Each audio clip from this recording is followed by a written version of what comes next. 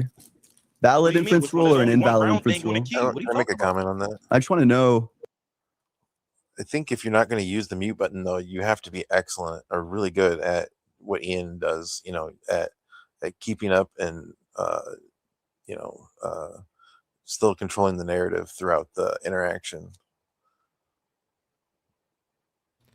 Yeah, you can't let them like even yet for like 2 consecutive seconds. You constantly got to be over them. Mm-hmm. Otherwise, like their steamroll has been successful.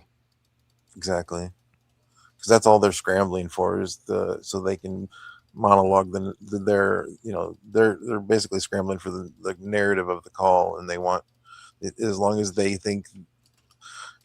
the one speaking and dominating the stage, that's all they're trying to do. But Ian's not going to let that happen. Nope. If this is a valid inference rule or an invalid inference rule? Bro, I was asking, what is it on the key? What are you talking about? I don't know. It's something from a thrift store. It's like a little Wait, what guy. is that? Is that a cat? I don't know. It's like a little guy. I can't see it, buddy. He's like plant adjacent. He has like little leaves at the top. Hey, that's pretty tough, bro. I'm gonna get that for my keys, but I'm sorry, but what question was you asking me? Do you agree or this disagree that this is a valid inference Not a rule? wound, bro. What are you talking about? I'm sorry. Let me look. P then Q, P then P, P then P, and Q. Do I agree that's a valid inference? Yeah. Yes. Okay, sure. Well, that's how we arrived at premise 2. Well, okay. But I don't think what you're understanding. What I'm saying is that that's a category error, and that's because I'm not using the conjunction. So I think the acceptability and the assertability conditions are completely distinct from then what I was simply saying. Like, okay, a prime example is, right, if I was to say that I'm a if I was to say that I'm a lethic nihilist, but I swap out the acceptability conditions for some sort of pragmatical account, then you would agree that the truth conditions completely change, right? Because, I mean, that's just analytically true that when we present anything, normatively, when something is presented, those things swap out. So if I was to make X statement and make Y statement, I would say that these things hold relation. Granted, they hold relation, but it still be the case that they hold different assertability conditions. And I mean, well, if you agree analytically that they hold different assertability conditions, then you would agree also given within the truth acceptability conditions and also given within the virtual model. So it wouldn't be too far wrong, or it wouldn't even be wrong realistically to say this. So I could just say that this acts non-virtuously given within my conceptual scheme. It's like he And I don't recognizes see anything wrong with an that. error. Like, and I mean, if you want me to explain why I say that, I could just, say, if we just dissect the apparatus and then we just look into the properties given within the dissected apparatus, there's no things that happen to cause an error. So we could say that it just acts or behaves virtuous in a sense that it behaves well, and that is linear. If you disagree with that, then you could tell me. But if you don't, then yeah, I just want to know. So what you've affirmed to me, you've affirmed that you agree with this inference rule. P implies Q, P implies P. Therefore, P implies P and Q. You agree that if Dr. Blitz were a super intelligent being, then Dr. Blitz would be a super intelligent being. You agree that if Dr. Blitz were a super intelligent being, then Dr. Blitz would not be God. But you disagree that if Dr. Blitz were a super intelligent being, then Dr. Blitz would be a super intelligent being and also not God. You disagree with that. Bro, you never answered my question. I mean, we can get into this argument. What's your question? Okay, wait, I gotta repeat the whole question now. Okay, I guess. So what I was simply it sounded like you were like clarifying. You could be like an yeah, I was clarifying, but it was you can be like an alethic nihilist. But I had presented a question in that, which was at the end of which I said if you disagree with that, you could give it a response. Okay, so I'm just gonna say this again. What I said was you would agree that if I present a bicondition or you present a conjunction, and it to be the case that the well-formed formula seems to act differently, then it wouldn't be non-virtuous to simply say that given within the virtuous model, these things are distinct. And what I'm simply saying there is that given within my conceptual. Okay, so the entire point was is that if they're distinct, then it causes. But one entails the other. The biconditional entails the conditional. Lethic nihilism in a column, bro. It's a PDF you can read on the internet, bro. Chill out. Okay. Anyways, yeah, but like I said, was simply if it was to be the case that we swap out the acceptability condition given within an lethic nihilist account, then it wouldn't be nothing too wrong with saying that. And what I'm simply saying is that given within my conceptual scheme, it seems to be acting virtuous. In the sense that if we dissect the apparatus and we look further into the apparatus, there seem to be no errors. In the sense that the presentations given within the apparatus are linear. What I'm simply saying there is that they seem to act well and virtuous. So if it's to be the case that they act well and virtuous, then it to be the case that the assertability and truth conditions and the truth acceptability conditions completely change. And I mean, if you just agree with those three things that I presented, which could just be the virtues there, if you agree with those three distinct virtues that are presented within an argument, then analytically there's a presented contradiction given within the argument. And all I'm simply saying there is that argument is contradictory to what I presented, and it isn't the same analytically, given within a well-formed formulas and just given within a semantical given within a semantical proof tree, or I think it's a semantical proof tree is one of the two. I'm sorry. Yeah, but it's just one of those. Yeah, I'm just gonna go ahead and give the response. So if we take that binary relation and map it onto the identity of the extensions of the intentional item, specifically with respect to its quantified semantics, and then we drew like the tableau for the proof table via De Morgan's law and a disjunctive syllogism, we would arrive at the conclusion that Gödel's logic is sound actually, and that the fictional status of these alethic items would actually be verified via multimodal logics and normality and variance rules. Paraconsistent logic would then be vindicated for all of its claims. All right, can I ask? I got a lot of questions. So, what do you even take paraconsistent logic to be? Because it's logic that admits I still got more contradictions. Okay, I don't think that is entirely true. I think that is a vague concept of the model, but. You disagree? Paraconsistent logic is logic that denies the law of non-contradiction. Yeah. Oh, what I'm simply saying is that.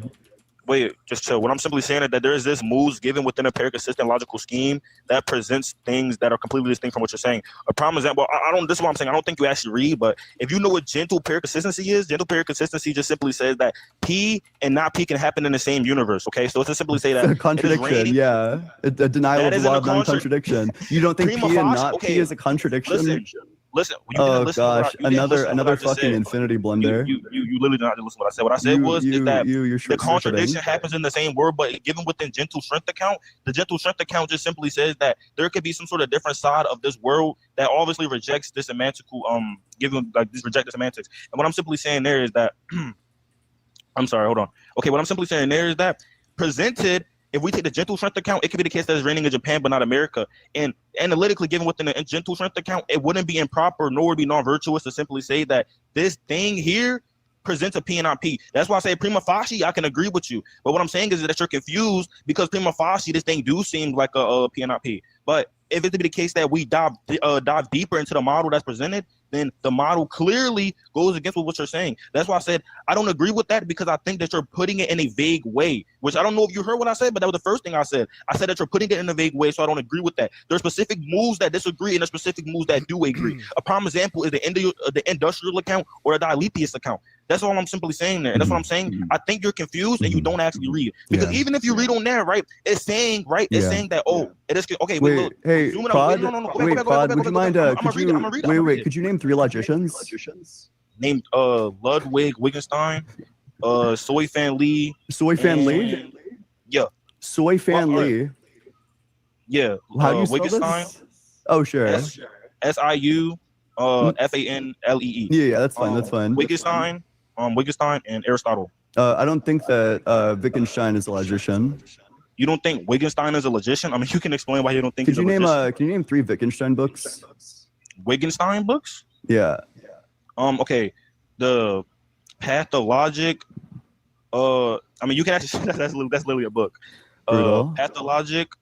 If I'm You're not a LARPer, wrong, dude. You're literally a LARPer. Why would you go around telling other people that they don't read? You clearly don't read. By the way, the Tractatus Philosophical Investigations on Certainty. You naming those 3 books don't distinct from me being able to name 3 books, my nigga. We got fucking LARPs who are over here. LARP so hard because I didn't name top 3 famous books. Wow. Yeah, I was just going to name books that I read on. I can agree that I didn't read on those things. I mean, that's perfectly fine.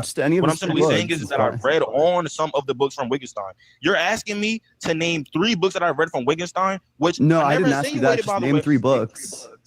And I named 3, bro. You said name 3 logicians, right? And then you further clarified that when we was talking about Wittgenstein, you said name 3 books, right? So prima facie is to be the case that you're talking about Wittgenstein, which I named the book, The Path to Logic, and I was going to keep going, but you cut me off and you said that I'm a LARPer and I'm LARP Sahor, and you named 3 books from him that are famous, which I don't disagree with, which I actually can agree those are probably 3 famous books, which if you think that makes me a LARP for me not being able to account for those books, I don't see how, because I never said that I read 3 books from Wittgenstein, bro. You know, you can talk in a way that's philosophers. You said name 3 logicians, and that's what I did for you, bro. I literally answered your question. When you've been exposed for LARPing, I think continue to talk with the Discord method is just going to be pretty embarrassing. Also, there's a bit of an echo. Do you have headphones? Yeah, I'm sorry, but you tried to get like this little gotcha moment by saying like name 3 books And from it worked. Wittgenstein. It was like a slam dunk. It didn't work because I mean I don't see what you think you gained from that because I never asserted that I read 3 books from Wittgenstein. I never asked you to name 3 books that you read. That's not what I asked. I just said name 3 books. You said name 3 books. Yeah. Regardless, bro. Okay, I think it's more intuitive to say that if I have to name 3 books, it's more intuitive to say that I must have read these 3 books. Fuck no, of course not. You don't think that's true? more intuitive? No, So of course not. So if I was to ask you, play 3. Okay, so wait. So if I was to say play 3 songs from Blood, right? Or like let's say any underground rapper or something, right? And I would say name me 3 songs from these people. You wouldn't say hypothetically, or not even hypothetically, intuitively, this person is simply asking you to name 3 songs that you have listened to. No, they're just asking. And you can give me an argument for that if you disagree. Okay, you do disagree. Thank you. Perfectly fine. Yeah, Now for I want example, to like I could give you the name of songs that I haven't listened to. So, for Okay, example, I can give you like the name of like Mitski songs that I haven't listened to. That wasn't okay. That wasn't a disagreement. What I simply said is that okay. I don't know what you know what the vel disjunction is, but the vel disjunction is an exclusive disjunction, which I'm taking into account. By the way, I'm not excluding. Obviously, there's other opportunity of it being the case that I am wrong. What I'm simply saying is that it's more intuitive. I'm not saying that I am definitively right. What are you talking about? What's the vel disjunction? Wait, how do you spell vel? V-E-L. V-E-L. That's just the I think that's the Greek or Latin term, whatever the one. It's just in reference to the exclusive disjunction. Oh, you just mean you're trying to. The word you're looking for is or. All of that. The vel disjunction is just or. Or is a broad term. No, or is a in the broad logical term. context. You're literally just talking about okay, or. I would have tracked your meaning. No, dude, you're not. Can you understanding. imagine? You're trying to say like this or that needs to be true, and instead what you say is this and the vel disjunction that. Like, The further what the fuck are we clarity was if doing? you. This the is like further LARP. clarity was if it was the negation to be added from Bro, you. which everyone is to say who spends this or that, time but it like cannot be jargon both. spamming or just LARPing, which is why they have no substance. I literally just said the vel disjunction was presented because it would be the case that just in case if you was to hypothetically say that you will add a negation, I'm sorry, if you was to add a negation, then it would deconstruct it and it would be in referential to the art version of or. Which I'm saying that's not what I'm referential to. So I have further clarified it just so we don't have to go back down on this long road of just clarifying things. That's why I said we could just take the vel disjunction, which is just the inclusive disjunction. And when we further follow that up, that's just to say this or that. And what I'm simply saying is that this or that can exist, but that which I'm in referential to, which could be X, is more intuitive, which is more probabilistic to say rather than Y. What I'm simply saying is that the cognitive faculties given within a probabilistic assessment clearly seems to map out when we simply say that, well, if I was to name 3 blood songs, it seems that this person is saying, well, if you're not LARPing this thing, or not even LARPing, if you're not faking to know X, name 3 things from X. And that's why, again, that's why I said that seems more intuitive. And I mean, we can even take the PC account that I was asking. What's your favorite philosophy book? My favorite philosophy book. I mean, I'm trying to get into Heidegger, but I think a lot of people said that he's a really complex philosopher. He's also gibberating. Like, don't get into Heidegger. It's useless. Well, okay, wait, I'm sorry, but gibberating, like from the normal avenues that you debate in, gibberating actually gets you like way farther than it probably should. So maybe that is a good idea for you. Well, thank you, man. I mean, I took that, but I mean, I'm trying to get into that, but I know it wasn't a so I was compliment. trying to read on Hegel, Phenomenology of Science. Hegel? Hegel? I don't know how you pronounce it. I'm sorry. Hegel is the typical pronunciation. That makes sense. Philosophy of science? No, Phenomenology of Science. Oh, Phenomenology of Science, yeah. Yeah. Wait, do you have headphones by any chance? Yeah, I mean, I could take them out if you want, if it's like a bad. Well, I don't know. Oh, actually, yeah. Wait, can you take them out? Yeah. Hello. Yep. Yeah. That seems to have resolved it. Oh, Phenomenology of Science isn't a Hegel book. Are you talking about Phenomenology of Spirit? Oh, yeah. I'm so sorry. My bad. Yeah. That's okay. But yeah, that's what I'm trying to get into today. Yeah, sure. 1 sec. Let me scroll down to the index for the Phenomenology of Spirit.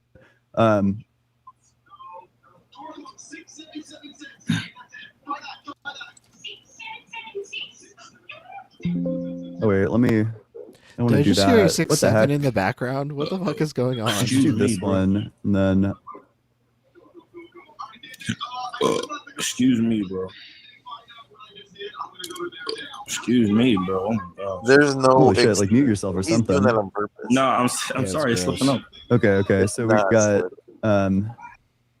All right. He pushed it out. Wait, can you zoom it out a bit? I can't see it too well. Sure, yeah. We can zoom out a bit. Or like go to the zoom into the part that you're trying to. I mean, Well, here's the rebuttal, right? The edification. Where was it? The edification and philosophical truth of the statement that you just made is it's seeped in familiarity and is ultimately false. The experiential evil that became determinate just now. Under divine law and in all possible worlds, under the consumption of the biconditional and the being in and for itself, being in itself, ultimately led to the actuality of the action, the abstract universality, and necessitated the actualization of the appearance of beauty. I found it quite moving. Okay, we're moving on to the next one. Let's read some supers. That was a wild way to end. Yeah, it was so anticlimactic. I didn't even see it coming.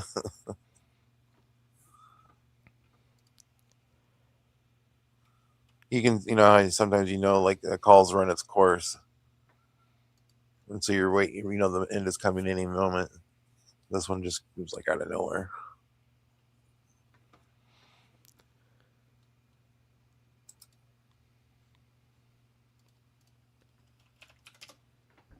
All right, let me get the other clips pulled up. Sounds good. Looks like Mezzo's still going strong. Nice. He's even got Joel up right now. I watched Joel earlier today. In place of Blitz. Hey, Robin. Hey, How are you Robin. doing this evening? Hey, how are y'all? Doing good. How about you? Oh, I'm doing all right, I guess. I got me some more medicine today, so I've been trying to take it. Feeling any better? Not really today. I've slept all day today, pretty much.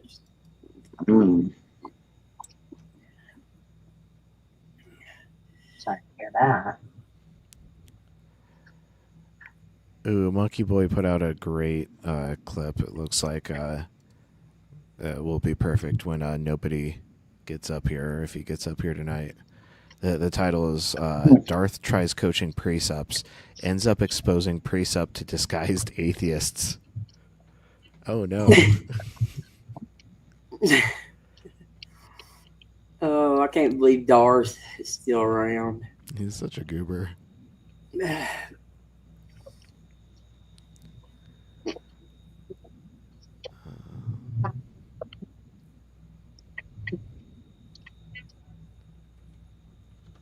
I can probably share the screen while I gather these clips.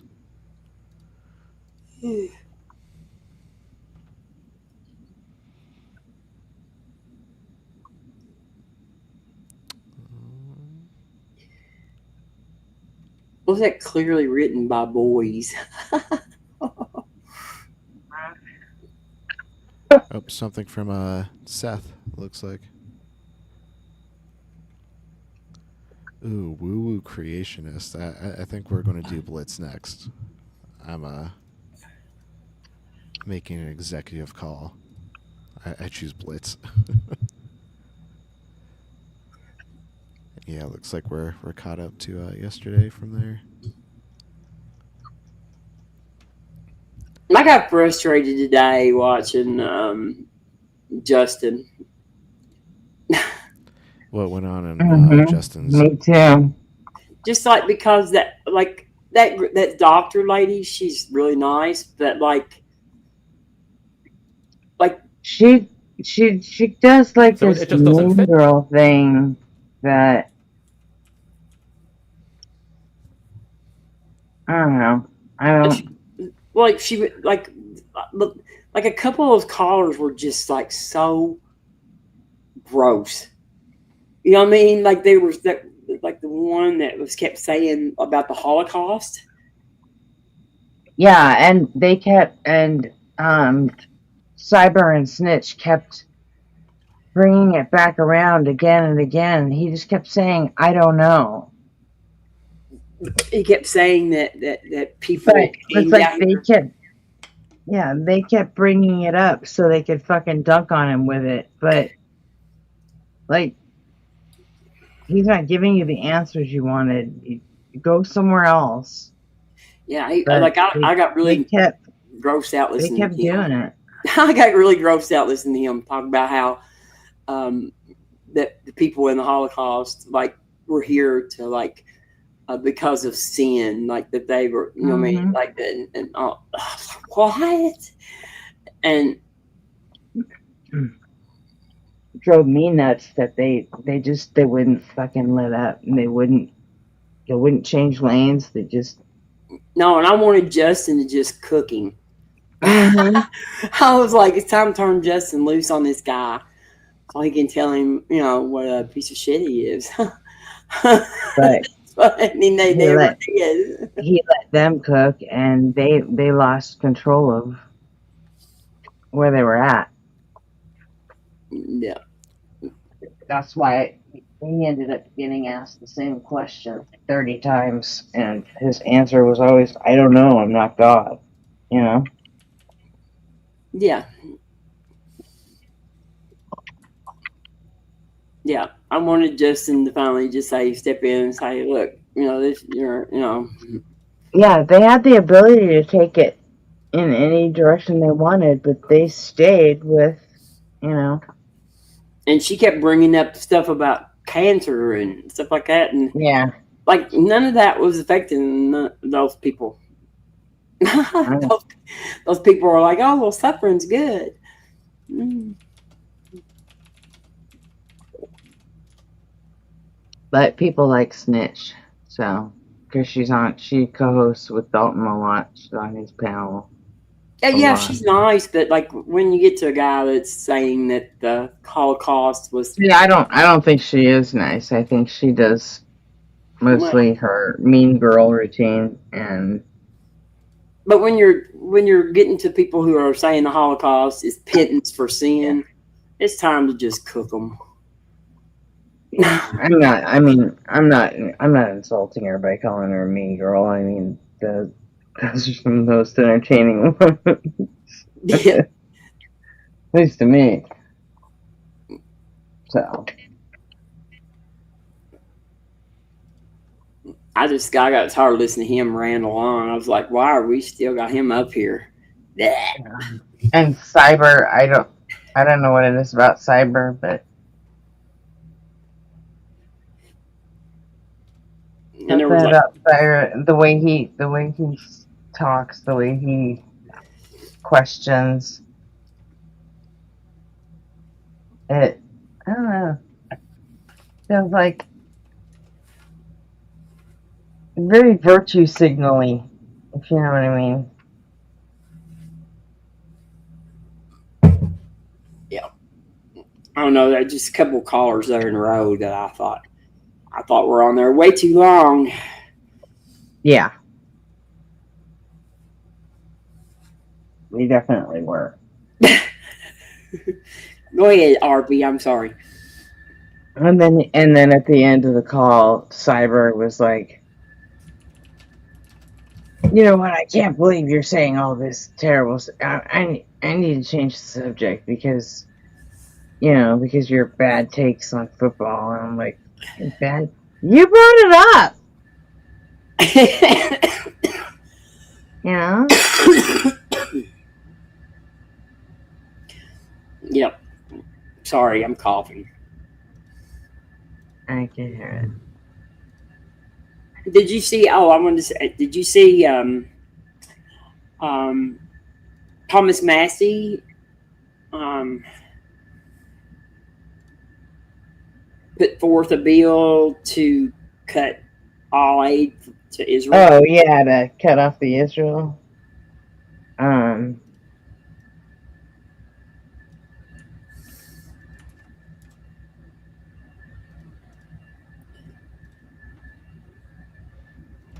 Well, I also saw that 100 Democrats were siding with in support of that bill too.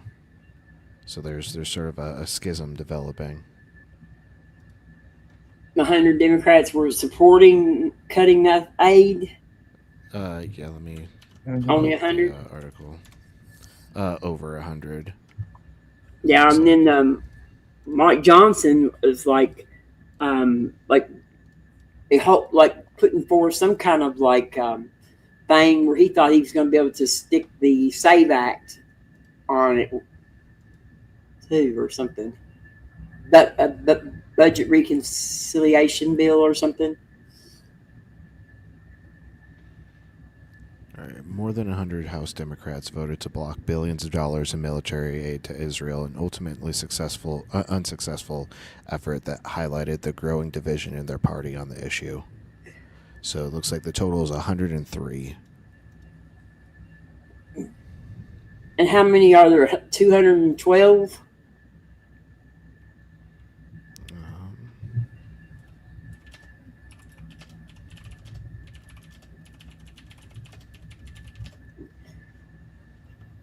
Yep, 212.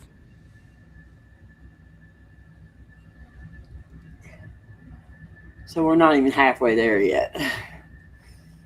It's growing. I think John Fetterman was also making a big stink about it. Let me see if I can find the headline I was looking at earlier. I haven't had time to go through and fully read these articles because I woke up about 5 minutes before we started.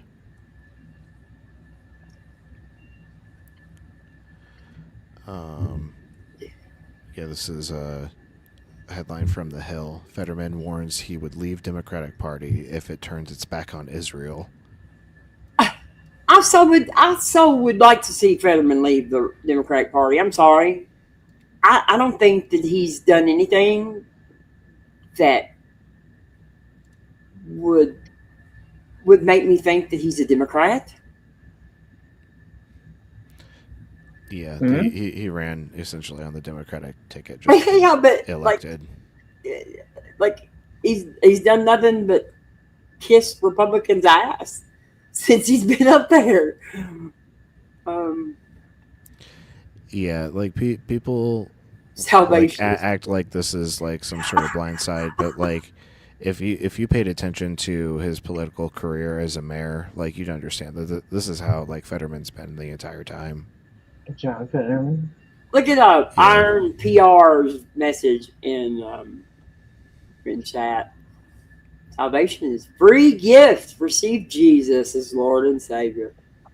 Free gift.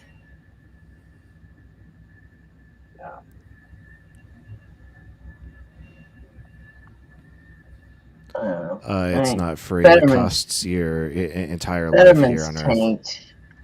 Fetterman's not ever going to get reelected. So Evolution never stopped. Iron PR, come on up here on stage. We would love for you to explain to us about the free gift of Jesus. said Cypherbox.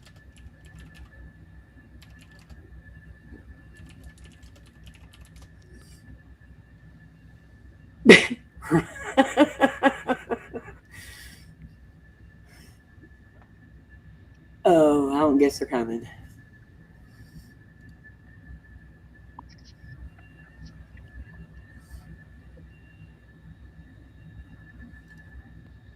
All right. Well, I guess Iron's just going to crash out about evolution in the chat and not come up here. So we might as well get this Blitz clip started. Yes. Sorry. How's it going? Can you hear me? I can. QB channel, do you think the Okay. world was created with intention? Yes, definitely. And how long ago do you think the world was created?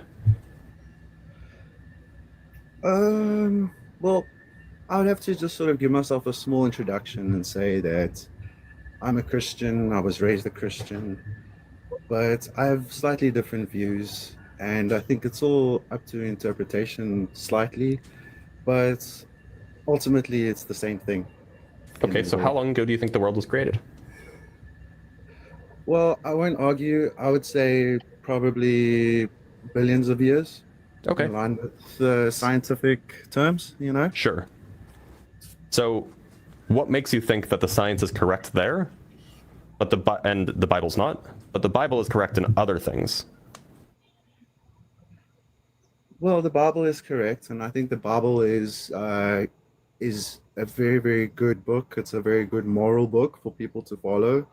I think what is written in the Bible is mostly true, although I think some of it you can't take purely word for word. You've got to. There's always sort of a context to everything. I mean, God, when they say God created the world in 7 days, they don't literally mean 7 days. Could be So when Jesus rose from the dead in 3 days, do they literally mean that Jesus rose from the dead in 3 days? Yes, because that is eyewitness accounts, and that is why people believe in Jesus. Because but the Bible was apparently given by God Himself. It's even better than an eyewitness account, right? No. That's not. That's Islam. Islam is. Where do you think the Genesis story came from? Genesis story came from probably stories coming down from Moses and from families in the past. Okay, so it's your position that nothing in the book of Genesis is to be trusted? It is to be trusted, but you also have to look at it as a story. Remember, this was written. Okay, I agree. We should look at it I agree that we should look at it as a story rather than looking at it as factually true. So then, what makes you think that the world was created? Yeah. Because it's the Genesis account that tells us that God created the world. Because the world is too perfect.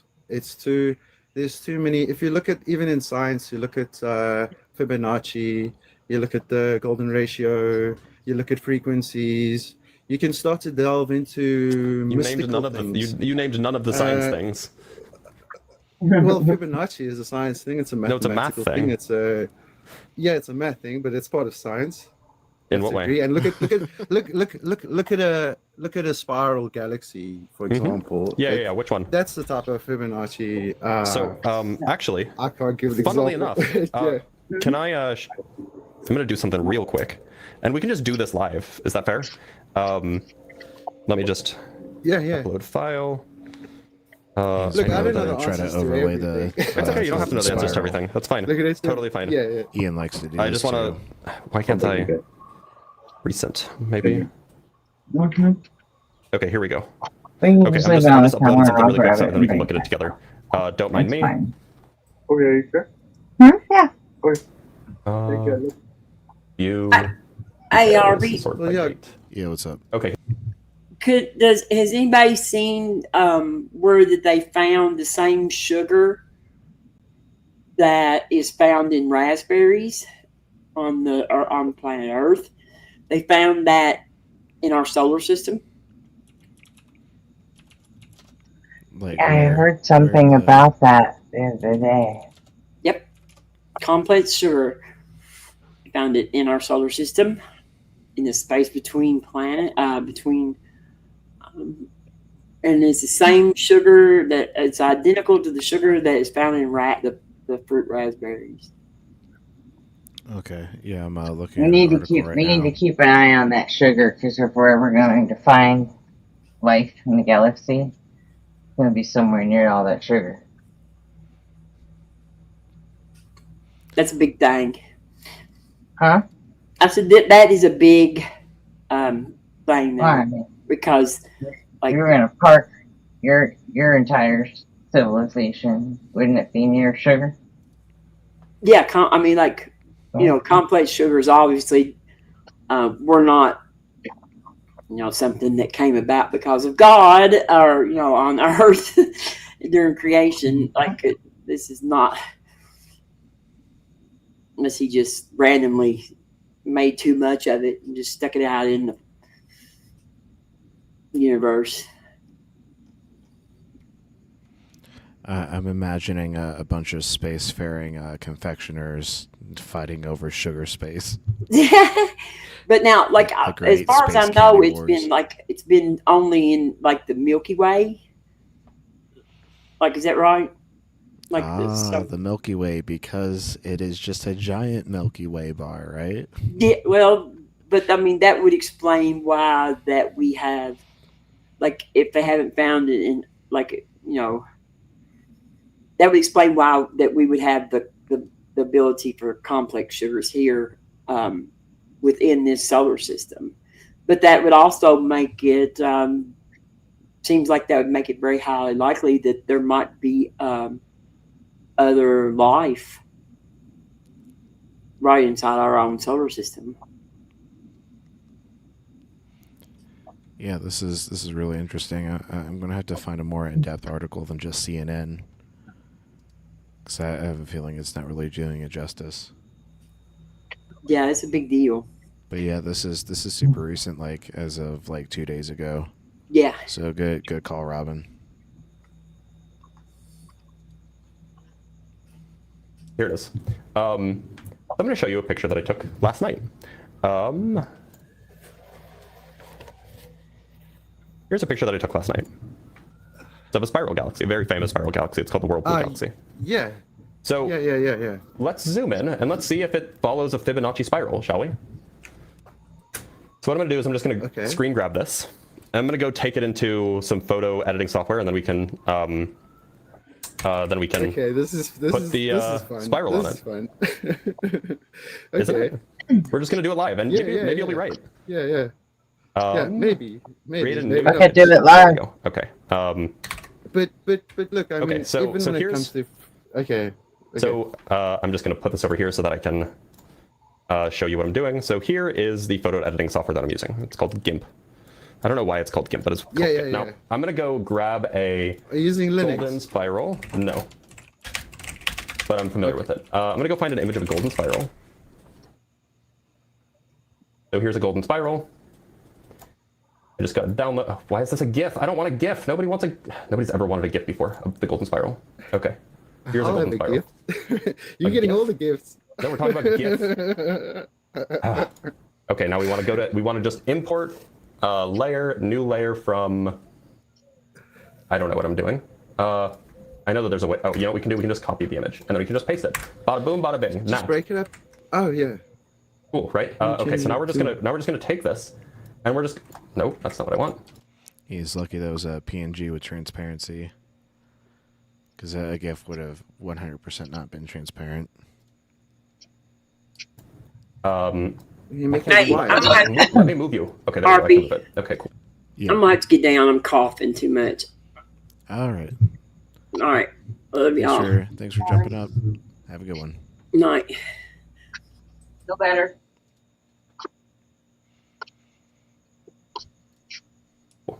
I just have to click here. So, come on. There we go. So, what I'm going to do is I'm going to, I don't know, rotate this. I should probably flip it.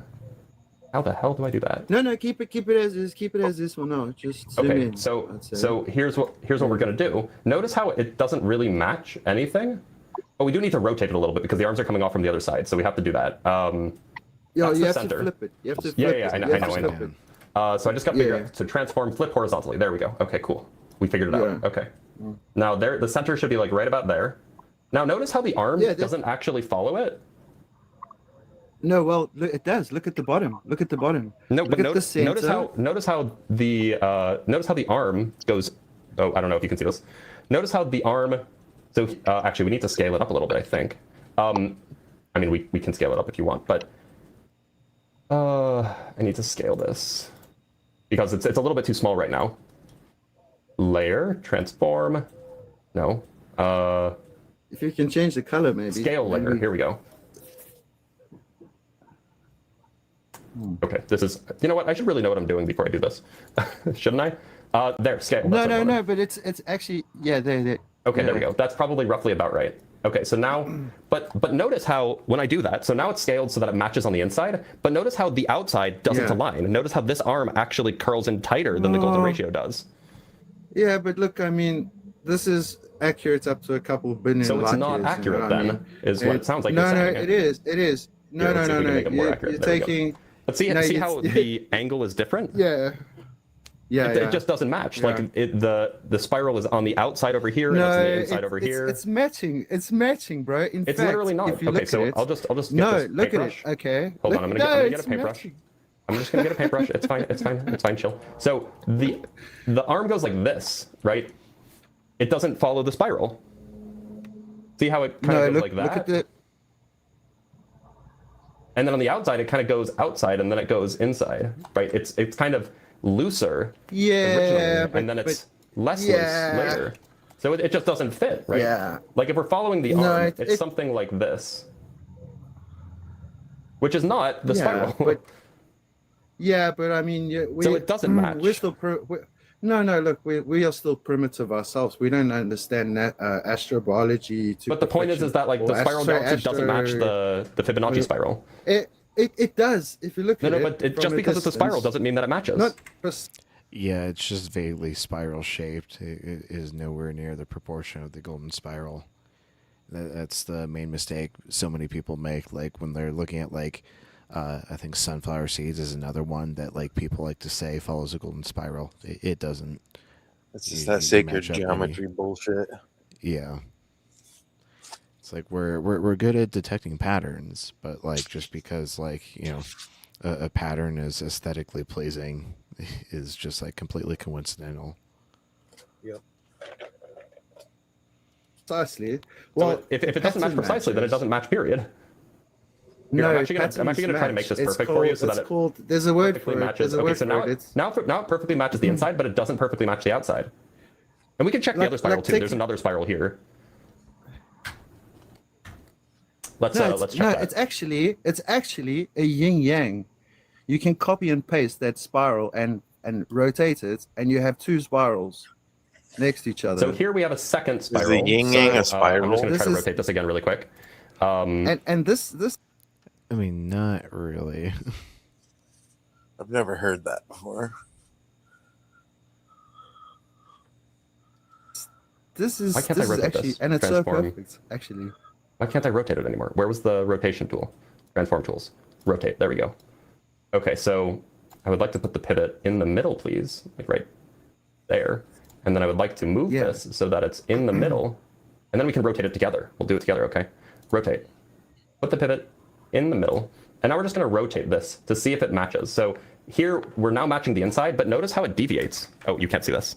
Notice, so we're now matching the inside, but then once it gets to here, it completely deviates. So I made it so like I chose it so that it matches the inside spiral, but now it completely deviates. And then we can do the same thing with this spiral over here. Here's where this one matches, but then it completely deviates. So it's just not a good match. In fact, the golden ratio does appear sometimes in some places, but it definitely doesn't match galaxies. Yeah, but I mean, you could be taking dark matter and gravity into consideration. This is look, you said that they match, but they don't. Like I showed you a picture that I took today, and they don't match. Yeah, but what about last night, rather? Okay, but what is at the center of a spiral galaxy? A black hole.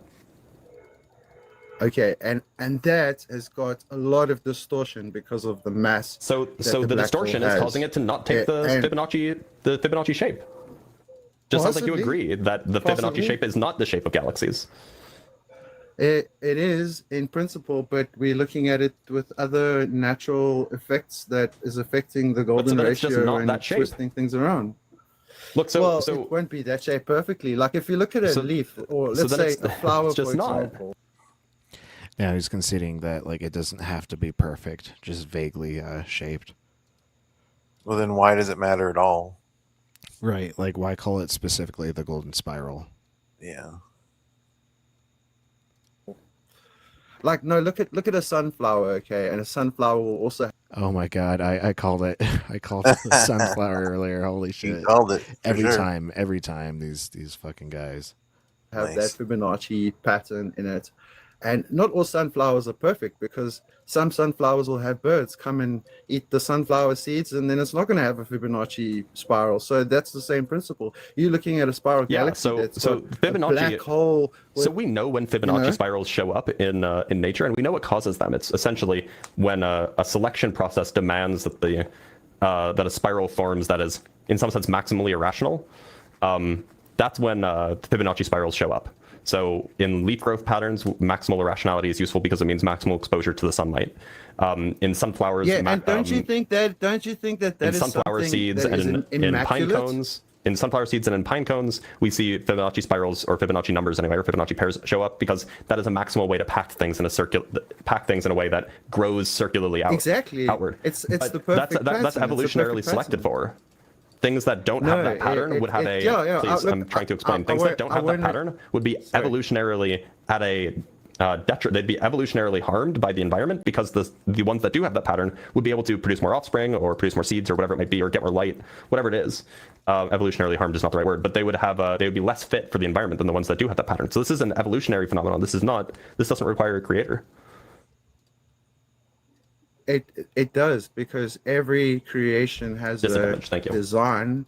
Every creation has a design. Why and that pattern comes from something. Because, to be clear, I don't think that the world was created.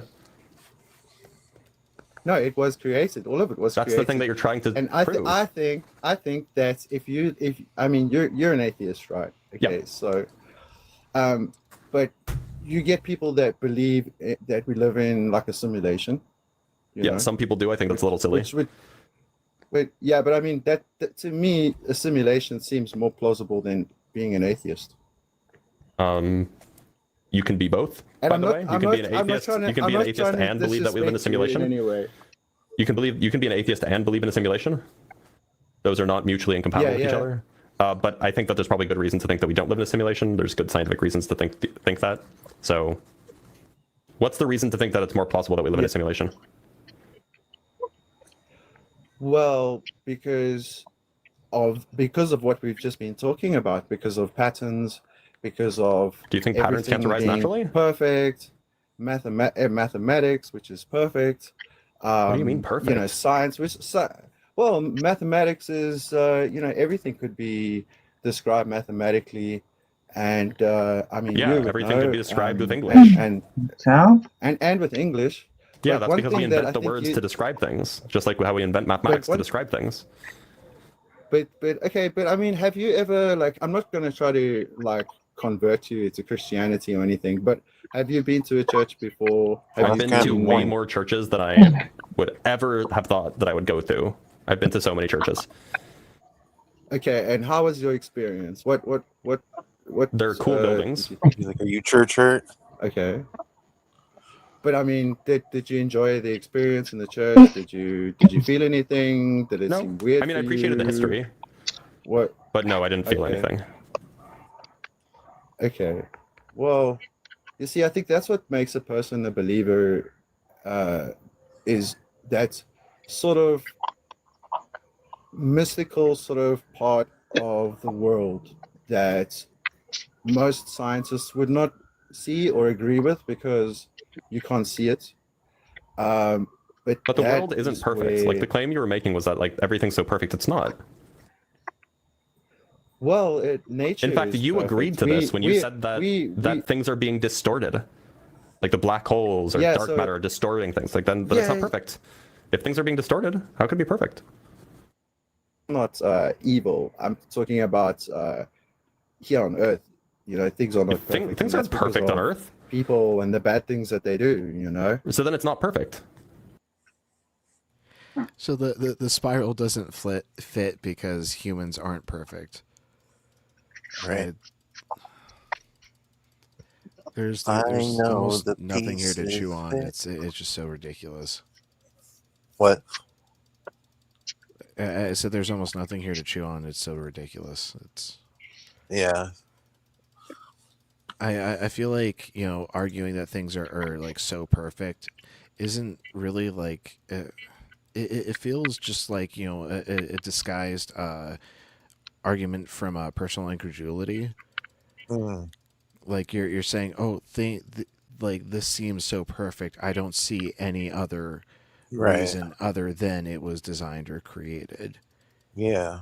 And that's just a failure of your imagination.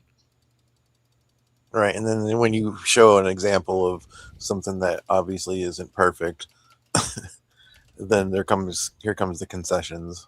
Mm-hmm.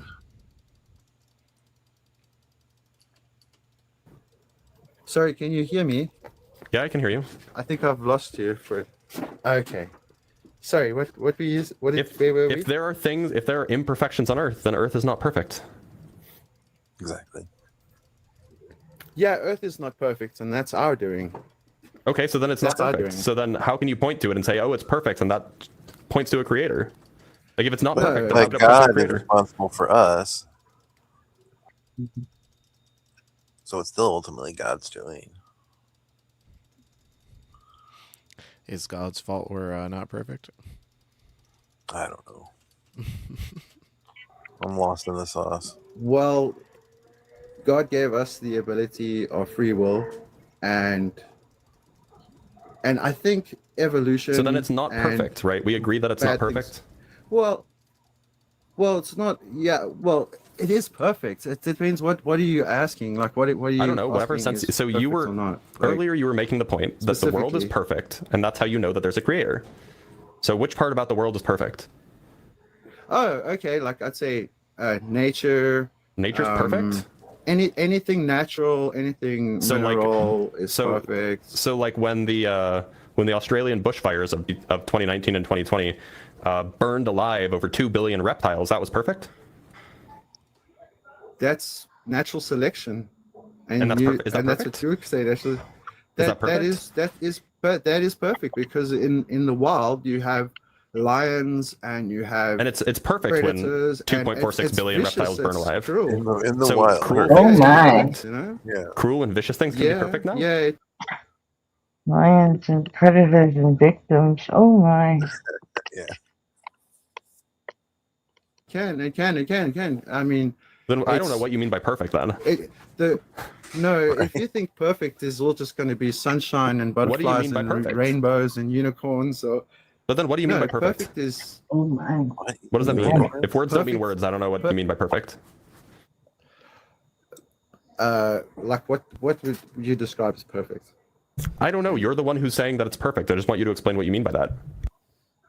Okay, well, like let's say for example, if you look at a leaf and how it grows, and it has these perfect natural way that it grows, the cells forming, and even in humans, and I mean, even if we can even go into looking at humans ourselves. Just hold because, on. I I'm mean, just pulling something up really quick. So, this is perfect to you? it is. Oh, it is because it's a mutated form. So if this is perfect, then Yeah, the regular look- form would be imperfect. Well, it's Got him. you don't know what happened to that leaf. Maybe it Yeah, wasn't it's exposed mutated. to the right kind of He sunlight. doesn't know what or- happened. So it's imperfect. Exactly. So it's imperfect. Well, now it's imperfect, but how? Yeah, I mean. So it's- you said yeah, look but at leaves. Well, leaves can be imperfect. So how am I like what am I supposed to mean? What am I supposed to understand when you say that something is perfect? Well, you could say anything that is natural is perfect, even if it looks weird. Okay, are you just identifying the distorted? word natural I with mean- perfect? Like, what does it mean to be perfect if anything that's natural is perfect? Is that just what you mean by perfect? You just mean something that's natural? No, I'd say no. It's not just natural. There's a lot of things, but it's not that perfect. I think we're going a little bit off the topic because perfect is actually You were the one who God said it. created the world. God created the world, and the world is perfect in God's eyes. We are created perfect in God's eyes. Is this perfect? But yeah, it is actually. It doesn't look like a sunflower to me. It had some weird things happening to it while it was growing up, and now it looks all weird. And that's perfect. That's what you mean by perfect? You mean this thing? It's perfect. Yeah, it's perfect because of its existence, because God created it and it is here. What? It's perfect. You can't.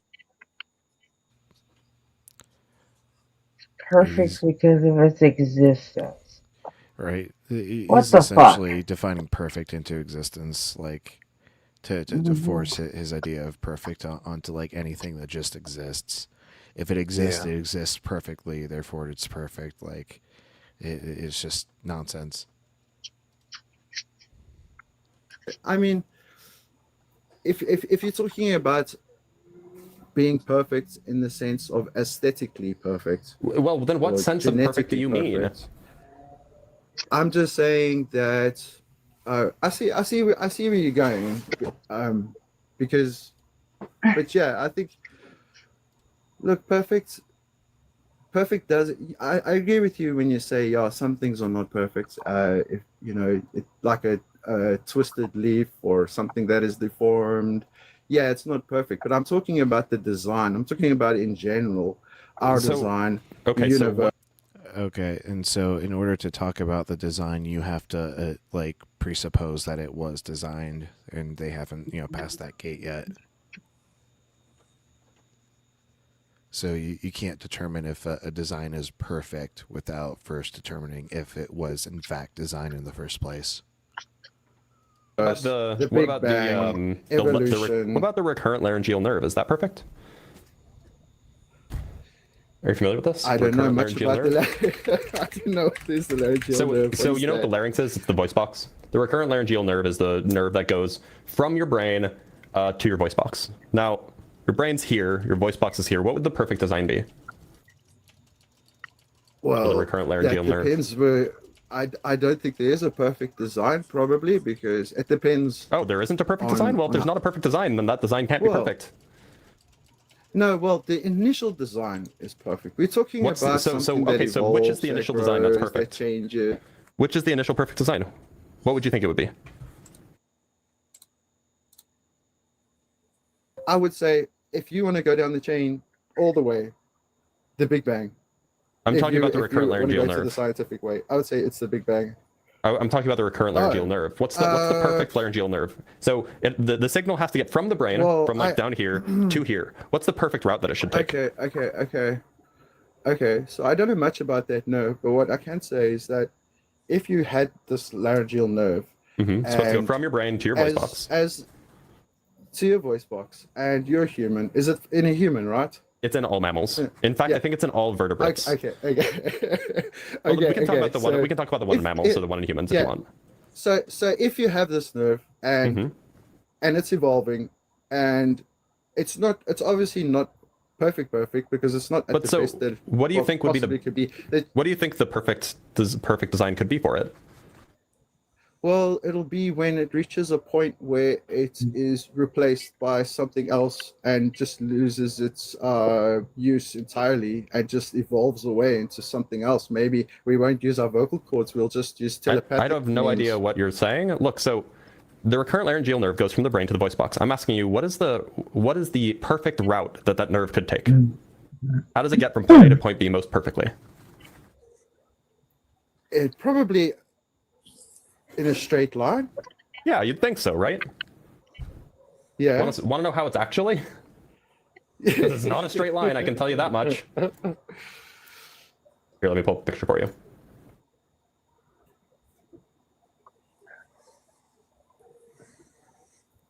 Yeah, and all you people out there is... So, the nerve goes from here, down around your aorta, near your heart, and then goes back up to your voice box.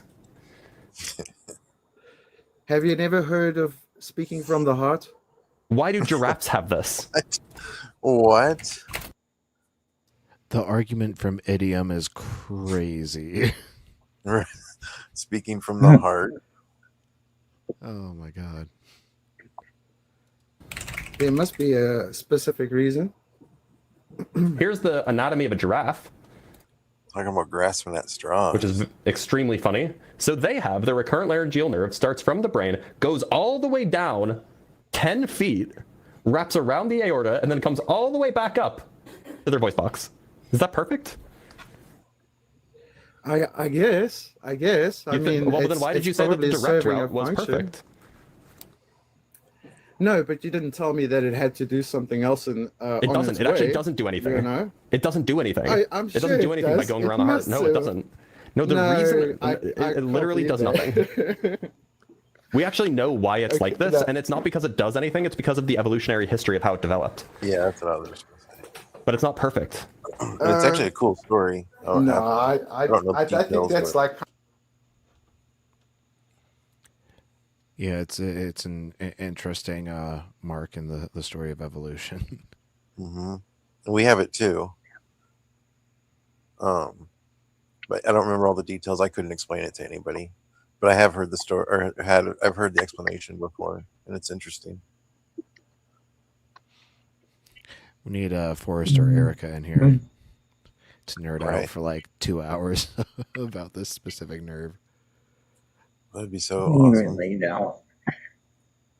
Kind of grasping at straws. Grasping at straws. This is the most obvious example of a non-perfect design, of an imperfect design. No, I'm saying no. Okay, sorry. I was thinking a little bit ahead. I was saying, like, if you think that this,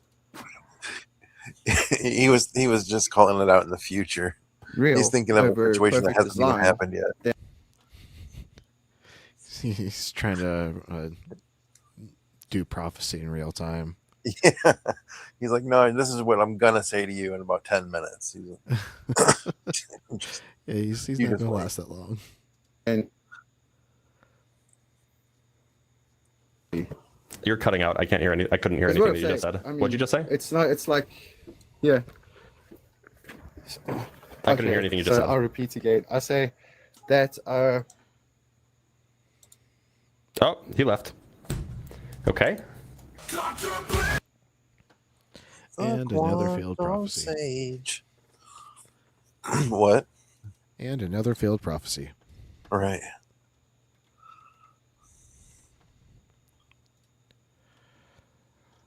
Oh man, I'm going through blitz withdrawals. When does he come back? Not sure. I didn't catch the details of this vacation because I didn't even know that he was on vacation until like yesterday. I remember it was like sudden, like I wasn't aware of anything, and then all of a sudden he just announced it. Said like a week to 2 weeks, and then that was like all he said about it in that moment. Yeah, well, I'm thankful he's at least got these clips scheduled for release. Yeah, he's really good about that. Give us some drip content.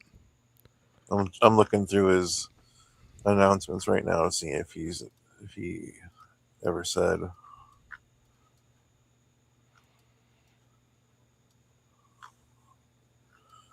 I don't see anything.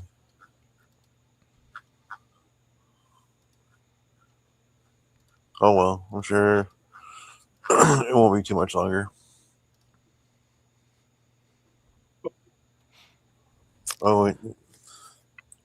All right. Well, since that was my choice for clip, we'll let people vote on the next. I feel like I should queue a couple more up because really I want to save this this Monkey Boy clip about Darth for if nobody gets up. Sure. Because I know nobody will appreciate that one. So Yeah. we'll go back into the watch later and see what has accumulated over the last couple nights. Okay, so it looks like we never got to that Planet Peterson one and a Justin one. Okay. Oh, I need to remove. So our choices are John and Justin. No, those are just what are getting added to the list. Oh, gotcha.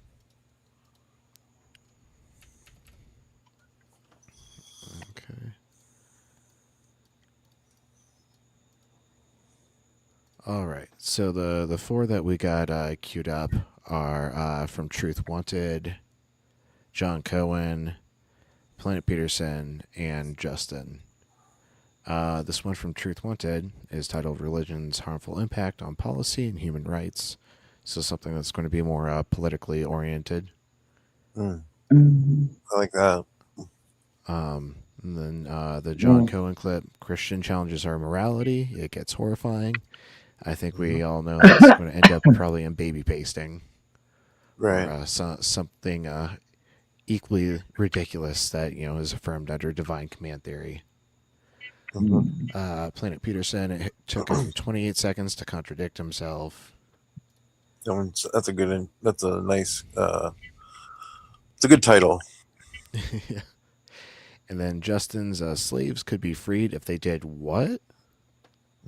That's a good title too. Mm-hmm. They both jump out and make you want to click.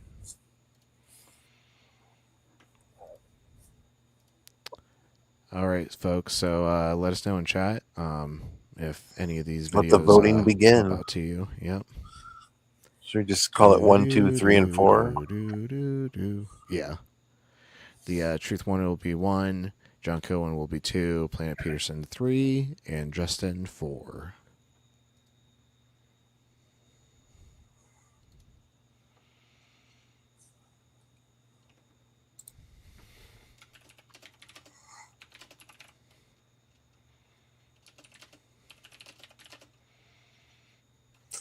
Who's Golden Arn?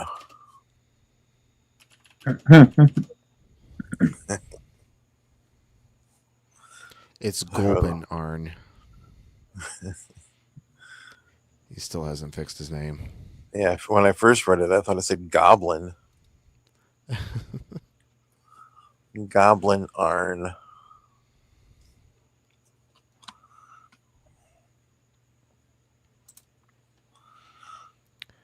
All right. We got 1 vote for Justin from Evan Porter.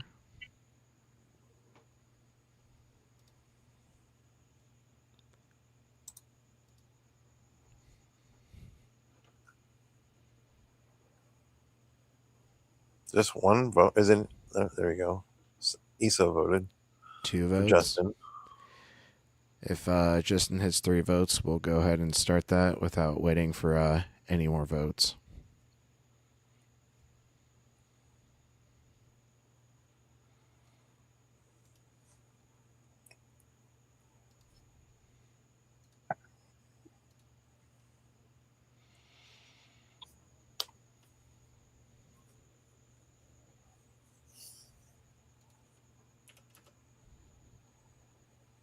There you go. Oh, there we go. Okay. I'll refresh the page so it actually has sound. Oh, thanks, Jackie.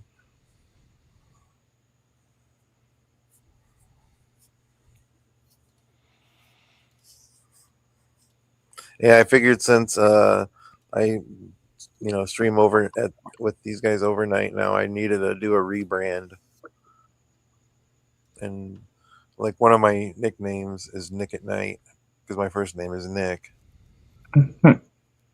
So I just rolled with it.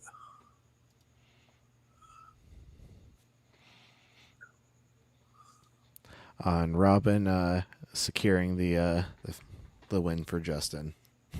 4 uncontested votes. So here we go. Let's see when this was from, because this is one of Justin's older setups. He doesn't really do the green screen like this. Yeah, he doesn't anymore. It doesn't say when this is from. No, it's not. It's crazy that you think. Oh no, Gretchen! Justin is doing coming ups now. Blitz has got to him. He's a dummy. Actually, it's not actually the truth. The truth is all their videos are getting clipped by the same people now. Yeah. And Dalton likes those coming ups. Well, Blitz, when I was going to do Unapologetic, when I was going to be the editor for Unapologetic, that's what Blitz asked me to make it for. He told me to do that for the beginning. Yeah. That's what he wanted. Yeah, because Dalton always puts them in, and Dalton's been making extra money by clipping stuff for these guys. Oh, nice. I didn't know that. That's cool. I don't know about Ian. Yeah, me either.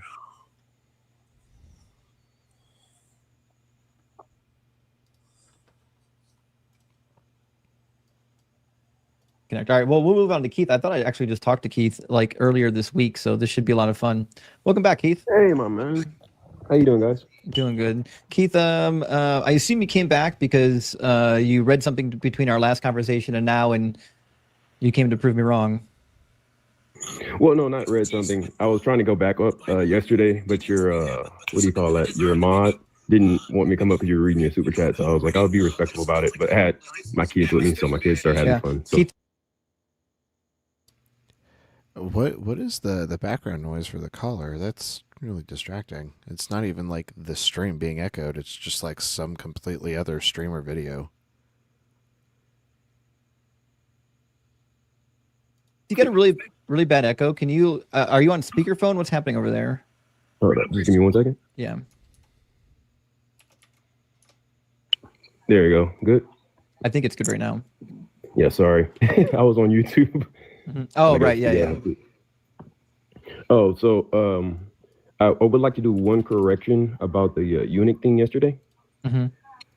So, eunuch is an encompassing term, right? I mean, it could be broad. I think the question we're having right now is how did they make eunuchs to the people in Bible times? Yeah, so from the Middle East, there's actually a giant essay on this as well. So I should refer to my essay. But it was a part of the castrina where it was they castrated by cleaning, cut off both penis and both genitalia were removed. So that's what I was inferring when I was reading eunuch, because that's the essay is actually written by a man who lives in the Middle East, who's doing history of the Middle East. So right, but we're talking about the Jews. Yeah, so the Jews are in the Middle East. I do agree. Do you think that the Jews were doing that? Yes. Imagine going both that whole circumstances. distance So just for a sometimes night people will. yourself. Right. Have just the genitalia removed, and sometimes it'll be both. So that's what the paper was talking about. And then even in other cultures, say for in China. Yeah, equinox. It's definitely a ceiling bird.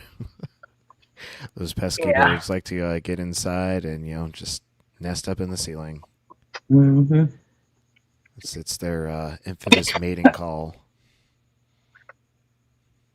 So that's the definition we're using right now is just the simplistic definition, but historically that's been it encompasses both of those.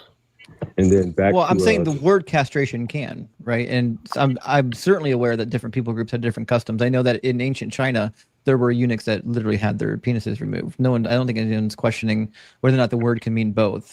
I'm suggesting that the eunuchs of the Bible, when it talks about eunuchs, the majority of the time they're typically referring to people that have been castrated. But I mean, listen, if you think it refers to people who had their penises cut off, I don't know if that makes it any better. Oh no. I'm saying both of them. So when I'm reading it, I'm going to do both of them because you had the cult prostitutes and then you just had the generic. So you had those people who were serving in high palaces. So say for instance, the story of Meshach and Abednego, they were castrated. So it's be able to distinguish both. But it's an encompassing term. So when I'm using that term, it's encompassing that. So just a heads up. Because I don't really know how this fixes the problem. So the question we were having We say was whether or not eunuchs... encompassing. I didn't catch it. The Bible had their penises lopped off or just their balls. No, I'm saying in circumstantial, but the word encompasses both. That's what I'm simply saying. The word has a semantic range, and depending on where you lived, it could be one or the other or both. I'm asking for the evidence that among the Jews, castration meant that you would have your thing lopped off. It would be applied to the people around them. So say, for instance, the cult prostitutes. There were no cult prostitutes in Israel. In fact, God specifically forbade it. And the cult prostitutes that would have been in Israel would have been following the customs of their people because they're in Israel. No. So the people around them, because you had sojourners, so the law was supposed to be applied to both the sojourners and the people of Israel. No, I agree. If somebody came from outside the land and they were a cult prostitute, say in Assyria, sure, it's possible that according to the local Syrian custom that they were abiding by, that they got their thing lopped off. Correct. And so when they came into the land, when you read Isaiah, like you read last time, if they wanted to practice, say for instance, leave their old ways, they were also grafted in. But so they're able to be I don't think you grafted understand why eunuchs were part of the conversation. Do you recall why we're talking about eunuchs? Yes, because of slavery. No, and so we can. I don't believe so. Maybe I forgot the conversation. I brought up the eunuchs as far as I recall. Shit, I don't even know why I brought up eunuchs at this point.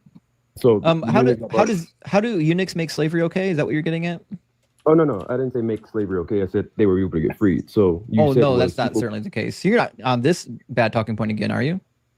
No, it's not a It's bad crazy talking that point. you think lopping your So- penis off is going to make you a Hebrew that's allowed to be freed from slavery. No, you're kind of strawman. You're strawmanning him, man.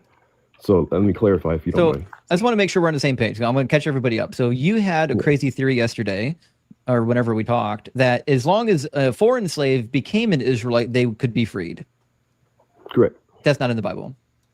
Okay, so I would like for you to turn to Leviticus. What is it? Leviticus 25. I'm glad you brought it up. Let's do Leviticus 25. These people, they never learn. Yeah, what specifically in Leviticus 25? Do you want to talk about verses 39 to 44? No, actually 10 through just 10. These are addressing actual Hebrew people. It says you shall hallow in the 50th year, and you shall proclaim liberty throughout the land to all of its inhabitants. It shall be a jubilee for you. So it says all the inhabitants, right?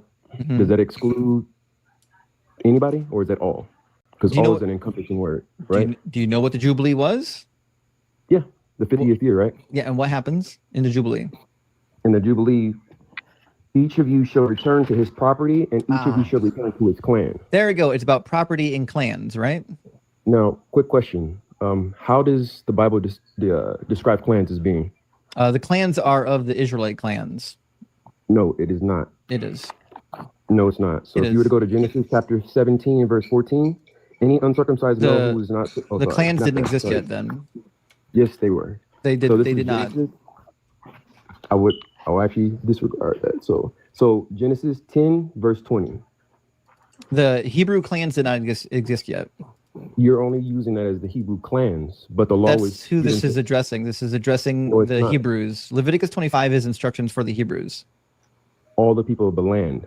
Yes, the law was for Hebrews. No. So were the Gentiles allowed to practice how they wanted to in the land, or they were subjected to the law of the land? They were subjected to the law of the land. Law of the land. So that means everyone. When it says all inhabitants, that doesn't exclude the people who are sojourning. All right, Keith, All. try to actually follow what I'm saying this time. Okay.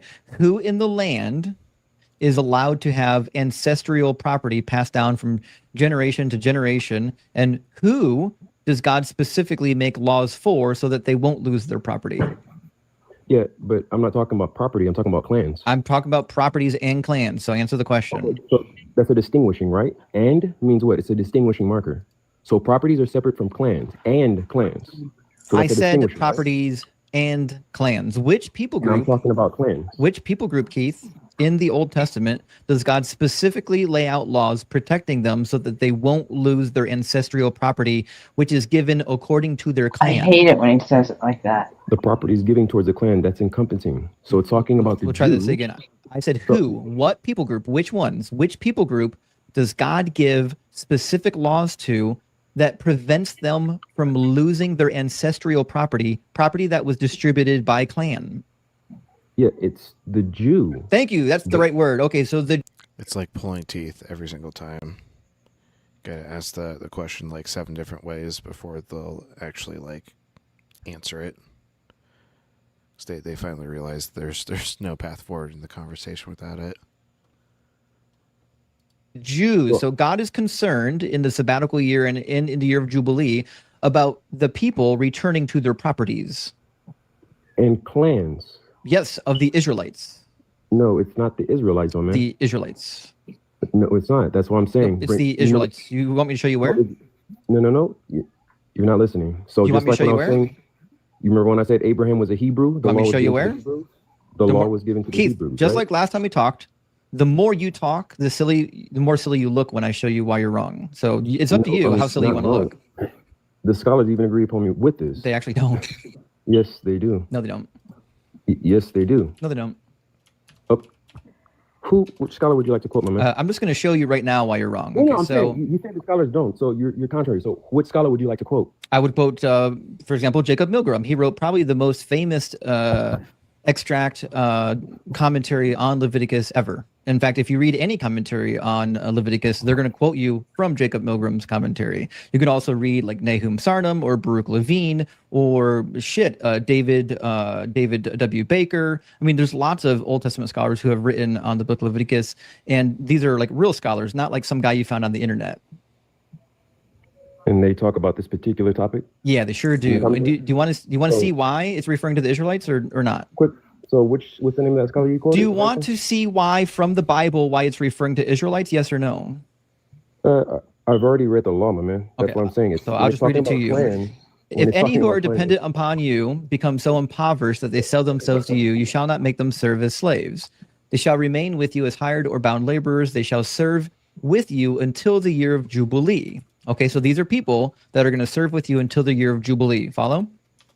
Mm-hmm. And they're not slaves. They're hired or bound laborers, right? They became poor. Now they're bound laborers, right? Wait, can you say that again? They're bound laborers. No, can you say it again? They're not slaves. They are bound laborers. Yes, sir. Okay.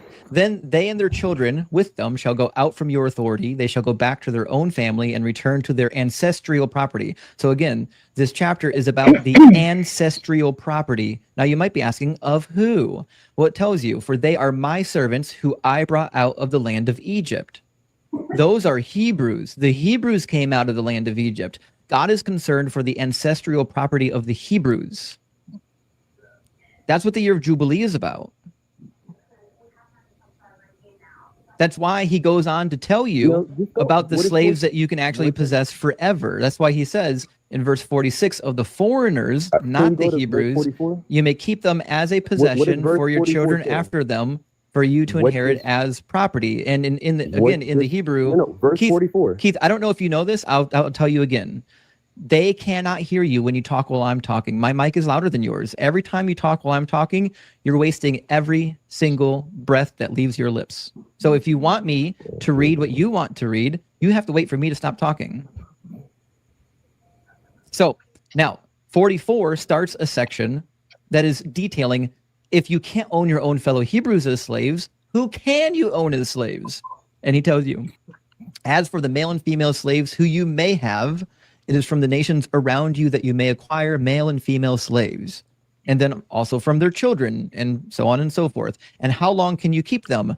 Forever. You may keep them as a possession for your children after you, for them to inherit as property, le'olam, forever.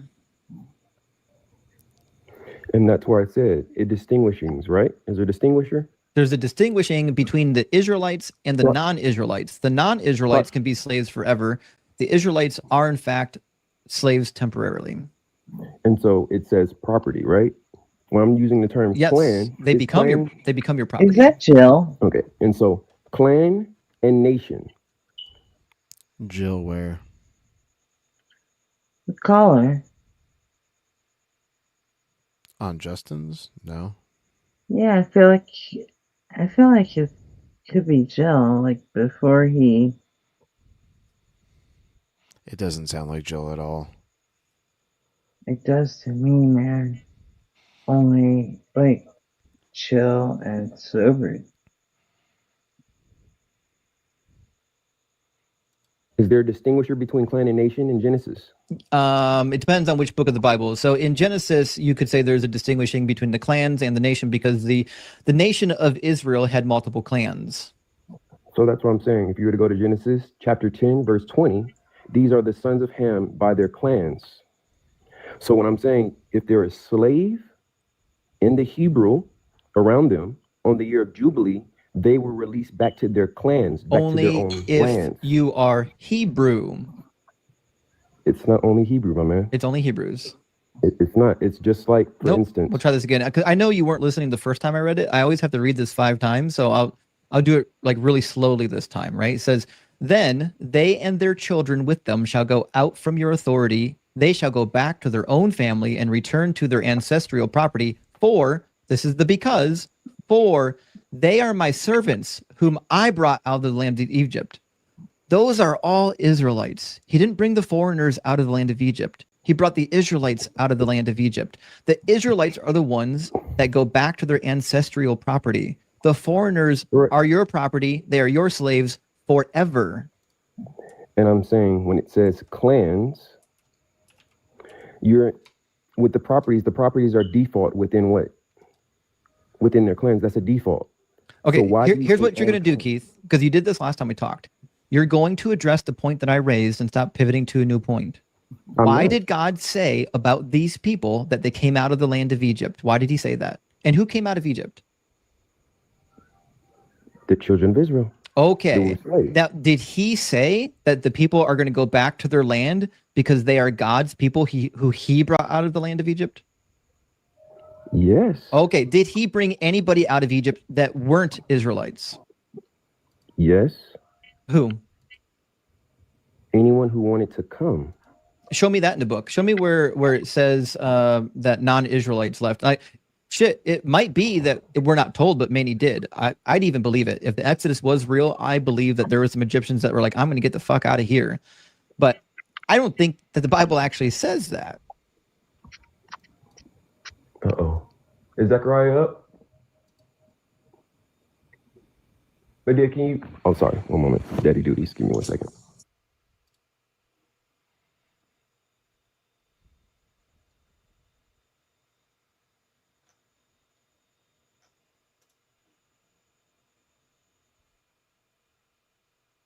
Some people never learn.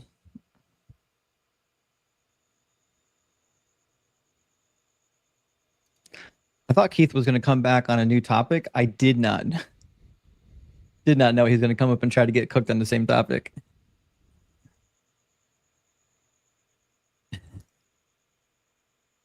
Oh boy.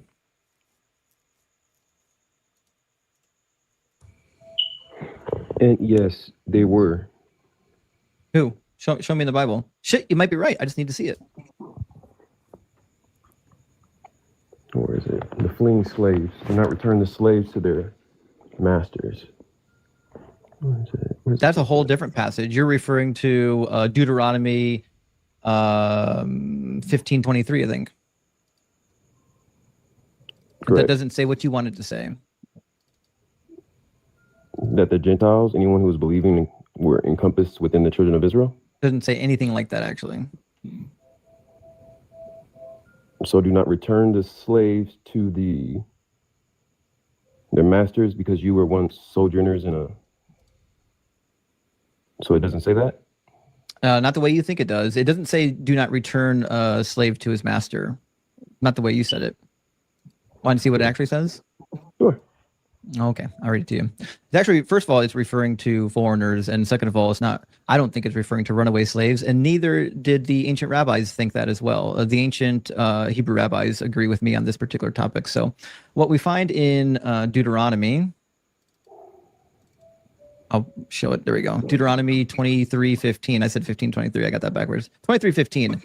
Now, in some English translations, it might say something akin to, you shall not turn over to the master a slave who has been delivered to you from his master. But this is not only generic, it's slightly deceptive, because what it actually says in the original Hebrew is, you should not turn over to the master a slave who has been delivered or given to you by his master. It's not a runaway slave. It's a slave who has been delivered to you. Meaning it's a slave who was purchased, who is emancipated, and a foreigner at that, which is why it says such individuals will live with you in any place that they may choose among the settlements in your midst, wherever they please. You must not ill-treat them because they're foreigners.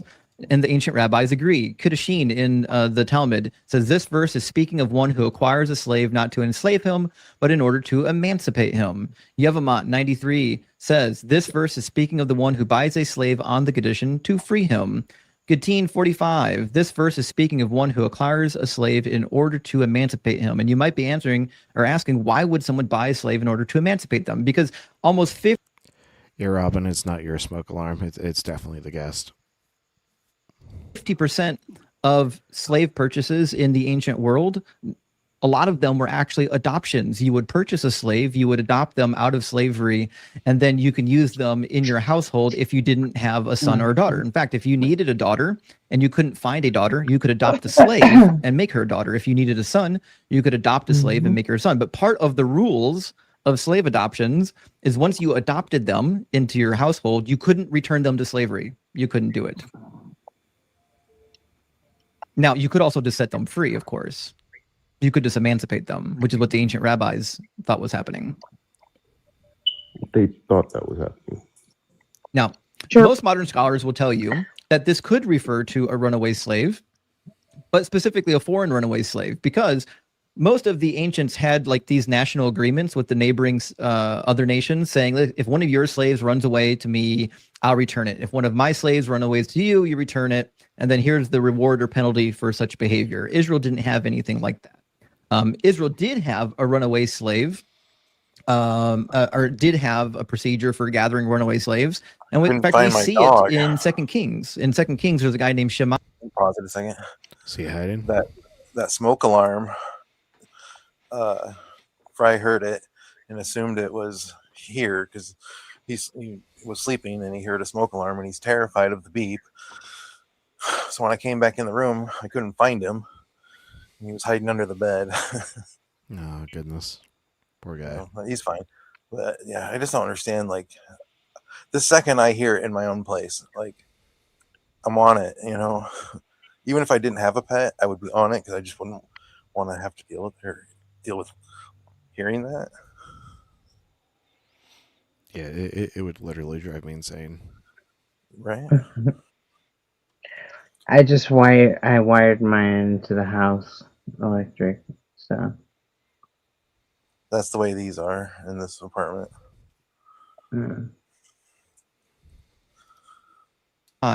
Who has runaway slaves, they go all the way down to the area of the Philistines, and he goes down there to retrieve them.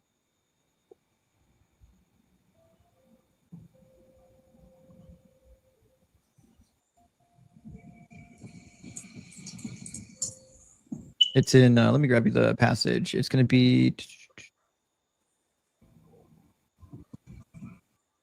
1 Kings 2:39. Sorry, not 2 Kings. 1 Kings chapter 2, verse 39 is where we find that. So yeah, this nonsense about how slaves could just run away and get their freedom, that's not a thing that actually existed. There we go. Let's grab 39. But it happened at the end of 3 years that 2 of Shammai's slaves ran away to King Achish, son of Maacah of Gath. When it was told to Shammai, your slaves are in Gath, Shammai arose, saddled a donkey, and went to Achish in Gath to search for his slaves. Shammai went and brought his slaves from Gath. That was an Israelite. He was doing what people were doing at the time period, namely retrieving their runaway slaves. But again, I'm talking about the freeing of slave Gentiles. Yeah, there's nothing in the Bible that says you can free your. Yeah, Eric, that's fair. He's studying. He's focusing his time and attention on the important things, obviously. Or Gentile slaves. Yeah, when they convert. Nope, doesn't say that. You're considered a Jew once you convert. You're not. You're still a foreigner living in the land. Just because you're following the law of the land doesn't mean you're part of their people. That's why you're property. It says you're. I've never heard anybody think that before. Have you? What? What that guy just said about that once you're converted, you're done and dusted. You're a Jew. Yeah. I mean, that's like he's not alone on that. He didn't just come up with that on his own. Like, I never heard that before. No, I've heard it. I mean, there are people that think that, you know, it's just that easy. I mean, they don't take into account the fact that back in those times they used to do shit like that all the time. Like Justin was saying, they make them adoptions, and you know, like. But I mean, is it just an apologetic that modern times came up with to explain, to argue with? Like, you know what I'm saying? Or is it like something that has traditionally been thought? I kind of think so. I think that what apologetics did was they came up with they found this one little fucking practice that they did back then and figured, oh, well, you know, if we can get everybody to apply this practice to slavery, we can make it look like our book isn't so bad, you know? Yeah. Because, I mean, everyone that says, well, slavery back then was different than it, you know, I mean, that's where they're trying to go. They're trying to say like it was like some sort of like big happy family in a sense. Like Jackie's making some good points in the comments, though.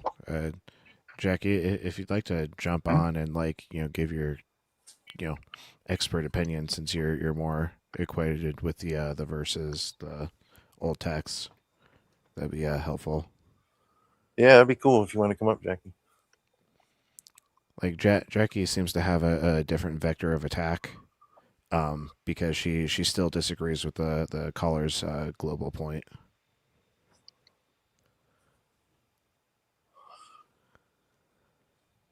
Yeah, this is not something I was familiar with.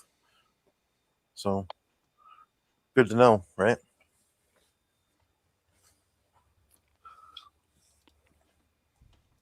Property and your property forever, which again, you've never addressed. We've read it 10 times. You have never addressed the fact that it says that they will be your property forever. Address that. Yeah, if they remain within their, say, for instance, cultural norms, they're stuck there.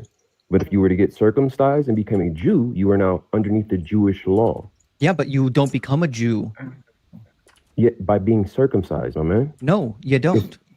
So, say, for instance, with Abraham, you'll notice when you go to Abraham, when he's talking about circumcision, God gives explicit directions to Abraham. If any of the slaves among you to circumcise his slaves, yes. No. If they refuse to be circumcised, they are now cut off. Yeah, you kill them. The slaves, right? Yeah, you kill them. No, it's not. It's not being killed. No, it means killed. It explicitly tells you in Leviticus that when people are taken out and stoned, it says cut off. It says their guilt will be upon them. Yeah, we know what cut off means. No, cut off it's an encompassing term. So I don't think you know what that means. Yeah, it's an encompassing term. So just like I was saying, a what do you call that? A eunuch. There's different factors with being a eunuch. To be cut off does not mean, oh, you'll be cut off as in being killed. Killed is a part of that, but you can be ostracized from the community, as in being kicked out or set out of the community. So say, for instance, when people were breaking the law, they would be put out of, when the children of Israel were in the desert, when they were cut off from me, set apart, they pushed them out of the community for a certain time period, and then you're reinstitutionalized after a cleansing period. No, it doesn't say that. Nope, wrong again. The word cut off from the people means that you've been removed from the people, and quite often it means that you were killed. Doesn't always mean that you were killed, but it certainly does quite often mean that you were. Okay, that's what I'm saying. You're saying it's meaning that directly, but I'm saying no, it doesn't. It does. Want me to show you where? If anyone refused to be circumcised, they will be killed. No, I didn't say they'll be killed. To be cut off. What I'm saying is that in the Bible, the phrase "cut off" means you're removed from your people, and quite often it also quite often. Right? Keith, I don't know why you're talking while I'm talking. No one hears you. It also often means, especially in the book of Leviticus, that you're going to get stoned because you killed somebody outside of the city, cut off from the people. That's why it says that you'll cut them off and they'll be stoned and their blood will be upon them. I'm not saying every time a person was cut off from the people that they're going to die. What I'm saying is that people who don't get circumcised get removed from the community, and or they even get killed. I don't think it matters if they get killed, but you're still missing the point, because being circumcised as a slave is non-optional. That's why the priests have to make sure all of their slaves are in fact circumcised. They don't not become slaves once you circumcise them. Yeah, that was my question. That verse, can we go to that verse? Hold on 1 second. In Genesis 17, when Abraham is told to circumcise his slaves, is there a second command that says, then set them free? Wait, say again? Genesis 17, that's what you're referring to when God says to Abraham to circumcise all of his slaves, right? Yeah, he tells them to circumcise his slaves, but if you go to Genesis 17, verse 14, and any males who is not circumcised... Let's talk about the ones that are. Let's talk about the ones that are. Are they freed? No. Okay. So I don't know what we're doing. It's okay. Keith is concussed. He has no idea what he's doing.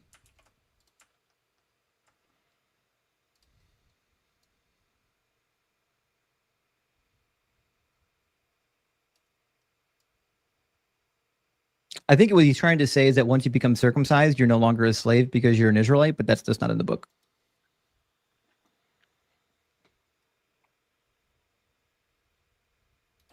But if that were true, then Abraham's slaves would have been freed if once they were circumcised. But they certainly weren't. Yeah.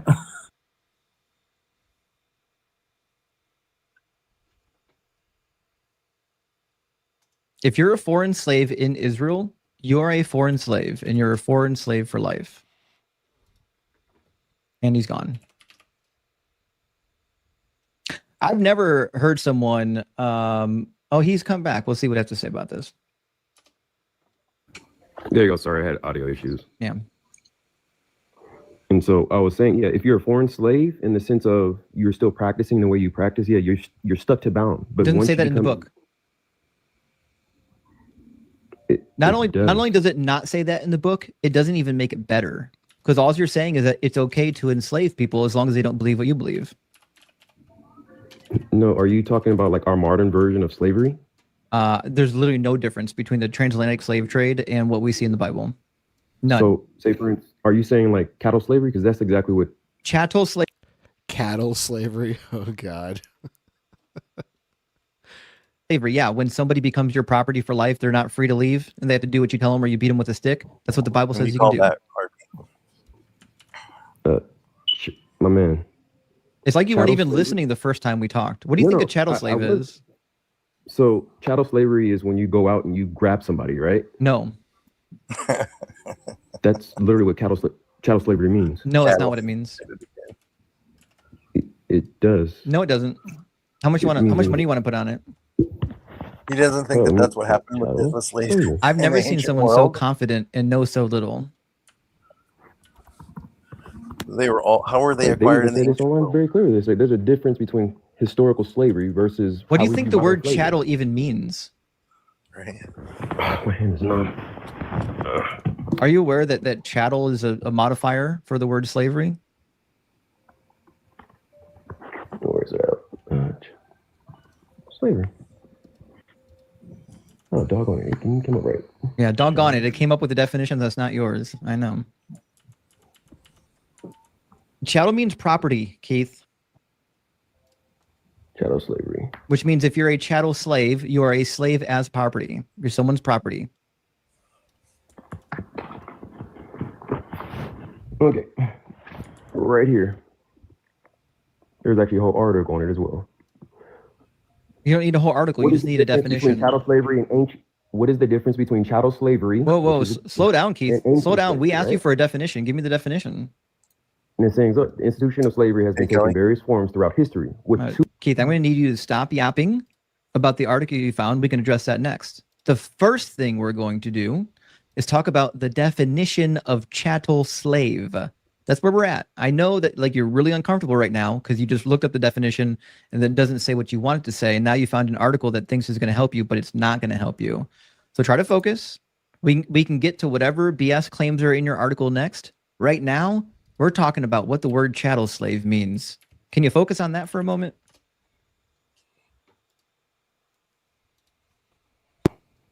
It's to say, for instance, go capture somebody and make them your Show slave me for- where that definition is. Because the definition from dictionary.com, from Merriam-Webster, from literally everywhere else says a chattel slave is a slave owned as property. Keith, can I ask you a question? Yeah. When our people were slaves and they were bred, the children of those slaves, were they also chattel slaves?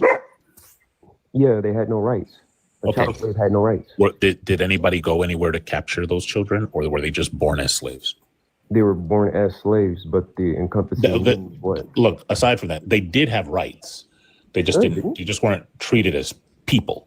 No, they had no rights. Yeah, they did. No, they did. Had no rights. They did. They absolutely. What rights did a slave have? There were laws on the books where you couldn't unalive a slave. There were laws on the books where you couldn't be like overly harsh to a slave. Now, whether or not they followed that everywhere. Those laws were actually sourced from where? We have the law codes. Like Yeah, the they're- Virginia they're- slave laws are maybe the most popular example, but we have law codes from the time period telling you what you can and cannot do with your slaves. It's like he's not aware that But even exists. that's not the point. The point is, you said that a chattel slave is a slave that you go out and go capture and bring them back. But nobody captured the kids. They were chattel. the parents, right, were captured, and so because their The parents kids were were, the captured, kids were not. so what are you saying? When someone's born, they're just instantly a slave? No, Yeah. I'm saying typically. No, look, there are scenarios where somebody is a slave and their kids are not slaves, right? That's possible, right? Yeah, it's a possible scenario, but Okay. I'm saying, are you using But it as a in this generic? case, the kids were slaves and they were still considered chattel. Chattel just means property. Yeah, but when I'm using chattel slavery, I'm making a distinction. So I'm not just using the You're not. Look, dictionary this term. is an idiosyncratic distinction, and actually, it's one. We're not even 30 days away from Juneteenth, and it's one that's starting to irritate me. What is the point that you're trying to make? Like, what's your overarching point? What he Look, wants to say overarching- is that the African American slave trade is different than what was in the Bible, but it's not going to work. Well, let's say I grant that. Are you saying that there's some type of slavery that's nice? Yeah, like that's what I was just. So people go to jail and they're forced to do labor. Is that slavery? That's jail. I'm just asking you. No, I'm is there saying, some type of is that, look? is that considered Look, slavery? you're not gonna. No, that's not what I'm saying. If that was what I was saying, those words are available to me. I could have said that. I'm asking you if you think that there's a type of slavery that's nice. That's nice. Slavery overarching is not really say for instance a great thing, but it happened historically for reasons. It was a yes or no question. I don't know why you couldn't say yes or no. Try it again, Is Jeff. slavery a good It's a thing logical to you? fallacy. It's just that's What's the part of fallacy? logical Hold fallacy. on. What's the fallacy? I Now you're really. bet money Keith doesn't know any logical fallacies. Is it a formal fallacy or an informal fallacy? Me asking you a question. No, I'm saying the question you're asking. Yeah. How is a question a fallacy? Which fallacy is it? It's the yes or no question. The yes or no fallacy? Is that a formal fallacy or an informal fallacy? I've literally never heard of the yes or no fallacy. I think what Seeing you, is yes or I think no. what you want, question fallacy. I think what It's you a want is loaded the question. false oh, you can't see it because it's green. I think you want the false dichotomy fallacy, but that's not what a false dichotomy means. And just so you know, and the reason it's not is because the third law of logic is literally that everything is either yes or no. So it can't be a fallacy. It's a So loaded now, do you question think- fallacy. A what? It's a loaded question. It's not. That's not What's what the that's not what what- little question what- is. What am I? Jeez Louise. The question here. I'm gonna Isn't there a render the fallacy question for that, again. You tell me what assumption fallacy? do I have in my question? Do you think that there is a form of slavery that is nice? RP? Yes. Yeah, what's up?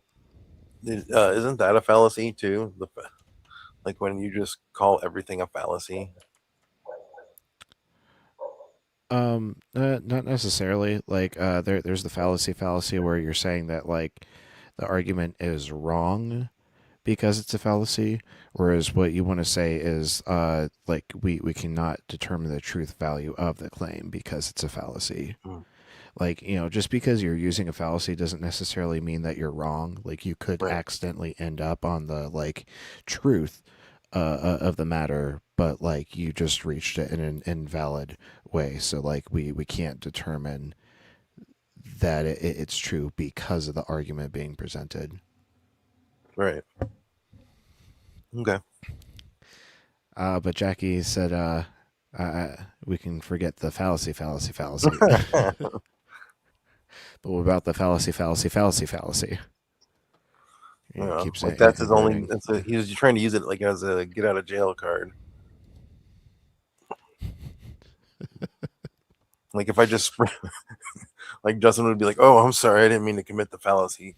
That fallacy, I don't know. That's just not. It's not gonna work. Okay, good. See, so there was no fallacy in the question. You were able to answer it. What form of slavery is nice? Romans 9. Christ calls. What? Christ. Finish the sentence. Christ calls. Christ calls his disciples his friends, but we call him master. He is our what? Our slave master, right? Is that voluntary? Is it voluntary? Yeah. Well, depending on what denomination Do you I follow. do I volunteer to be Christ's slave? It's either you're going to be a Christ slave or you're going to be a Do I Satan's volunteer to be Christ's slave? Yes or no? slave. I would say. Or does he force you to be his slave? Denominations don't help you here, by the way. Well, it does because you have some denominations who hold to what, as what we call the 5 points of Calvinism. We'll try this again. Does God force people to be his slaves, or do we? Oh no, he's a Calvinist. That makes a lot more sense. Choose to be his slaves. It's free choice. You're gonna have a slave master. No Okay, matter there what. we go. So we're talking about different things. We're talking about And I would owning even- another human being against their will. And I would even say that it's not free choice.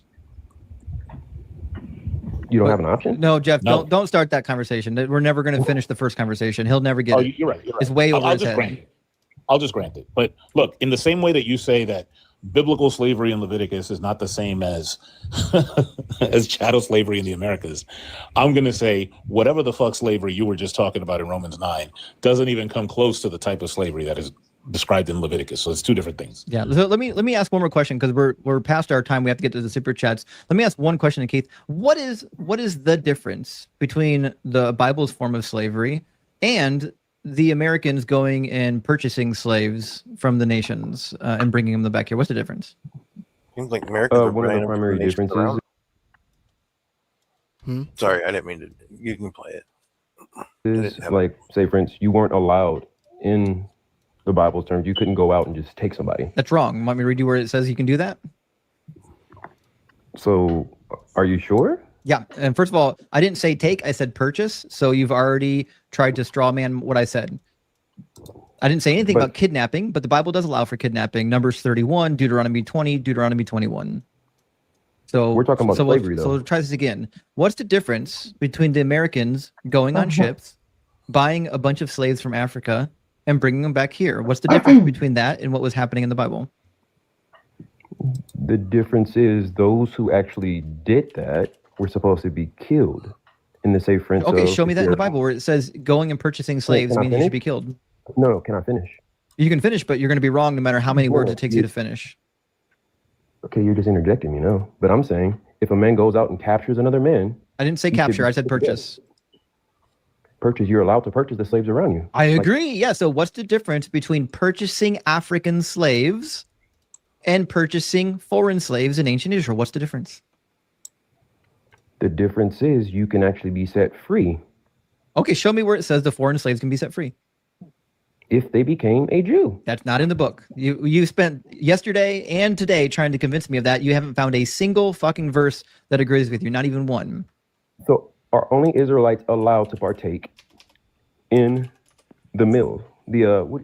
Partaking in Passover. food, partaking Passover. in the laws of the land doesn't make you part of the people group. It doesn't mean that you're now a Jew. It doesn't mean that you're now free. It does. It does not. If You have to follow it. You don't get to. You have to, Can you Keith. pause it? It's not fucking optional. That's the thing I'm asking about. Jackie, is he right? Is the caller right about what he's saying there and Justin's wrong?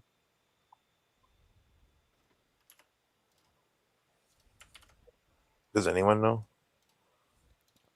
What's he saying? Do you want to replay it, RP? Well, I'm like out of the room at the moment, so Partaking in Passover. food, you can partaking Passover. in the laws of the land doesn't make you part of the people group. It doesn't mean that you're now a Jew. It doesn't mean that you're now free. It does. It does not. bad. You have to follow it. You don't get to. You have to, Keith. It's not fucking optional. If you live in that land, you must follow the laws of the land. There's one law for both the native-born Hebrew and the foreigners. You don't get to choose to follow the law. You have to. So everybody living in the land is following that law. That didn't make all the foreigners Jews. Did the slave partake in the meal? Yes, because Passover. everybody did. The No. command was for all of Israel, all of them. Quick question. So the Passover meal, Quick question, you have to be Keith. circumcised in Keith, order to partake in the Passover meal. Everybody did because it was a sacred rite that made you clean according to the law of Moses. You cannot partake in God's covenant meal or in God's celebratory meal unless you are already abiding by the laws of cleanliness. Keith, So were if you're black abiding by the people laws of cleanliness, Keith? you're a Jew, right? Keith, No. no. Keith, were black people forced to go to were black people forced to go to church when they were slaves? That has nothing to do with. Were black? I'm just going to ask the question again. Were black people as slaves forced to take part in Christianity? Yeah. Were there black people who came to the Americas and purchased their family as slaves to free them? Yeah, and then there were black people who purchased slaves. To free them, yes. No, not to free them, to enslave them. Actually, the first African American who actually fought for the right to own a slave for a lifetime was, I believe, in the Virginias. It was an African American. What was his name? It's actually a whole documentary on this. One moment. Is it all right if you give me time to just look him up? Sure.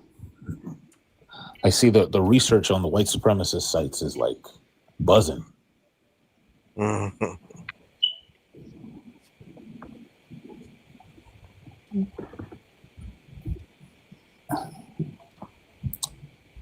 Where is he at?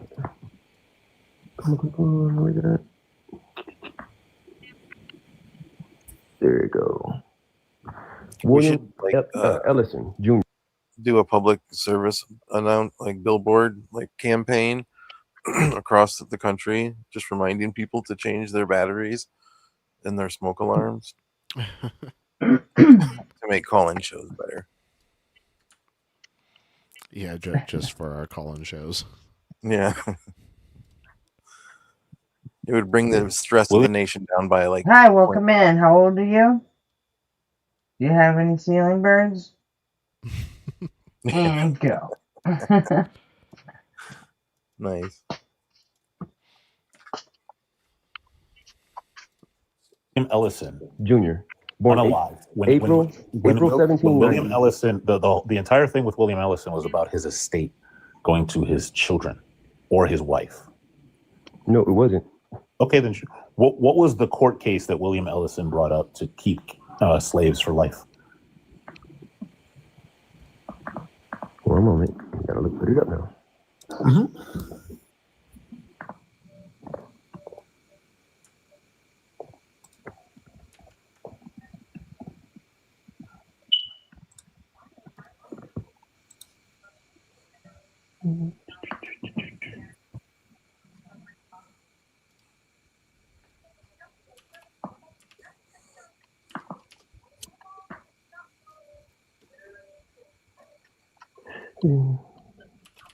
I'm trying to find the case number. So,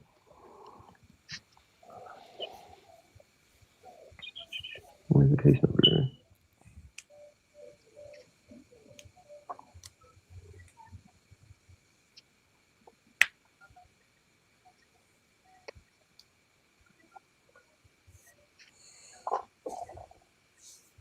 The fun thing is we haven't even got to Exodus 21 yet, which is going to nuke his position.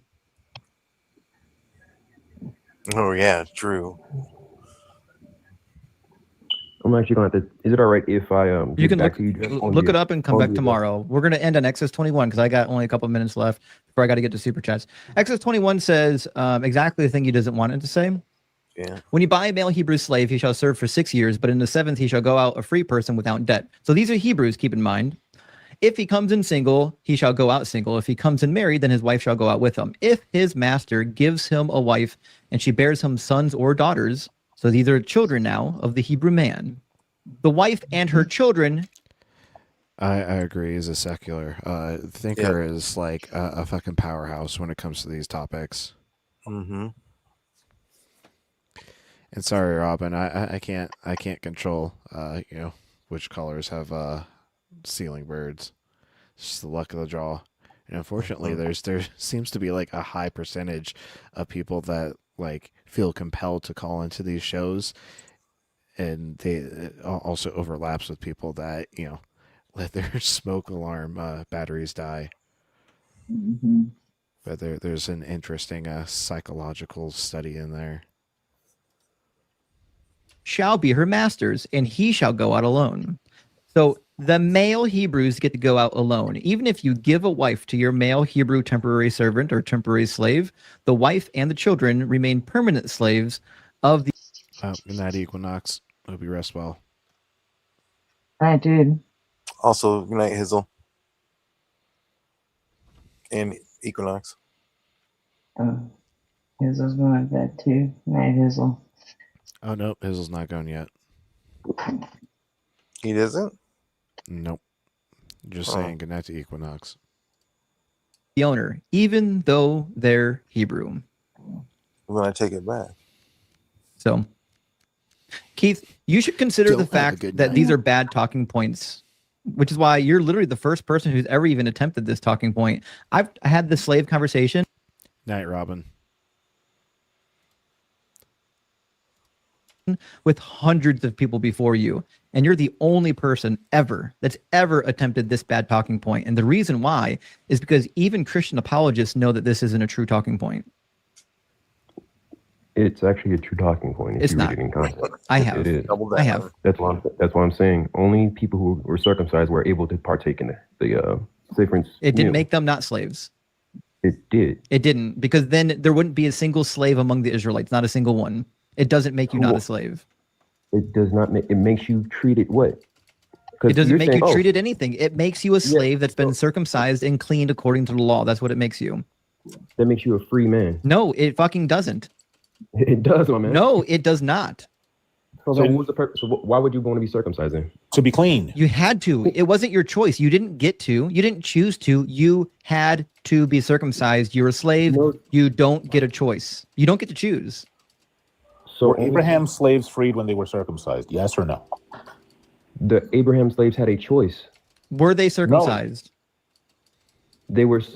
Not all of them. I don't know. Show me that passage. Yeah, I don't care about any of that. I just want to know the ones that were circumcised. The passage you're referencing is 17:14. It says if they choose not to be. Keith, I just want to know the ones that were circumcised, were they freed? If they wanted to leave, yeah, they could. Show me that verse in the Bible. Yeah, let's look at that. That's the option. Could you walk away from the land? Show me that verse. No, you know the logic of that means that after this law, that Abraham would have 0 slaves, because the ones who were circumcised were freed and the ones who were not were cut off. Means get rid of them. So he wouldn't have any more slaves. They're either freed or kicked out. Because a slave depended on his master for survival. That's why you have to understand slavery from a historical standpoint. What? Modern day That's crazy. No, they did not. Hold on. Time out. Keith, if they depended on their master for survival, then why the fuck would they leave in the year of Jubilee to their wherever? Because they have something to go back home to. So they don't depend on them. If they want. Now, remind you, there's laws in there that says, "Oh, I love my master. I'm going to pierce my ears." Why would you want to do that? That's for Hebrews. I'm just asking you. In the year of Jubilee, hold on. You said that slaves. You said that slaves depended on their master for survival, but you're also saying that in the year of Jubilee, they were freed. They got to leave if they wanted to. If they want, it doesn't say that. It does. It doesn't, Keith. Keith, stop talking. Just stop. We talked for like 2 hours yesterday or the day before. And we've talked for another like 45 minutes today, and you have not provided a single fucking reference that says if you circumcise your slave, then they get to go free. Not a single one. It contradicts what God actually says. God says that if you give a male Hebrew slave a wife, the wife and the children become permanent property of the master, not the slave. They don't get to go free. It says the same thing in verse 7 of the same chapter. When a man sells his daughter as a slave, she shall not go out as the male slaves do. So she's a permanent slave. Slaves that are born in the household, those are household slaves forever. Those are not temporary workers, whether you're Hebrew or not. Keith, you're not good at this. You're just not. And I've got to end the conversation because now it's time to read super chats and the conversation's already long in the teeth. Keith, I want you to come back tomorrow. I'll be live for quite a while.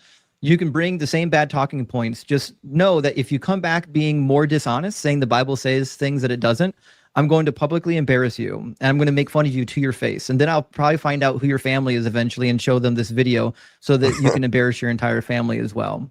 Jesus. So, please do. I encourage you. Okay, so Keith, have a good day and try again later, but come back with better talking points. I've never seen someone quite so dishonest. Yeah.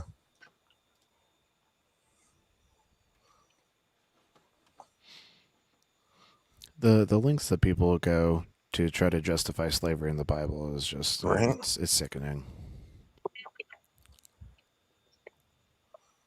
Wild. Yeah.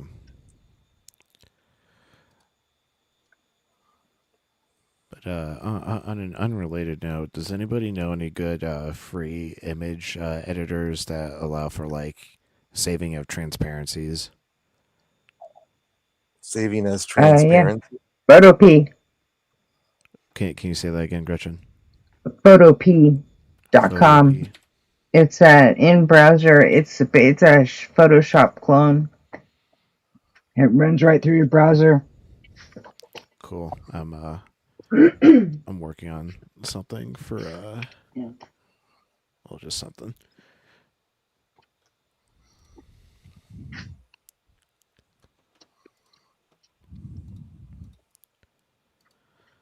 All right. Well, we've got It even 3. has a remove background option in there. You can only Eric, thanks. I you can forgot only about use GIMP. it once. You can just do whole remove background, and then if you want to use it again, you just have to wait or watch an ad or something to get it again. I'm gonna check out Photopea, and if it can't do what I need, then I'll just download and install GIMP. I used to use GIMP to make GIFs. What are you trying to do? Just save a transparent background. Google has Snapseed. I don't know if it's free though. Just I thought it transparent might be. background I of think they have a what? free version. Of a sprite layer. Like I'm layering elements together, and in order to layer these elements, I need to make the background transparent so that it's not just white going on white. Oh, or Union.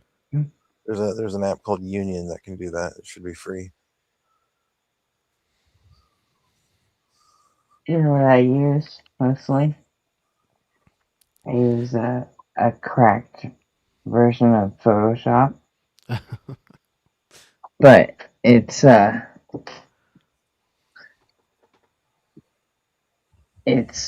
from a long time ago. I think it's like Photoshop 5. That is a long time ago. It probably still gets the job done though. And yeah, Jackie, I think I used there are to a couple throw the things. GIFs up on PhotoBucket, if I'm remembering correctly. I had a photo bucket. Yeah.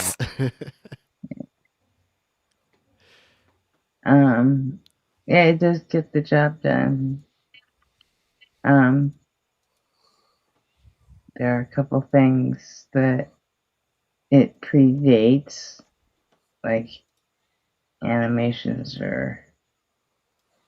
but they'll still do it. You gotta do it the hard way, that's all.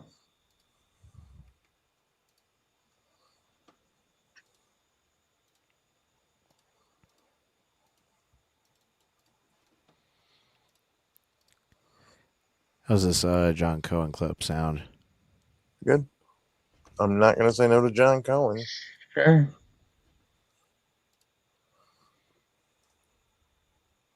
But though was how you said that harm means hurting other people, and we shouldn't harm other people because it hurts them. So why shouldn't we hurt people? So it sounds to me like the conversation is now just tracking towards a moral argument, which Sean called out a few minutes ago. Oh, I remember. Essentially, there is no ultimate intrinsic reason, right? Why? Unless you have a goal, and your goal is that you personally don't like to see harm in others.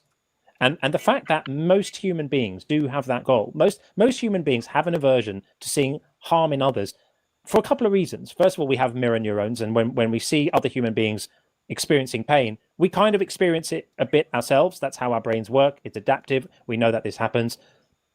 On a societal level, we have strong instincts to make groups that work. And we know that if we don't make groups that work, again, a bit like not reality testing, our own survival is going to be put at risk.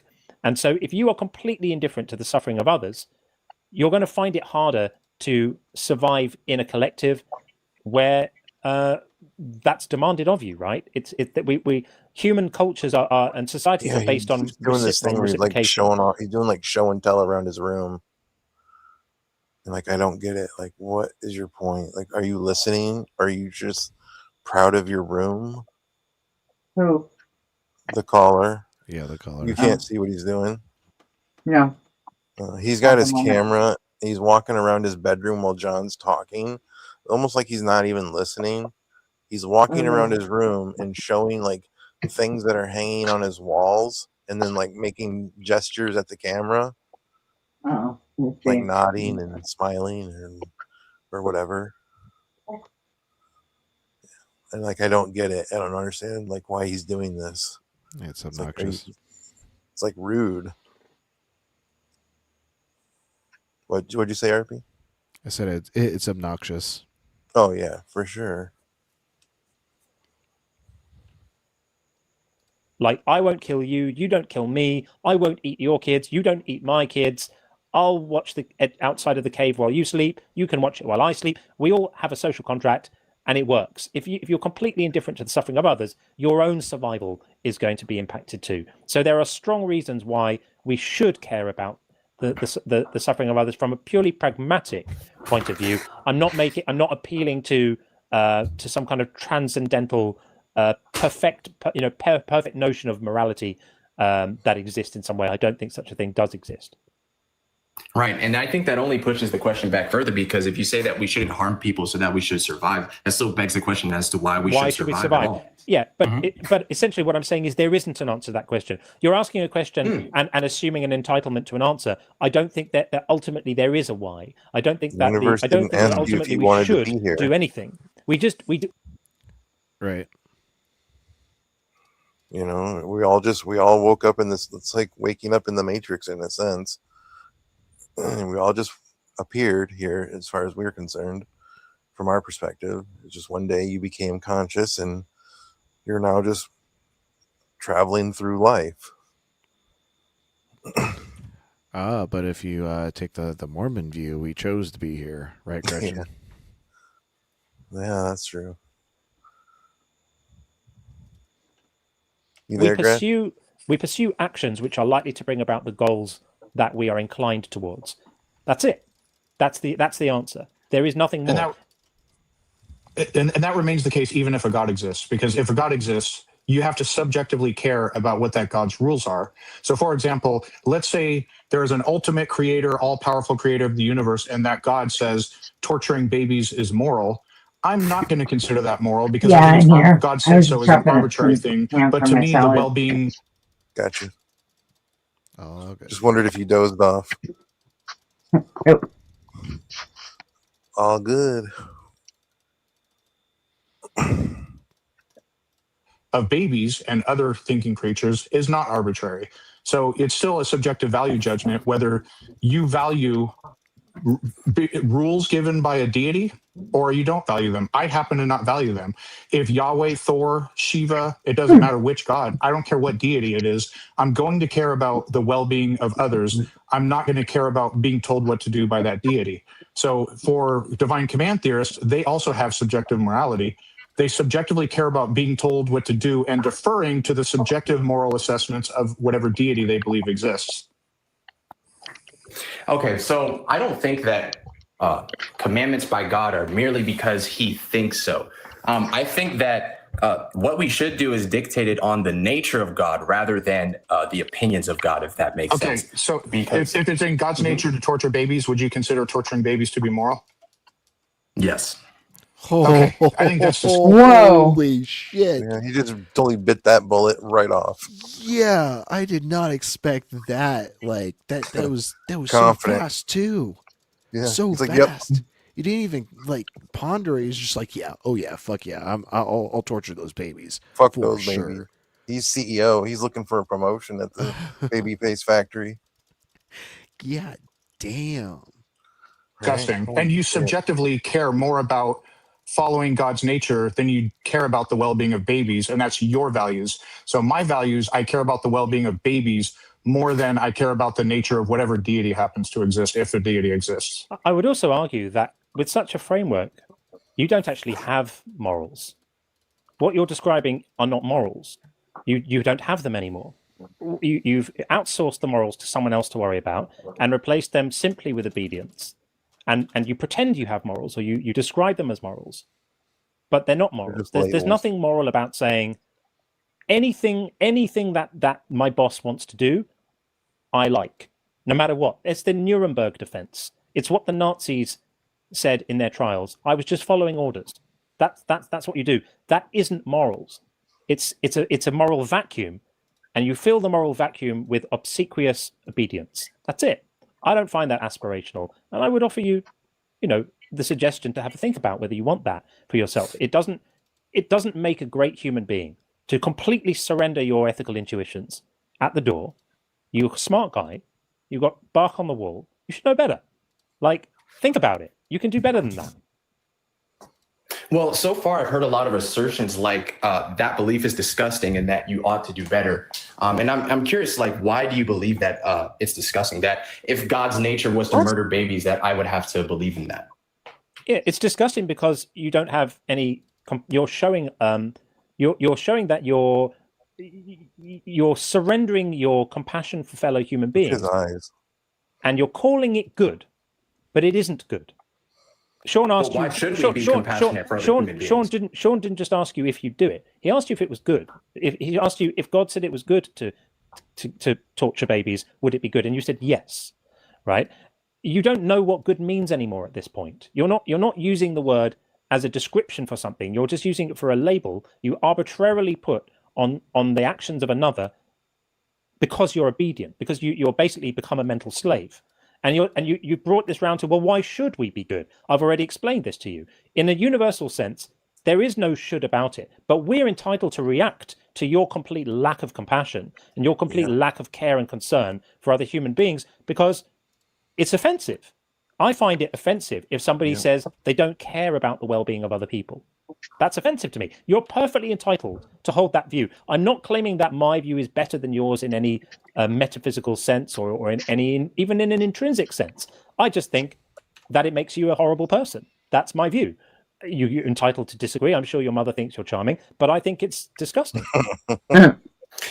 If you'll notice throughout the course of this discussion, I've been asking the same form of a particular question in different content. And that is, why should we do anything at all? And so far, your response has been no reason. No, the response wasn't no reason. The response was, it depends on what your goal is. And if your goal is, I don't care what happens to anyone, if that is genuinely your goal, then there is no should. Then you should rape, kill, murder, do whatever you want. That's the should that follows from your goal. If your goal is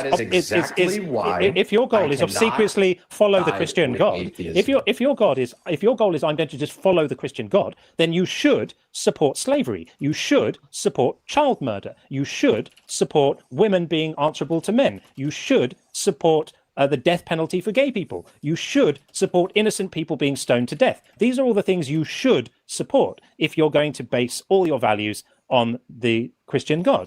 I don't believe in those things. I don't base my values on the Christian God. I haven't made myself a mental slave. I am motivated by something more than obsequious obedience, which is a genuine concern for others. That's my concern. You have just aptly demonstrated that you have no such concern, and instead, all you want to be is a God slave. Fine. At least we all know who you are and what you're about. Okay, I wasn't tracking much of what you said there because it was kind of long-winded, but I want to highlight something that you said. Didn't even listen. Earlier. He just said he didn't. Everyone else, by the way, everyone else tracked it just fine, by the way. We just have different subjective moral principles, yourself included. The difference is yours can lead you to becoming ISIS. Mine cannot. You cannot be. We're humanists. We care about our values are the well-being of others. Your values are being told what to do. So if God told you to commit atrocities just like ISIS, you would do it, right? Okay, I remember what I. Now that Ivy's pointed it out, it's really bothering me. Like who paints their ceiling a color, but then the walls white? Yeah, like that feels super unhinged. Like everyone knows it's color on the walls and white for the ceiling. Like what are we doing? True. I think. I don't know. I'm not an interior decorator. But I would go on. So is that a yes or no to my question? Can you repeat your question? I'm sorry. Yeah. So if God told you to commit atrocities, ISIS type of atrocities, would you do it? Well, if God told me to do them, they wouldn't be atrocities. Okay. So that's a yes, right? That's a yes. Yeah. Okay, I got you. Yes. So and so there's no paradigm under humanism, and I'm a humanist, where I would commit ISIS types of atrocities, irrespective of what you decide to label them. What's that? Because Why? I genuinely, so It's like I confused. value Why? the Why well-being of wouldn't you just others go in the around same killing way and you murdering value people? being told what to do by a deity. So Why we do you both value subjectively why do you value others? because I have mirror neurons on my brain that cause me to cause empathy. Why do you value being told what to do by a deity? Oh, so it's subjective then. Yes, exactly. Why do you value being told what to do? Why do you value? Again, that's why I cannot. That's why I'm not an atheist. The question's not going away. The question's not going away. Why do you value being told what to do by a deity? To the point to where you would actually like light people on fire, cut them in half, do whatever. Why do you value being told what to do by a deity that much that you would do those things to human beings? What I'm about to say is going to answer your question. But I wanted to highlight something that John said earlier, which is that I'm using the word good subjectively. I don't have an object for the word good. Well, as I described earlier, that wasn't what I said. Actually, that actually wasn't what I said. So you can answer Sean's question, and then I will elaborate on what I said because you are misframing it. Yeah. Okay. Why do you value being told what to do by a deity so much that you're willing to do awful things? What do you mean by awful? I mean violent, grotesque things. That's the whole point. Because I can't answer your question if you don't elaborate what awful is. You see what I'm saying? Okay. So if a God told you to cut a person in half, would you do it? Yes or no? Depends if it's awful. What is awful? If a God told you to cut a person in half and didn't tell you why, just told you to do it, would you do it? Yes or no? It depends. I didn't use the word awful. I didn't use what does it depend on? It depends if it's awful or not. No, Which hang again, what is awful? Hang on a second. No. I can't let you do this. Now you're shifting and changing. Earlier you said that you ground morality in God, and anything God says is good because he's the definition of good. So you don't get to now say it depends if it's awful. That's bollocks. I'm not having you do that. That's a complete change of position. So are you being sincere? Because you're either changing like sincere. Well, then He's explain posing a hypothetical then question. Then So explain how you've changed your position so dramatically from I would do anything God says because it's good to it depends if it's awful. Explain how I've changed my position. Because earlier on you said, when Sean said, if God told you to do something, Exactly. would it be I haven't good? changed my You said yes, and now when he said, if God told you to do something, you said it would depend if it was I didn't awful. say no. I didn't say no. You said you're being evasive. You're lying. Yeah. Hang on a second. You've revealed yourself to be extremely shifty here. So I was going to give you credit before for at least being consistent in how horrible your position is, but you're now adopting a horrible position and also not being consistent, which means that your position is both horrible and inconsistent. It's a How massive. have I been inconsistent? Because earlier on you defined good as being anything God says, and now when Sean asked you, not what I said at all. It was. God's nature. If it's in God's nature to tell you to cut a person in half, if it's in God's nature to tell you to cut a person in half, in fact, he wouldn't tell you that unless it was in his nature. So that's still an entailment of my original question. So God tells you cut a person in half. He wouldn't do that if it wasn't his nature. You said whatever's in his nature is good, so it wouldn't, by definition, be awful. So if God's nature is, and he ordered you to cut a person in half, would you do it? Yes or no? If it was God's nature, yes, but it isn't. Okay. Oh man. All right. So now I think now that we've been dancing little ballet pirouettes around and I just want to around the clarify, topic. John, I'm not trying to be like cocky or facetious in any way. This is my personality. I'm just goofy. You're I'm not trying to be like it comes natural. Yeah, right. Exactly. It's not a brag. He's he's obnoxious. I mean, he's been like sitting up there, like trying to mew on John the entire time. He's constantly touching his jawline, like rubbing his chin, like opening his eyes wide and raising his eyebrows, like he's thinking of something super deep. Just obnoxious behavior. Formative bullshit. Sorry. Yeah. come off that way, but well, you do slightly, and also you come off as having a really horrible ethical sense, and we're going to demonstrate it right now. So first of all, I want to just clarify the thing you said earlier was that I was not saying that your use of the word good was subjective. That's a total misunderstanding of my position. Maybe you're right. I think everybody's use of the word good is subjective. That's literally what good means. It's a subjective thing. It's a subjective opinion. You can't hammer it down unless you've got a standard that you're measuring it by, and the adoption of that standard is always going to be subjective. So good is always subjective. What I was saying is that when I use the word good, I'm using it as a descriptive term. which means that I understand what the word good means as an adjective. I can apply it in lots of different contexts. And then if you ask me, do I think God is good? I look at God and I say, do God's qualities match up with the definition of good that I use in every other context? And if it does, I say yes. And if it doesn't, I say no. That's how we use language.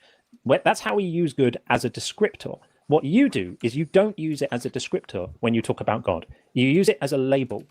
And the label removes all the actual semantic content from the word good, meaning kind, charitable, sensitive, all the things that you might put in the word cloud around good, right? All of those things are removed. And instead you just use the word good as a label. And that's how you're able to label God as good, despite the fact that the Bible God commands so many horrific things. So now we're going to demonstrate that in front of our audience. So was it good when God said that gay people should be killed?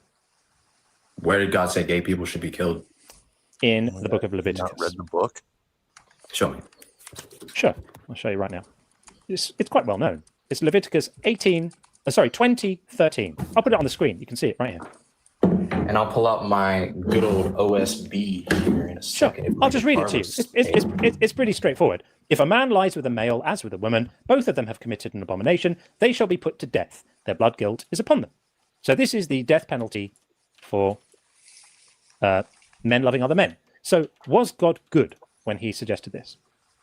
Wait, who was speaking there? This is God delivering the law through Moses onto the Israelite people. This is God's law delivered to Israel through Moses. That's Moses speaking?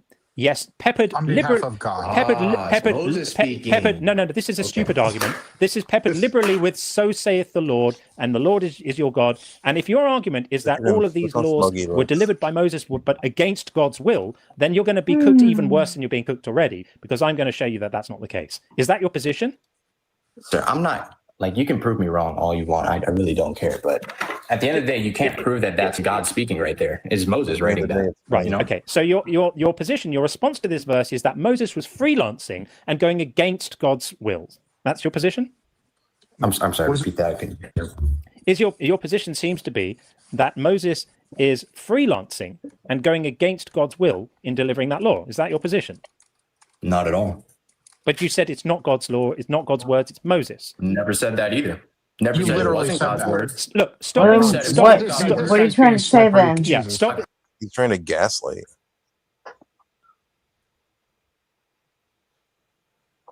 Stop being slippery. You are. I showed you. You're not being logical. It was not God's words. I only said that it was Moses' words. That's completely logical. I don't understand why you're using like a snake and someone being facetious. No, you are because it's taken as understood. It's taken as understood that Moses is God's spokesman on earth. Now, if you debate that, you don't think he was, but you still believe in the Bible God, then that implies that you think that Moses was acting without God's permission in delivering these commandments. Is that your position or not? It's not my position that God was acting. I mean, that Moses was acting without God's permission. That is not my position. Okay, so I'm going to ask you now. Okay, do you think that God was right and good to command the death penalty for being gay? Yes.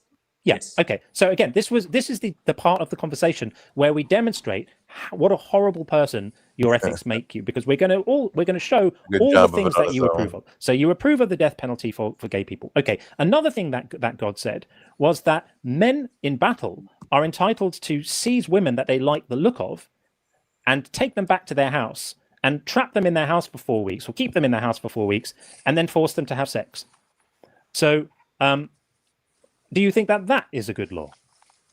I think that's an assertion that you're making, that it's disgusting. It is an assertion I'm making. You're absolutely correct. Well done. Okay. So next. So this is just a demonstration. This is just a demonstration. This is just a part of the conversation where we demonstrate all the delightful things that you like as a result of your inability to have a moral sense. So in Deuteronomy 21, God gives male Israelites the right to force the female captors of war back to their house, give them 4 weeks to mourn their families, who the men have probably just killed because it's in their spoils of war, right? It's after having been victorious in battle. And then the men get to have sex with them. Is that right also? That's another commandment delivered from God to Israel via Moses. Is that another not pregnant? Yeah. Right. It's just about securing your seed line, your bloodline. thing that you think is good. For the sake of argument, sure, why not? Sure. Yes. And then the final one I'm going to give you, just so that we nail the coffin firmly shut, never to be opened again, is everybody's favorite. You must have read Numbers 31, right? Oh, wait, actually, no, I'm sorry. No. Oh, Numbers 31 is an absolute doozy. So basically, God, through Moses, commands the Israelites to go and commit a genocide on the Midianite people. And they do this. But Moses finds out that they didn't quite finish the job, that they left a few of the women and children alive. And Moses is very angry about this. So he sends them back to finish the genocide properly and kill all the remaining males. The young children, the boys must all be put to the death. But the women and girls must be sorted into virgins and not virgins. Anyone who was not a virgin is to be killed, and all the virgins get given to the soldiers to keep for themselves. And presumably you also think that soldiers raping young girls in the wake of war, of a massacre, is also good, correct? Well, I think you're going to find my answer pretty disgusting, but yes. Yeah, there you go. Well, that is as conclusive a demonstration as we would ever dream of where your moral sense gets you. These objective morals that you were so busily appealing to earlier in the conversation make you a rape apologist, a genocide apologist, a paedophilia apologist, and somebody who wants to kill gay people. Fantastic. I can't think of a better demonstration. Fantastic. So I'll thank you so much for calling us up to demonstrate this. And, feel free to call back again. Thank you so much. That's fantastic, ladies and gentlemen. Halloumi cheese. Perfect. I mean, I get accused sometimes of paying people to call the show. I swear on my child's life, that is something I would never, ever, ever do, because I have such a rich choice of real monsters, people like that who call in for real. He was for real, people. That's what this cult does to people. That's what this type of thinking does to people. He came in making a philosophical moral argument and ended up defending the rape of children. I rest my case. That's it. I rest my case. Wow. Who needs a shower? I need a shower. That was... And as I always say, one, perceived revelation away from being ISIS. Literally. This is what religion does to people. And people wonder why we do this. But I feel genuinely grateful to him for...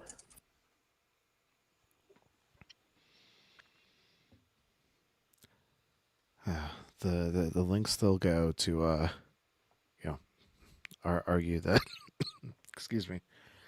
Their God is like the ultimate authority for any sort of moral claim. It's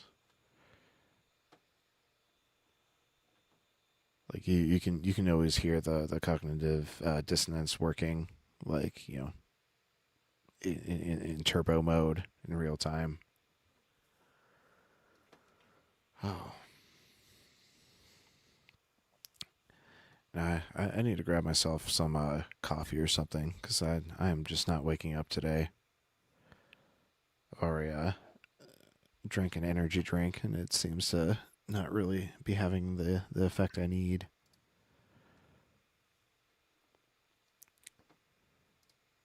So should I throw something on while I run upstairs to the kitchen, or do you guys have something you'd like to discuss?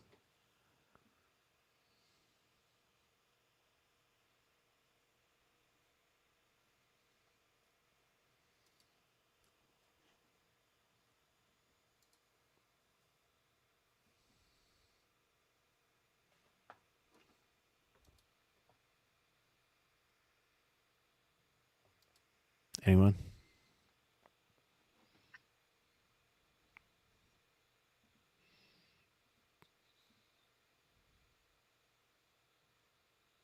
Did I disconnect? You guys still there?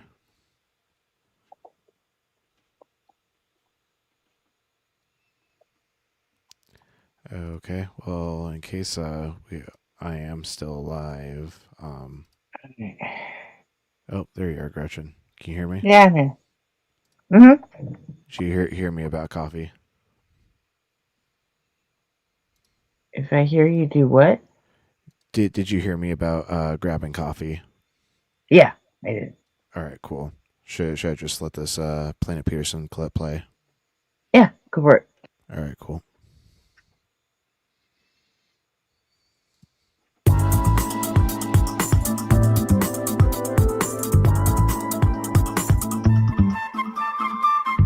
I do not believe in Jesus Christ as my Lord and Savior, no. Can I ask why? Because I don't believe in magic. Magic, what makes you think Christianity, or specifically Christianity, is magic? Because that's what miracles and all that, and supernaturalism and all that stuff is. So how can we come from nothing? I don't think that we do, but you do. So let me ask you the question. How can we come from nothing? How can we come from nothing? Well, God created us. Okay. I asked how, not what. Well, in the Bible, it took God 7 days to create the earth. So this is this is how. I didn't ask you how long it took what to do it. I asked how. How did something come from nothing? Well, God has always existed. I didn't ask you if something. So we're not talking about God.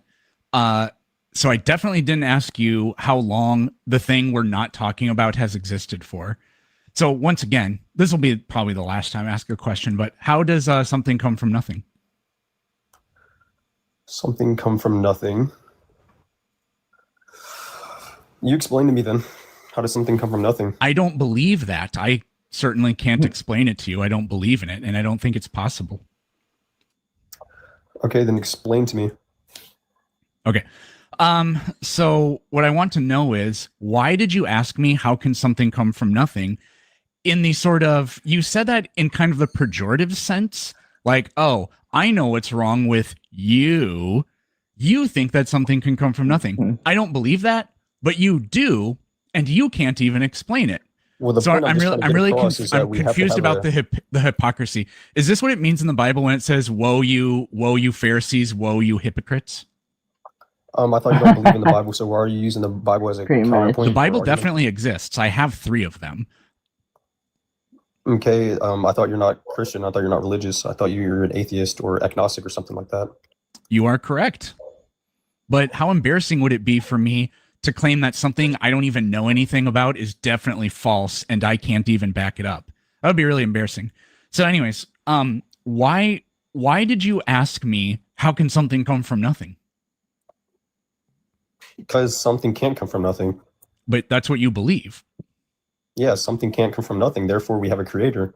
How do you think the universe was created and all this stuff? Maybe I'm not hearing you correctly. Are you saying something cannot come from nothing, or that it can? It's always existed. It can. Okay, well then it doesn't come from nothing. Well, like things that don't exist don't do things. So the universe can't come from nothing. So that's what I believe. But you guys do believe that. Well, okay. I mean, everyone's entitled to their own belief, but I'm just telling you, Jesus Christ loves you. He's your Lord and Savior, and I really hope you convert to Christianity. That's what I think. Don't have to do that because he loves me. It wouldn't matter.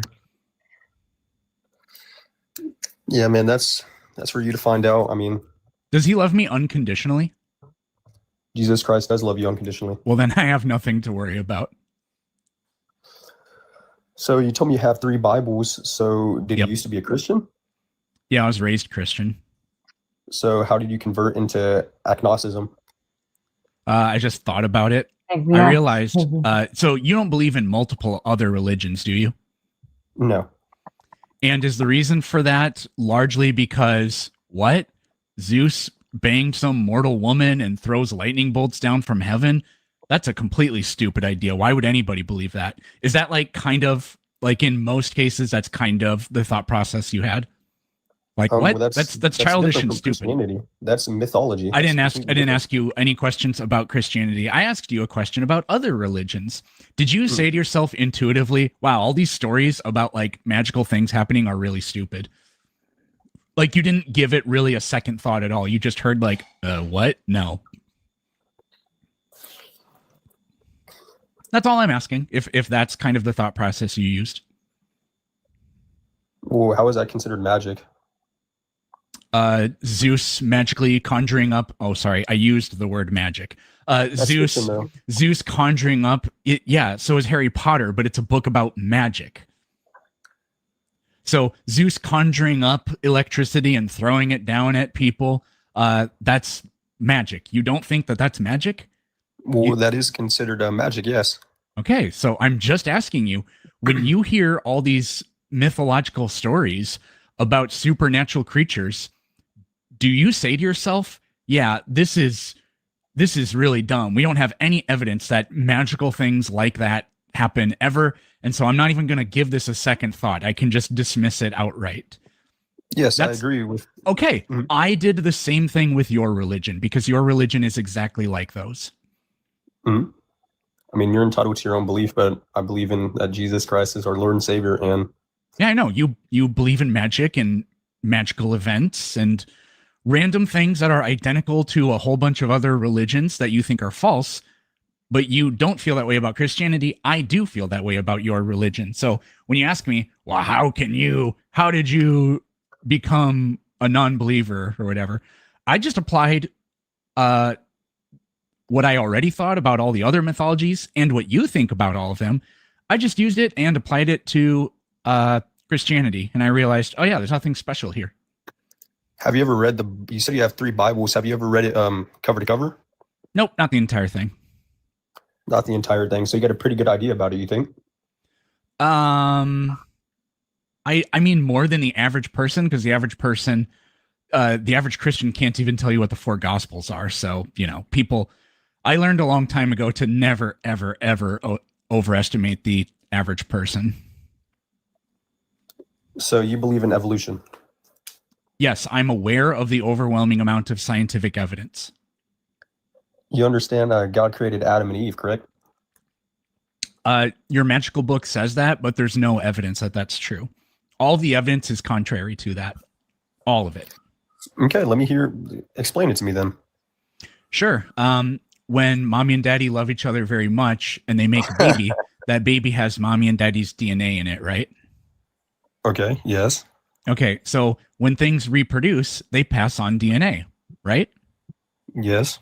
So you can tell if something's related to something else by how much DNA it shares, right? Yes. All right. All life on the planet shares DNA. That is scientific evidence, proof positive that all life is related. And when you study the nitty-gritty of that evidence, of that genetic evidence, it not only demonstrates that we're all related, but it demonstrates we're all related in exactly the way the theory of evolution predicted. These certain organisms would share the most genes. These organisms would share some, but less than these, et cetera, et cetera. Now, I can go into the details on that if you want, but that's just trying to get kind of broad. Yeah, go ahead. If you believe in evolution and everything, do you believe we came from fish? One of the ancestors of all vertebrates is a fish, but it's not the case that one day fish gave birth to people. Yeah, you see, it's just illogical to think that we came from fish. We obviously too bad I have all of the evidence that that's the case. Yeah, I don't think we came from a fish, dude. Well, if we came from fish, we'd have to share genes with them, right? Yeah, and we don't have and gills, we do. we? I said genes. And yeah, you do have gill arches when you're an embryo. They just turn into other structures in a predictable way. Mm-hmm. So your jawbone, this right here, your mandible or whatever, that comes from a specific gill arch. The bones of your inner ear come from a different gill arch. I think your Adam's apple comes from a different gill arch, and you can trace where those are in other fishes, and you can see how they get modified in us. Yeah. So, yeah, we have, so evolution it's what we call descent with modification. So it modifies pre-existing structures. So here, let me see if I can I show you this on the screen? Yeah, you see that right there? Yeah. Yeah, those are gill arches right there. As an example. So that thing on the left, that doesn't really look like you. It doesn't look like me either. But we do, that is what you look like early on in your embryological development. Okay, I just realized that I completely skipped supper because I spent most of the evening before my nap watching RP Jr. So I'm frying up some eggs. That should give me a little more pep in my step.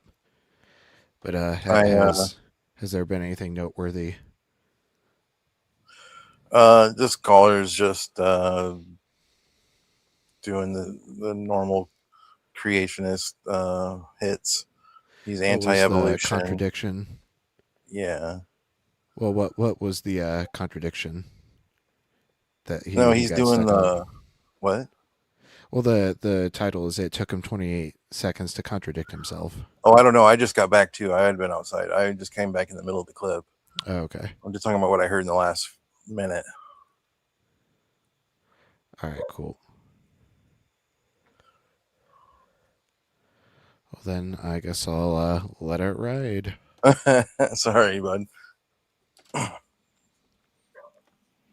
And so, oh, sorry. And if you compare that to like a shark or something like that, we look extremely similar to them at that same phase. They have these gill arches as well. I can try to show you this picture. Why is this on Facebook? I just want the image. Oh, I clicked on open link, not image. So like, yeah, there's an example, but I mean, I have so many more examples. That's just kind of a, proof of concept sort of thing. Okay, and the prompt says the Big Bang is a fact, but isn't the Big Bang basically a theory? Yeah, it has been proven scientifically.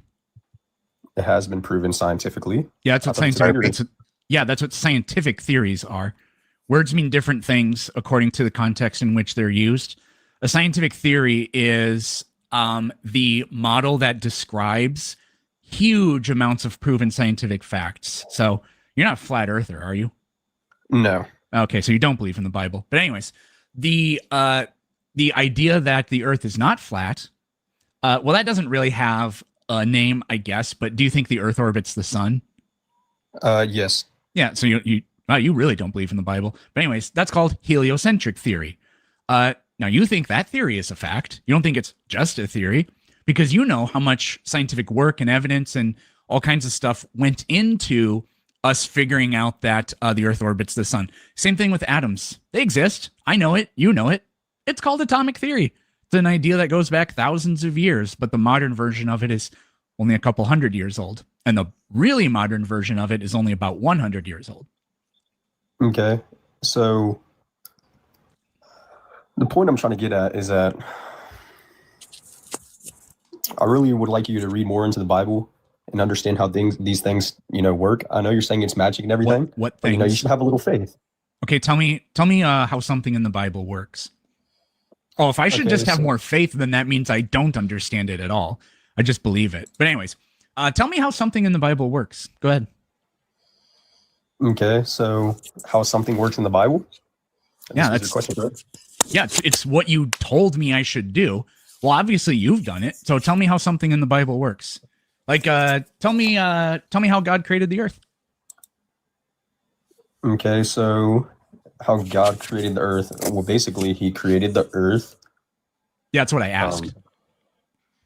Yeah, God created the earth. I mean, what is there really more to clarify?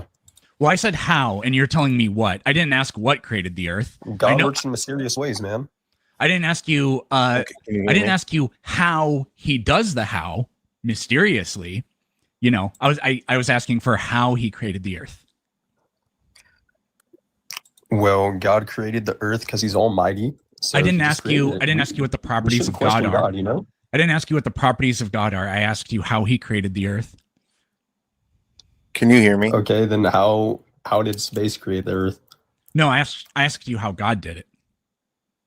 Okay, well, God created the earth by creating it. Okay, so you said I should read the Bible so I can understand how these things work? You don't understand how any of your own beliefs work. Are you? Man, I'm just telling you to have some faith, man. I know. Do you know what faith is? Yeah, faith. You have faith. You're having faith in something. Faith is when faith. Oh, brother, this guy stinks! Very well said. I mean, do I really have to clarify what faith means? I mean, you look like a pretty smart guy, dude. I know what faith is. I just, you don't seem to really be very, what's the word? Introspective. I don't think you've thought about what you believe at all, like even for 5 seconds, because you keep this whole thing started with you being like, yeah, watch me absolutely nuke this atheist with a truth bomb. Did you know atheists think something can come from nothing? That's why atheism is so stupid. Turns out I don't believe that, but you do believe that. I don't think I said that. I think you're putting some words in my mouth. Yeah, I didn't. Right. So this is literally recorded, so people are going to know that I wasn't verbatim quoting. Hey, Nick, dude, did you get your mic switched out? Can you hear me? Yeah, I can hear you now. Okay. Yeah, then there was like, I was having like really bad echo, and then there was like two of me on stage.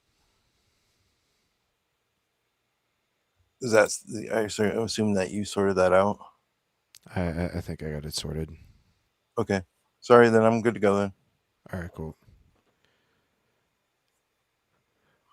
All right. Yeah, my eggs are just about done, so I'll let the clip play out. There's only about 60 seconds. You went to cook. I'm sorry. I thought you said Yeah. you already did that. No. They're currently frying. Gotcha. Yep. So I was just trying to ask you a question though about have you ever heard of the Talk Origins website?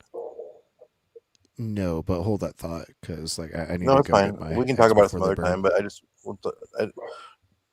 go ahead and do your thing. But that's what you're saying when you say those things. That's what you're implying. But it turns out that's actually what you believe. And then you say, you later on went on to say, well, the problem with atheists is that they don't understand what the Bible says. So I asked you to tell me one thing, explain one thing in the Bible, and you can't do it. So I mean, you told me you have a Bible, so I don't really think I need to clarify. You're guilty of all of the things you accuse people of doing. Get a free book, 2 free audiobooks, and ad-free videos by becoming a Patreon member.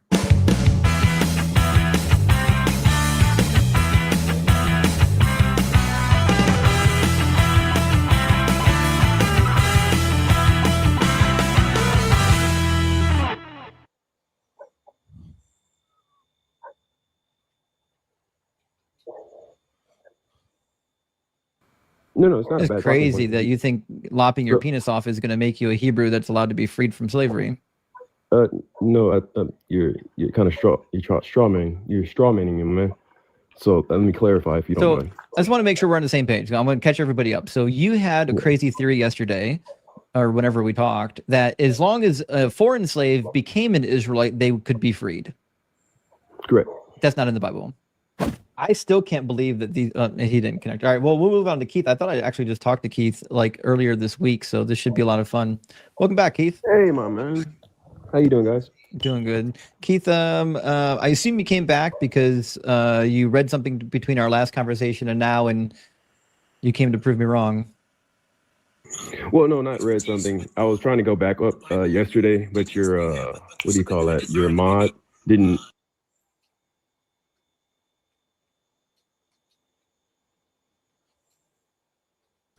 Oh, looks like I had autoplay on it. Went into the clip that we already watched earlier. That's funny. Oh. Okay, let me go back so I can remove that from our playlist of queued videos.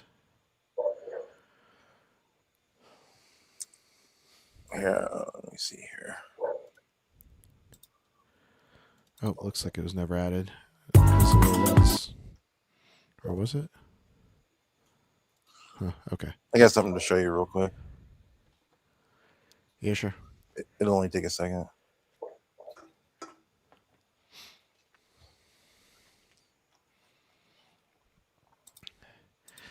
Okay. Just a slow night. It's that midweek hump. The true feeling of hump day. Oops. Hold on.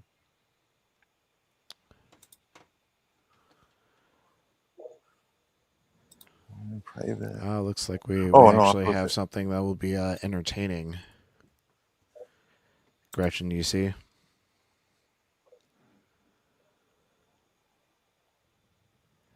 Gretchen?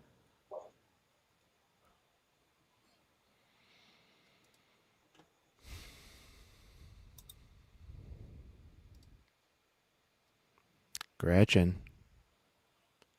You there?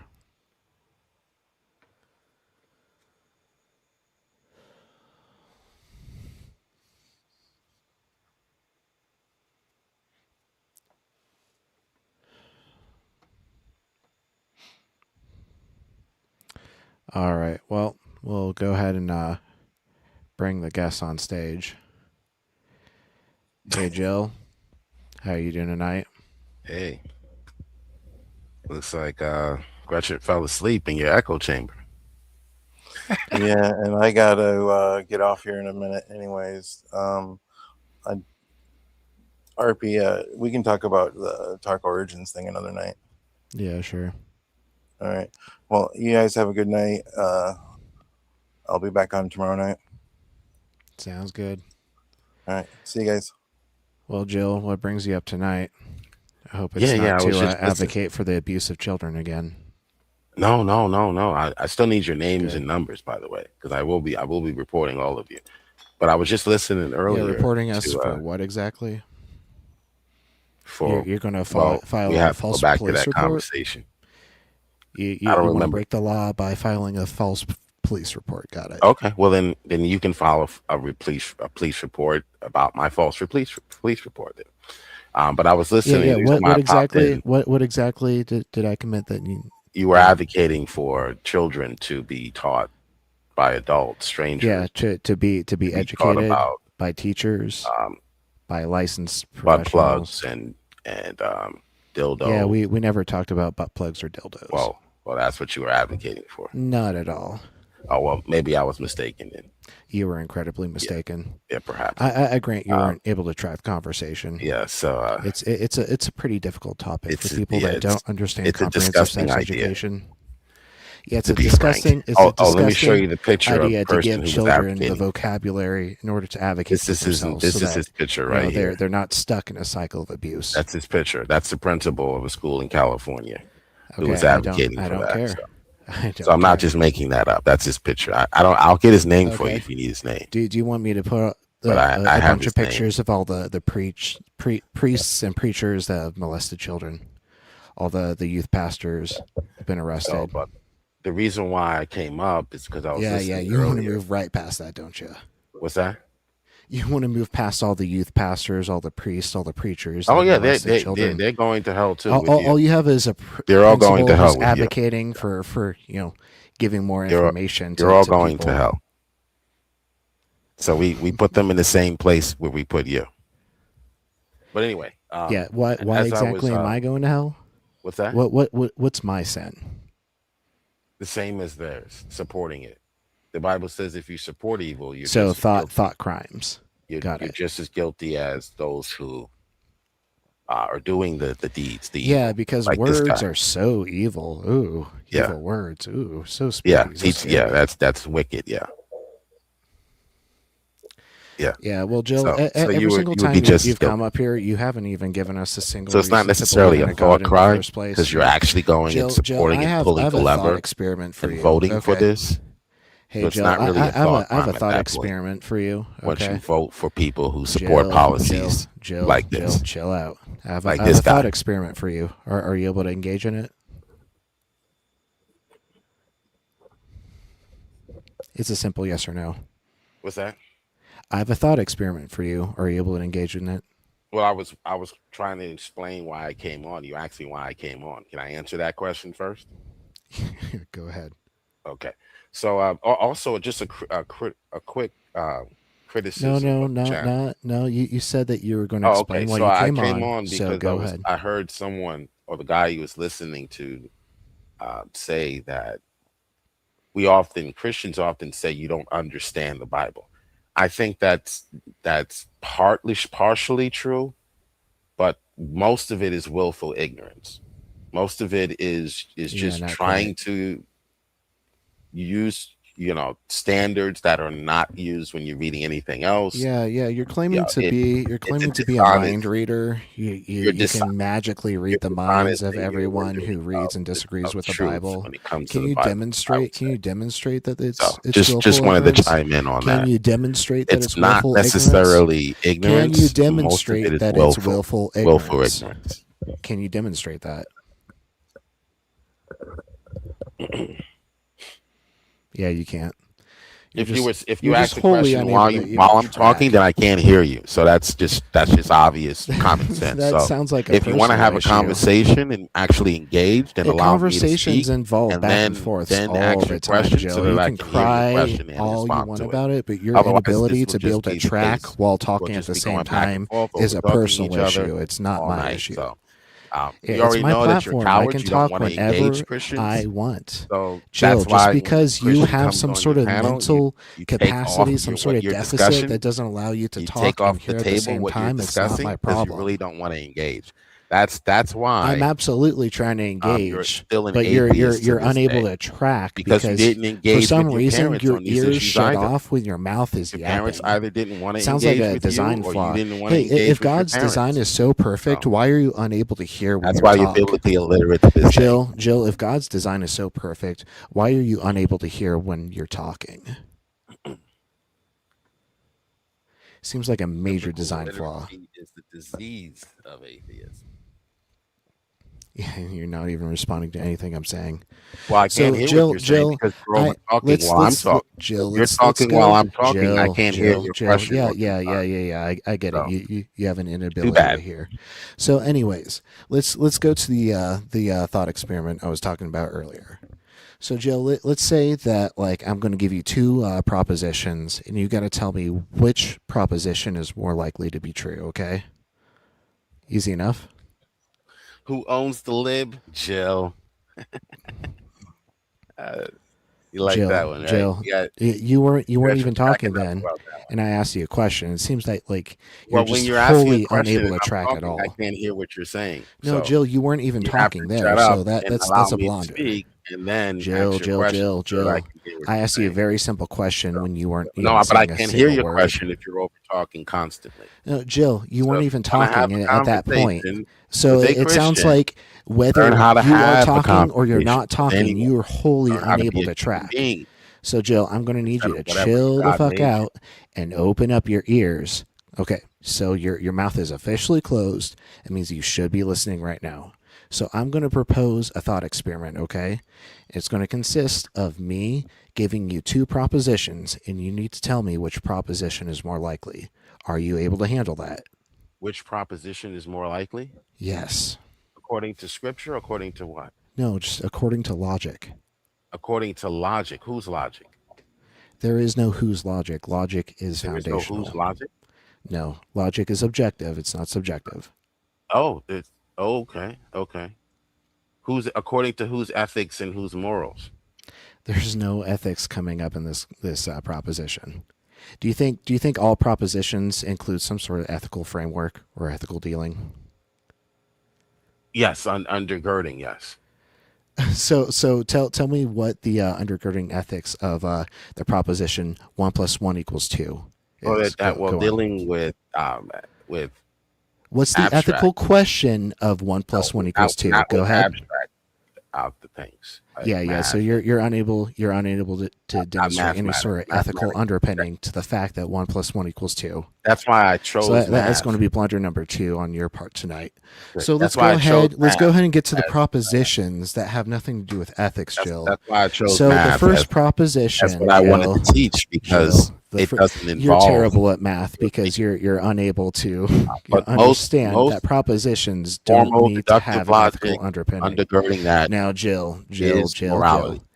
before Logic, you embarrass you have yourself any abductive further, logic, let's symbolic get logic Jill, is not Jill, included. Symbolic Jill, or mathematical logic is not Jill, included. we're talking about the rules of valid inference, okay? You know, Just FYI, like that's P just the equals Christian P, worldview. P That's does just not the equal Christian NP. There worldview, is okay? only P or NP. But now your the three worldview classical may laws try of to lump logic. them all in. Now, Jill, I just know as you're one, as one terrified and of the this same. thought experiment But the because Christian you worldview does always not get lump clowned them on whenever it comes to logic. Okay, and then you But have I need Boolean you to put your logic big as boy well. pants on. Which All right, logic go are you ahead. referring Go ahead and put your brown pants on so that the class can't see when you piss yourself. What's the language of But logic are you Jill, referring I need to? I you to just gave close you your mouth 6 and get ready for the thought experiment. Are You you know the able to 6 do that? types Are of you able to logic? buck up?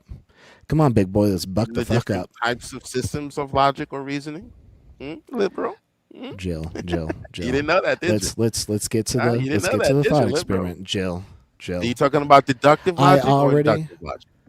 Are you talking about abductive logic or symbolic? You're talking about symbolic Jill, logic, which is different from the let's first get to three. the It's thought in a experiment, different okay? category. Jill, you are just All right, fucking just did you trying know to that? sprint away from this.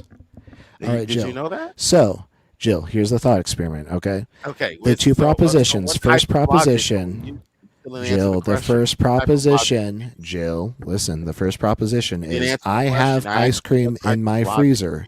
Jill, can you repeat back to me what the Are we first using proposition inductive was? reasoning? Jill, can you repeat back to me what No, I the can't first because you were proposition talking was? while I was speaking, so Well, I didn't hear a because you're word that you unable said. to track. I I asked you a understand simple you have question. What type fundamental of logic? tracking failures. You need to, All right, this is just take going your to be the shoes case all off, night. If this is what you consider to be carve good some little content, tread into your then shoes go so you right get a ahead. little traction, But okay? apparently So you're I'll going to go lose ahead views. and I repeat would the have proposition to left you, this okay, channel and Jill? went to a channel Jill, where you're a going to get discussion is 3 being strikes, held, okay? I'm and not going to just repeat someone the over talking proposition. all I'm going to night. repeat the proposition. I So if need this is you what to you think is repeat it good back to content, me. keep it The up. proposition number 1 is Looks I like you're have ice losing cream in viewers, my buddy. freezer. Can you repeat back to me what the proposition is? Perfect. That was actually my plan for you to lose viewers because no one should be watching this garbage. All right, that's going to be strike number 1. No one should be Okay, watching this here goes garbage. try number 2. Jill, the first proposition Oh, is I have ice cream in my freezer. How Can you about repeat Trump, back to man? me? Trump is a Can you great repeat back president. to He's the me greatest what the president of first all time. proposition is? What are you doing, RP? All right, that's going to be strike number 2. Jill, this is going to be try number 3. You get What's this that? wrong, you're out, okay? The first Okay. proposition is I have ice cream in my What's that? I freezer. didn't hear that. Can you Repeat that again? repeat back to me what the first proposition I didn't is? hear what you said. I'm sorry. I didn't hear anything you said. What was that? Okay, the first We're always proposition talking a lot. is I have Go ahead. ice cream in my freezer. Can you But, repeat back to me I what the just first wanted to- proposition I is? just wanted to come in and correct you guys on that, okay? Yeah, okay. Goodbye. That was strike number 3. Not dealing with that. What's good, Jay? Yo, what up, man? Talking about fucking bizarre. How's everybody? Doing good. Now that we got rid of Jill. Gave him 3 chances and he could not help himself. He never can. I seem to think he has some sort of like impulse control issues.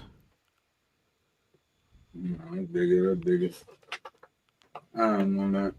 I think motherfuckers make a lot more about that dude than necessary, and I think he eats it up. You know what I'm saying?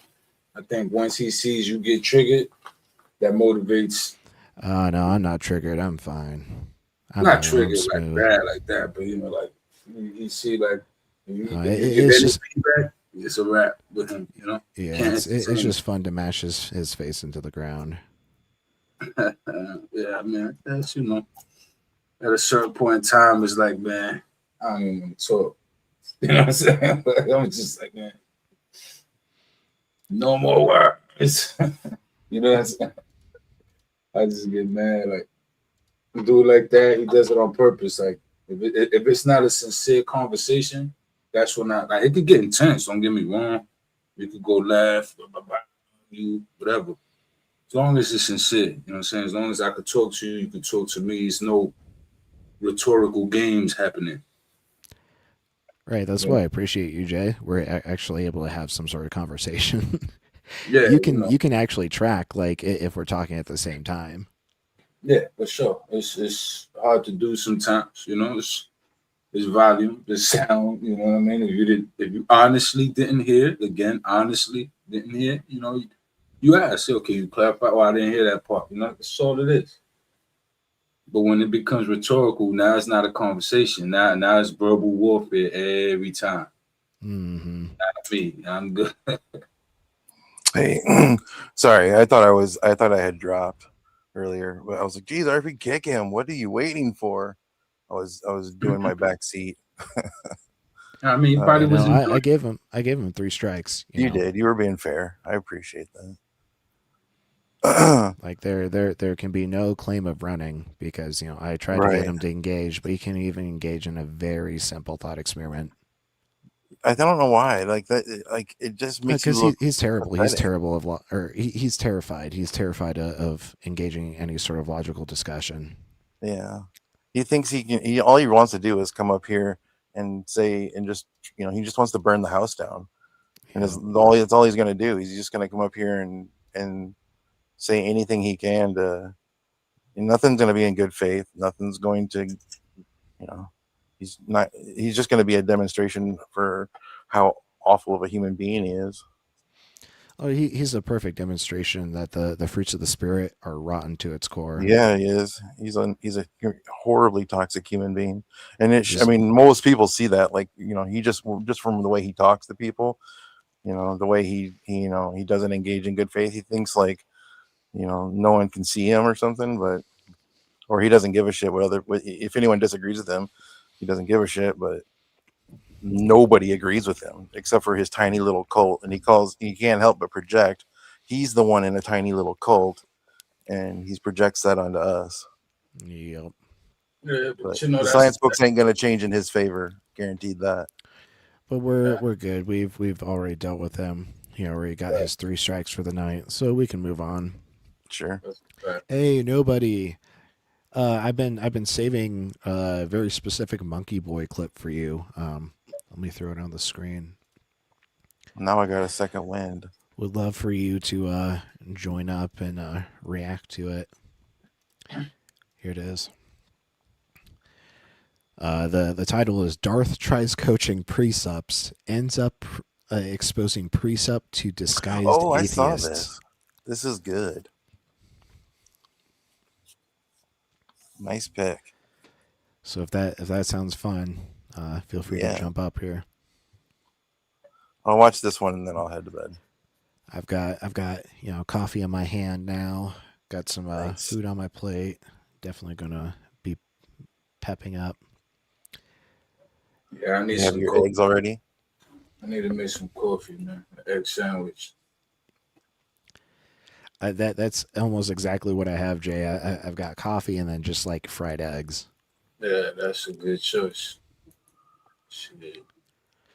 Omelet or something, you know. I just scrambled them, but put some. Yeah, I have a whole bunch of extra bacon lard. I fried up a whole pack of bacon earlier this week, and we made some homemade mac and cheese. And I always like to save the bacon lard and use it as a substitute for butter, or I'm like frying eggs or something like that. That's perfect. Hey, nobody. I don't do shit like that. I need to. Makes it taste better. Yo, what up? Yo, what up? What up? Scooty. I'm about to go make some coffee. Be right back. Always a good idea for more coffee.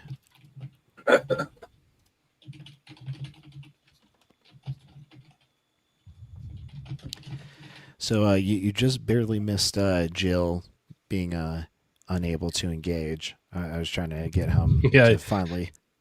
I listened to I don't know. I think I was away from my computer, but then I came back and he was saying that there's some type of undergirding ethical thing happening with any proposition. Mm-hmm. And I was like, okay, dude, yeah.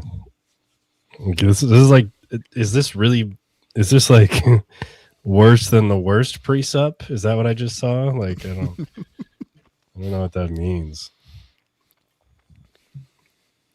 Pure imaginating.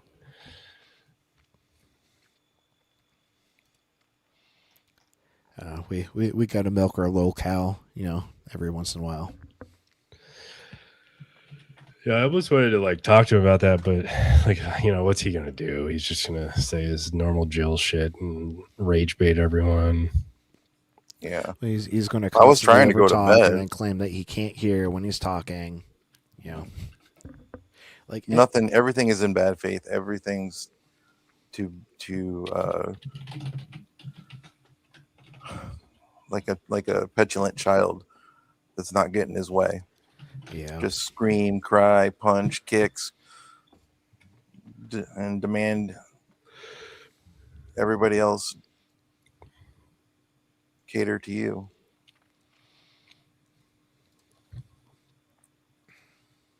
Is it lagging or is it? No, I don't think so. Give me when do you hear this, and I'll let you know when I hear you. I heard it. No, I was telling you to give me that test. You were telling what? Okay, Nick, I need you to say to me, when do you hear this? Oh, okay. When do you hear this? Now. I meant the I see this the cursor spinning on the screen. I was just wondering. No. That's just like an artifact of like being on time 0000. So like if I scrub forward 5 seconds, it's no longer giving the infinite buffering. But if I that's what it was confusing me. I thought it was we were waiting for it to play, and it was just lagging. Sorry for the confusion. No, you're good. You're good. All right. Well, then I guess we can just go ahead and dive in. Sounds good.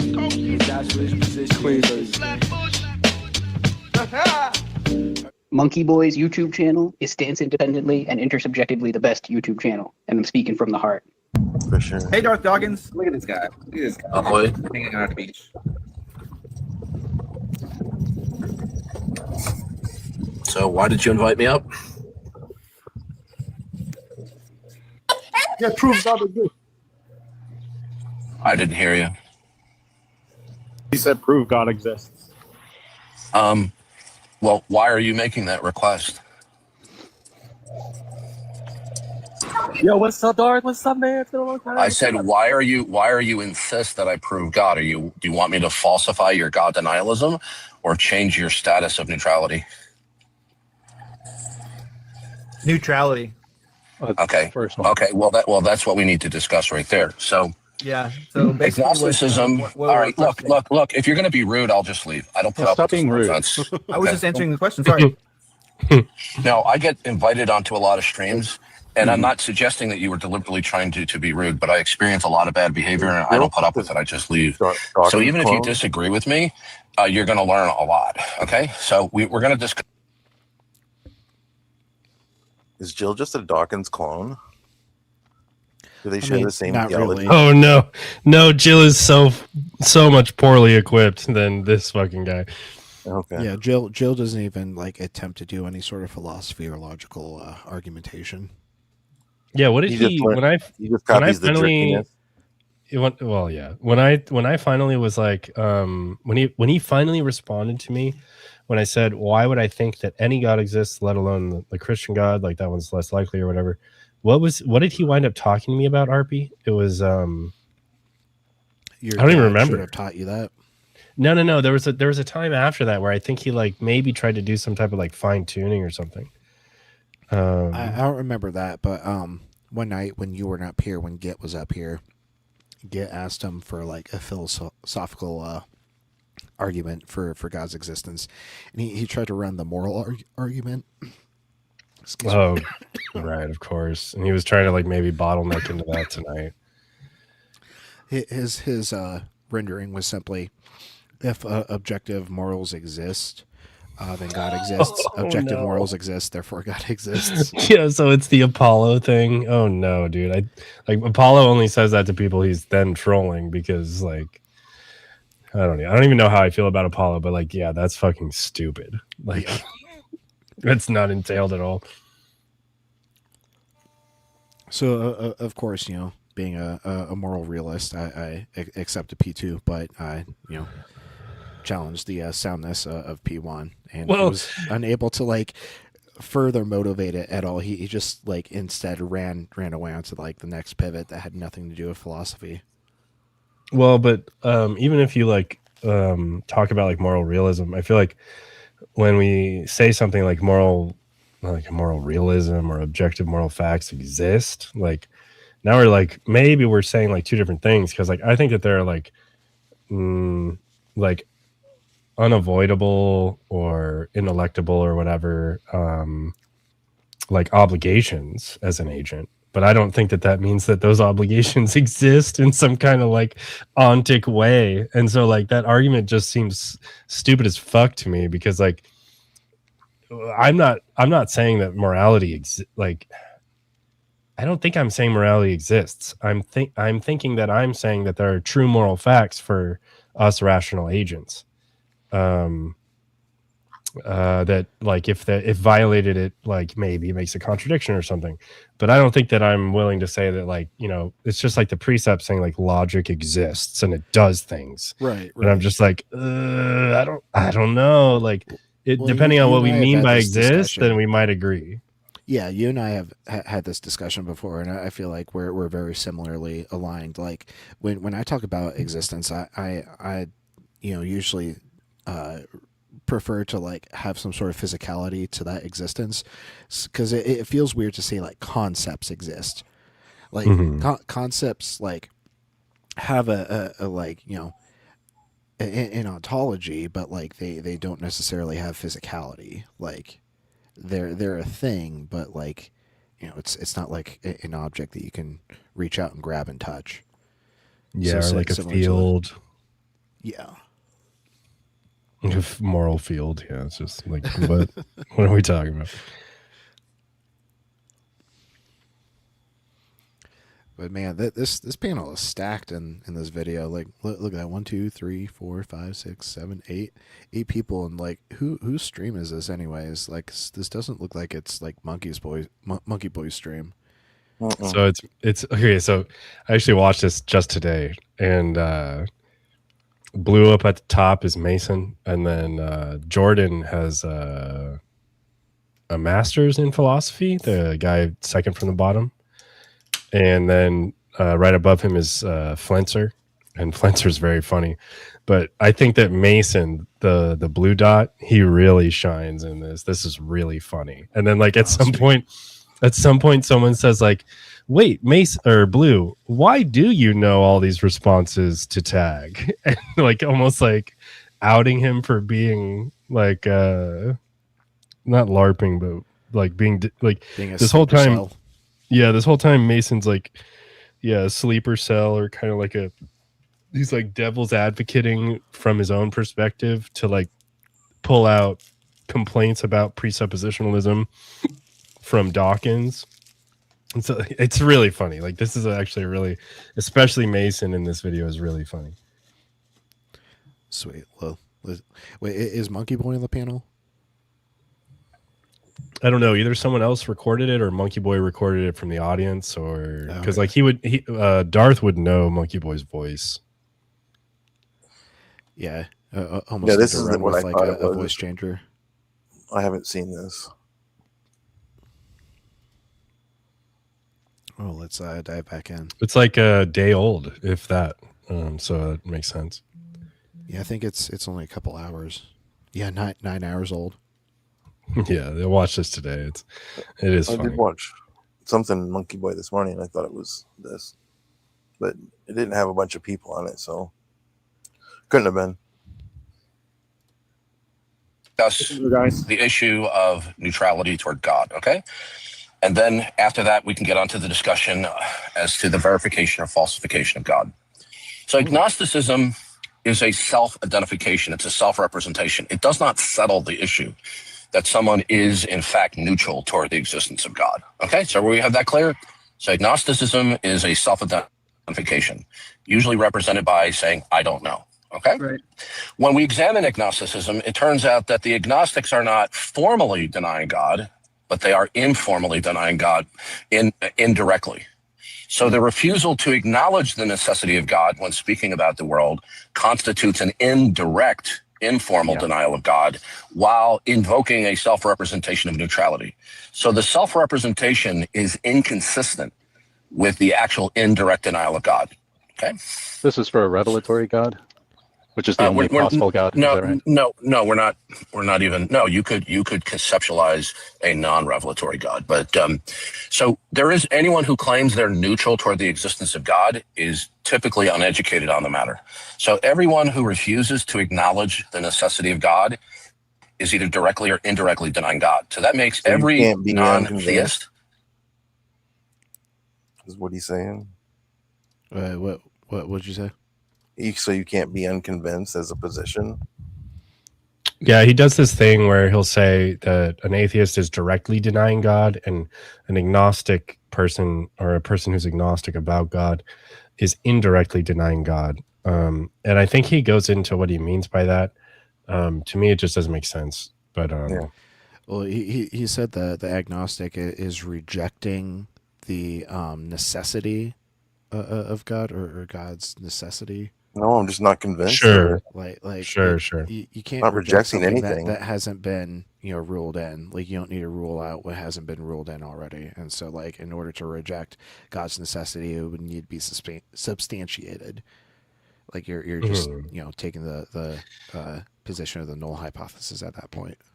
Well, and keep in mind, they're always going to have the fallback that's, I mean, like, just look at, like, Eli. Like, Eli's going to be, like, so sloppy about it, and he's going to say, yes, any logically coherent world requires God. And then you're just going to, like, are you joking? Like, there's no logically possible world without God, like, in the backdrop outside of the formal system, causing the formal system to make sense and not contradict itself, which the formal system would just be describing the states of affairs that can't contradict. So, like, they're not even really going to present like a contradiction in God not existing in a possible world. Instead, they're going to say, oh, well, you said possible world, and I think God is necessary for the possible world at all. And so then it's just like, well, now you're just refusing to talk to me. You're an idiot. I don't know what to do at that point, But like Dawkins typically won't do that. He doesn't really fall back too far like that in this exchange, but like, he's always got that up his sleeve, like a precept is going to bottom out at design of world or something like that. An atheist. Okay. In like So the now, local sense or the global sense?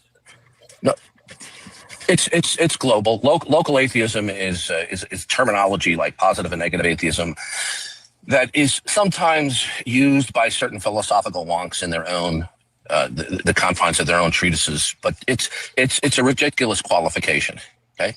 Because they're actually operating in principle that neutrality toward God is a viable option. Okay, once you remove the idea, Wait, it is though, isn't it?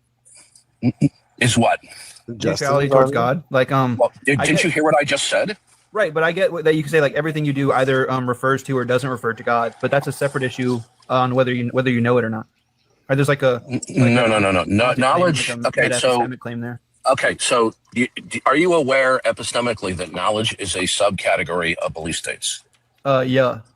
Okay, so knowledge is just a fine line between belief states. Okay, so we call things knowledge when they pass a line of demarcation, which may be different from individual to individual, but we call something knowledge if it passes a line of demarcation where one has greater warrant and justification for believing in a proposition rather than lesser. So the distinction between knowing and believing is really in most conversations it's trivial, it's unimportant. Okay? You said it's dependent on justification. But well, rarely. No, because rarely will people have belief states for which they will not offer some level of warrant or justification. So in philosophy, they might refer to knowledge as JTB, justified true belief, but rarely are you going to find somebody both at a lay level or a professional level that says, I believe X is true, but I have no warrant and justification for that. It's very hard to find somebody who does that. Okay. So even belief states are considered to have, or should be considered to have warrant justification. It's just that when in philosophy, we want to emphasize justification that passes, in my view, that line of demarcation. Yeah, that makes sense. Okay. So there is no defensible claim of neutrality toward God, although people persist in identifying as neutral toward God. Okay, so local atheism, for those of you who may not be familiar with, versus global atheism. Local atheism is the practice of denying one or more gods, but not universal. What would he call somebody who's just unconvinced? He's going to say you're indirectly denying God. Okay. I just came back. What's local atheism? Local would be, I forget. They get into it, but I think it was like local atheism would be like, I'm not convinced. I think this is the distinction he makes is local atheism is like my doxastic state, my belief state, and universal atheism would be like like you're saying that it is not the case in the entire world that there's a God or something. I don't know. But so then the first one would be identical to agnosticism.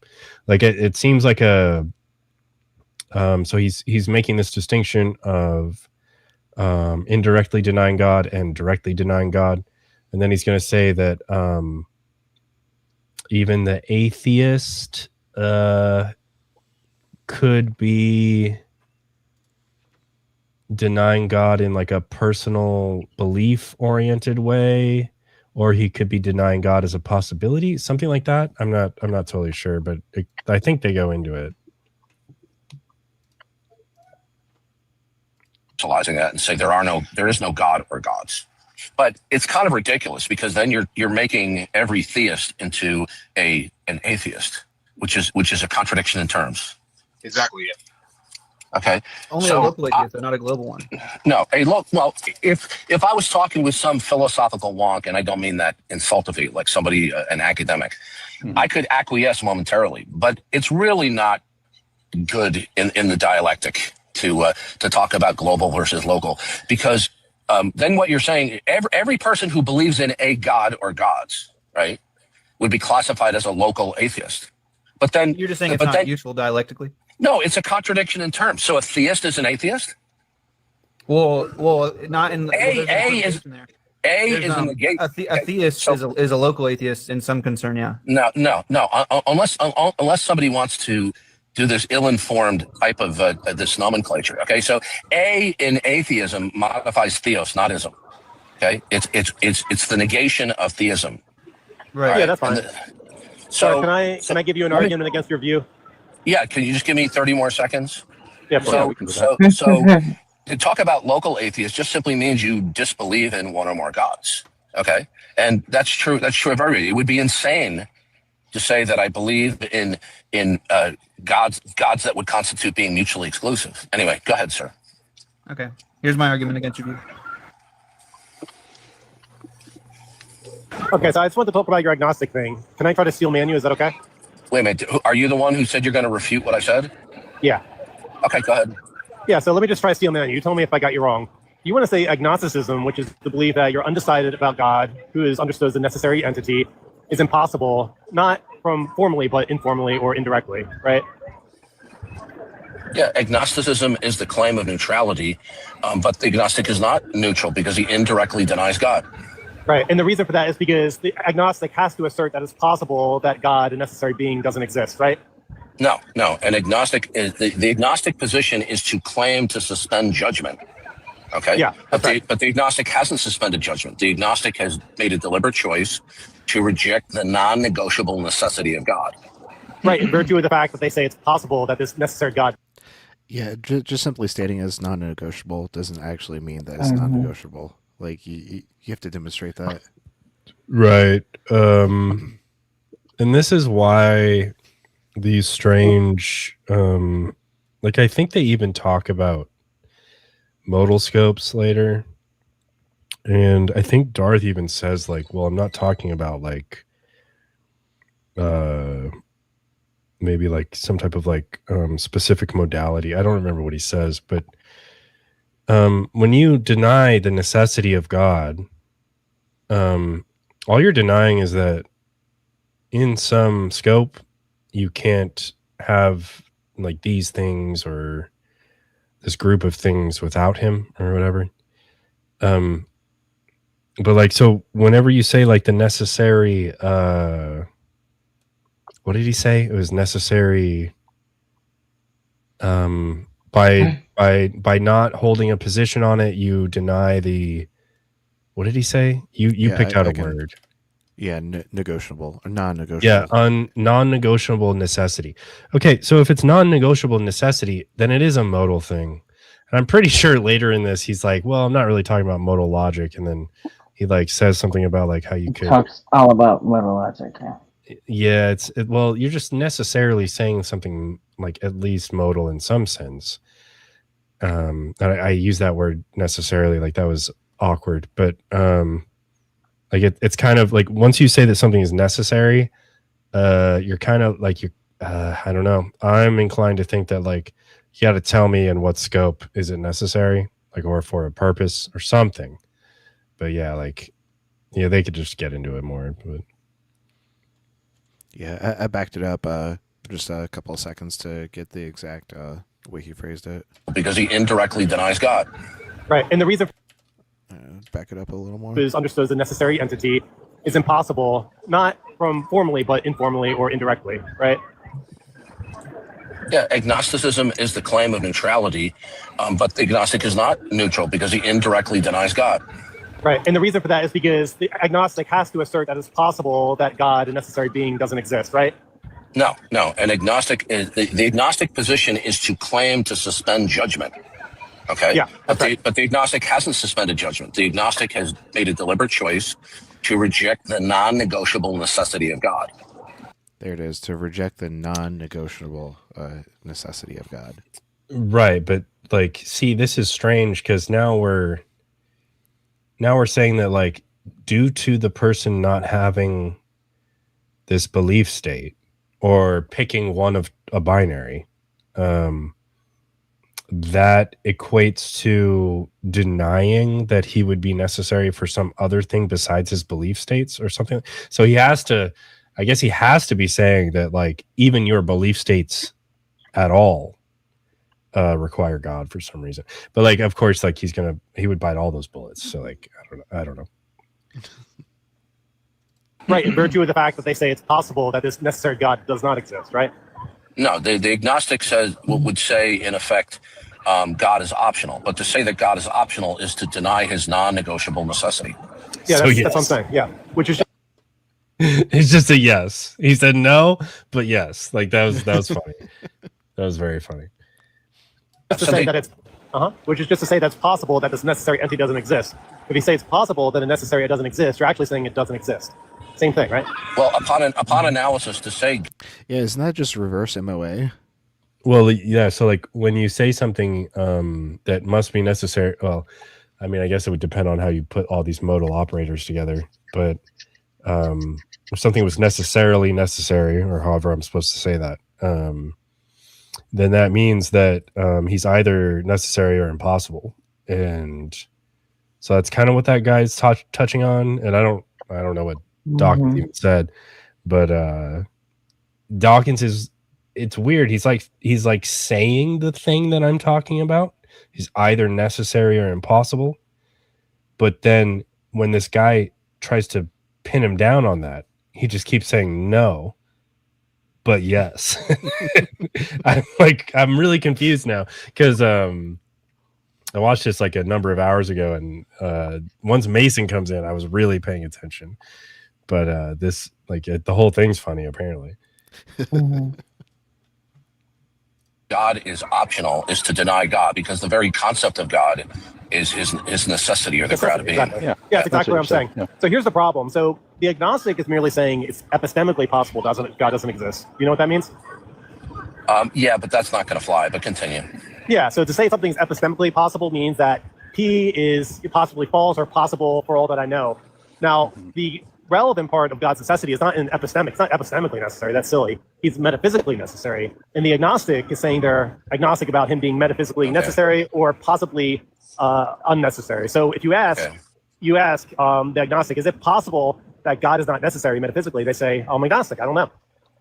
Okay. Well, the problem with that is you're not cognizant of the fact that epistemology and ontology are reciprocal. They depend upon each other.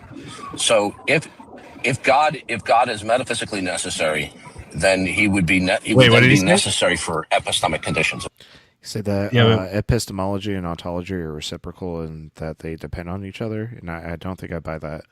Reciprocal, right? That's like an awkward phrase to use to describe their relationship. Like one might be necessary for the other, but what is? Am I just not remembering what reciprocal means?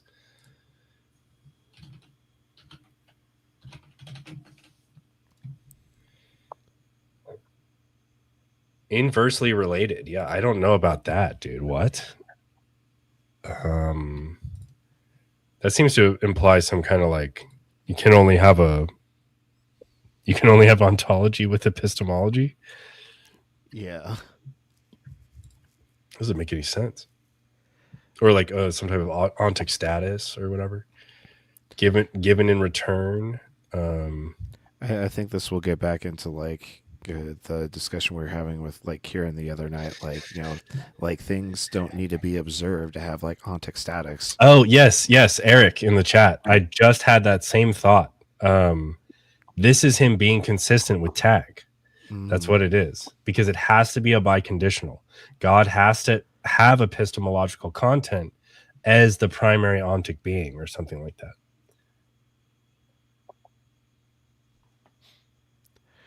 Got it. So it's just presupposing the yeah, it's just tag. Like it's just tag with like a few sentences that weren't formal or whatever. It's always tag. It's like the Scooby-Doo meme. Like, they pull the mask off the monster. It's just tag. but then tag, like you're like you pull the tag mask off and it's a design argument for the possible world. And you're just like, what is going on? Like, you need God for anything? Like, how am I supposed to talk to you, dude? I should make that meme. I'm going to work on that and put that in the Discord. Yeah. Yeah, whatever. Just pick like a first argument, and pull off, go to tag, and then pull off tag and go to fine tuning, or like whatever that would be at the baseline of the world, right? Because epistemology required. Okay, does one's theory of knowledge require an ontological framework? Yeah, but that's irrelevant to the epistemic modality. No. It's not irrelevant. Okay, can you have a viable epistemology with no ontological framework? Of course not. There needs to be ontology for you to have a theory of knowledge. So you can't just sit there and bifurcate epistemology from ontology. They depend upon each other. Of course you can, based on what it means. Talk about No, epistemology depends on ontology, but ontology does not depend on epistemology. It's pretty simple. Yeah, I mean, you can't have an evaluation of knowledge until there's like a thing that can know stuff. Yeah, exactly. It's like, what? I don't even. Well, but again, he's being consistent. Like it's almost like he's got 15 years of consistency with tag. He's done the Malcolm Gladwell 10,000 hours of tag, so like he's a professional or whatever term Gladwell uses when you hit that 10,000 hour mark. Yeah, he's easily better at tag than I am at Counter-Strike, and I've been playing Counter-Strike for 20 years. So everyone runs faster with a knife. What are you talking about? I know a transcendental argument. That's what tag is, but I don't understand that argument really though. Like I still don't get it. No one does. The more you look into it, the less sense it makes. Yeah, like it's kind of like strange because for some reason it's like when I hear tag, it's the least engaged with notion that I hear. Like usually when a person kicks tag, like the argumenter doesn't want to continue it. Like, oh, you kicking tag, or I'm not even engaging you. It's never like, oh, tag is this. I'm ready to like argue the tag. Like it's like even the people that kick the tag argument sound confused. I don't know. It's hard for me to get that argument. I don't know what it's supposed to say. What am I supposed to take from it? Eric, I also started with Counter-Strike 1.6. I didn't get to play the mod of Half-Life when it was originally released by Sierra, but I was close. Yeah, tag is really dumb. And the first premise of like the dumbest formulation by Jay Dyer is like God is the necessary precondition for knowledge or logic or morality or just pick anything. And then premise 2 is just like that thing that he's necessary for exists. And then the conclusion is therefore God exists. That's why it's stupid and no one takes it seriously. You and Eric have me beat by a year. I started in CS Source. Source was dope though, dude. That's when I liked the Deagle. I still kind of like the Deagle, to be honest, but like I'm not as good. Yeah, Source is my guy. But I don't know. I mean, that sounds to me like I don't know, like they don't even know what they're arguing then. Like, yes, they don't. Yes, because they're just saying that anything that exists, they just applying God to it. You can't do that now. Like, did they at least give you? Did they at least give you a reason? Nope. Well, they try to say that like these preconditions for human knowledge like rationally exist. Oh god, I'm trying to remember like the best formalization I have in my head. Yeah, so There's like never a good one. preconditions for human knowledge exist. The preconditions like require like immaterial foundation in order to like have intelligibility. Yeah, fuck. I'm not going to be able to pull. Right, but what is intelligible? intelligible? One in my notes. I could show you Eli's from when he debated Monkey Boy on Taco's channel. Yeah, that could be fun. It's really funny. It's like hilarious, and I have it all formalized and everything for him.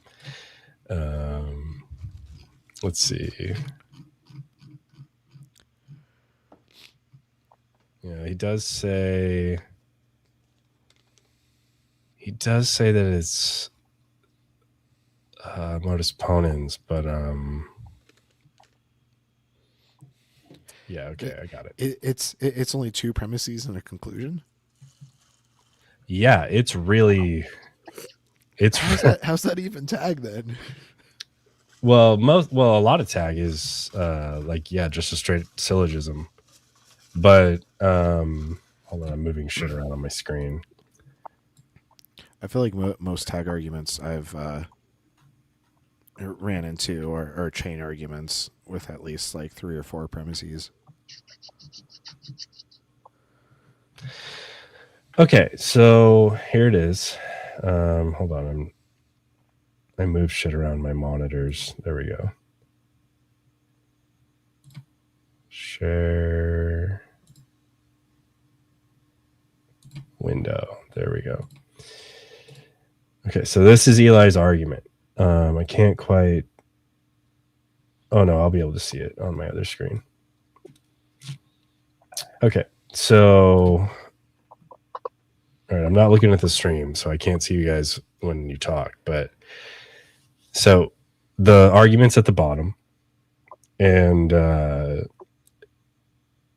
he said it was modus ponens, but the second one is me saying like, no, I think there's like a necessity claim here because of I mean, it literally has the word necessary in the premise too. So like he said it was just modus ponens. It's not. It's got like, you know, a little flavor to it. Yeah, there's some modal operation going on. So yeah, this is dumb as shit. And I like, Jay, do you see how dumb this is?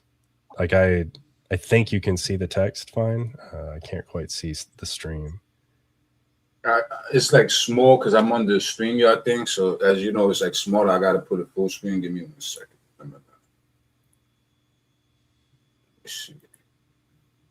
Yeah, it's way bigger than that. All right. Immaterial universal varying concepts exist. Immaterial universal varying concepts must necessarily be grounded in an immaterial universal mind. Conclusion: immaterial universe, universal and varying mind exists. It's like assumptions. You get what I'm saying? That's really dumb as it's dumb as all fucking hell, dude. Like this is the dumbest thing I've ever seen because you have to agree that there are immaterial things. You have to agree that there's universal things. You have to agree that they are invariant and that concepts exist. Like this is dumb as shit. And then obviously it's valid. Existence earlier, like I don't grant that concepts exist. Like they have some sort of ontology, but like it's not like any sort of physicality. So I wouldn't say they exist. Dude, and it was so funny because this is just wild as shit, and he was so frustrated with Monkey Boy. And then the debate ends with Eli saying, okay, so if I just make my own logic and God is an axiom in that logic, then or God exists as an axiom in that logic or something, then I just win the debate, right? And then Monkey Boy was just like, well, a formal system shouldn't like assume a proposition or won't assume a proposition. And then like Eli thought that he like conceded because he was technically like, if that were possible, if that would be a tautology in a system, then I guess. And Eli's just such a moron, dude. Holy shit. It was really funny. But yeah, this was his argument. That's good. So this is a formulation of tag that's really dumb. And so there you go. That's some tag. Yeah. It makes it a little bit more understandable. Basically, it's all built upon an assumption. Like, I guess that's why people, because I hear a lot of people that usually are up for the arguments, you know, not want to argue them. The fuck? You know what I'm saying? Like, these are the specialties or something. Like, I don't know. But yeah, they're not. They're doing like rhetoric, and they just get angry. Say you're not allowed to know things as an atheist. It's just like completely dodging any type of like actual substance in a discussion. Yeah, it makes sense.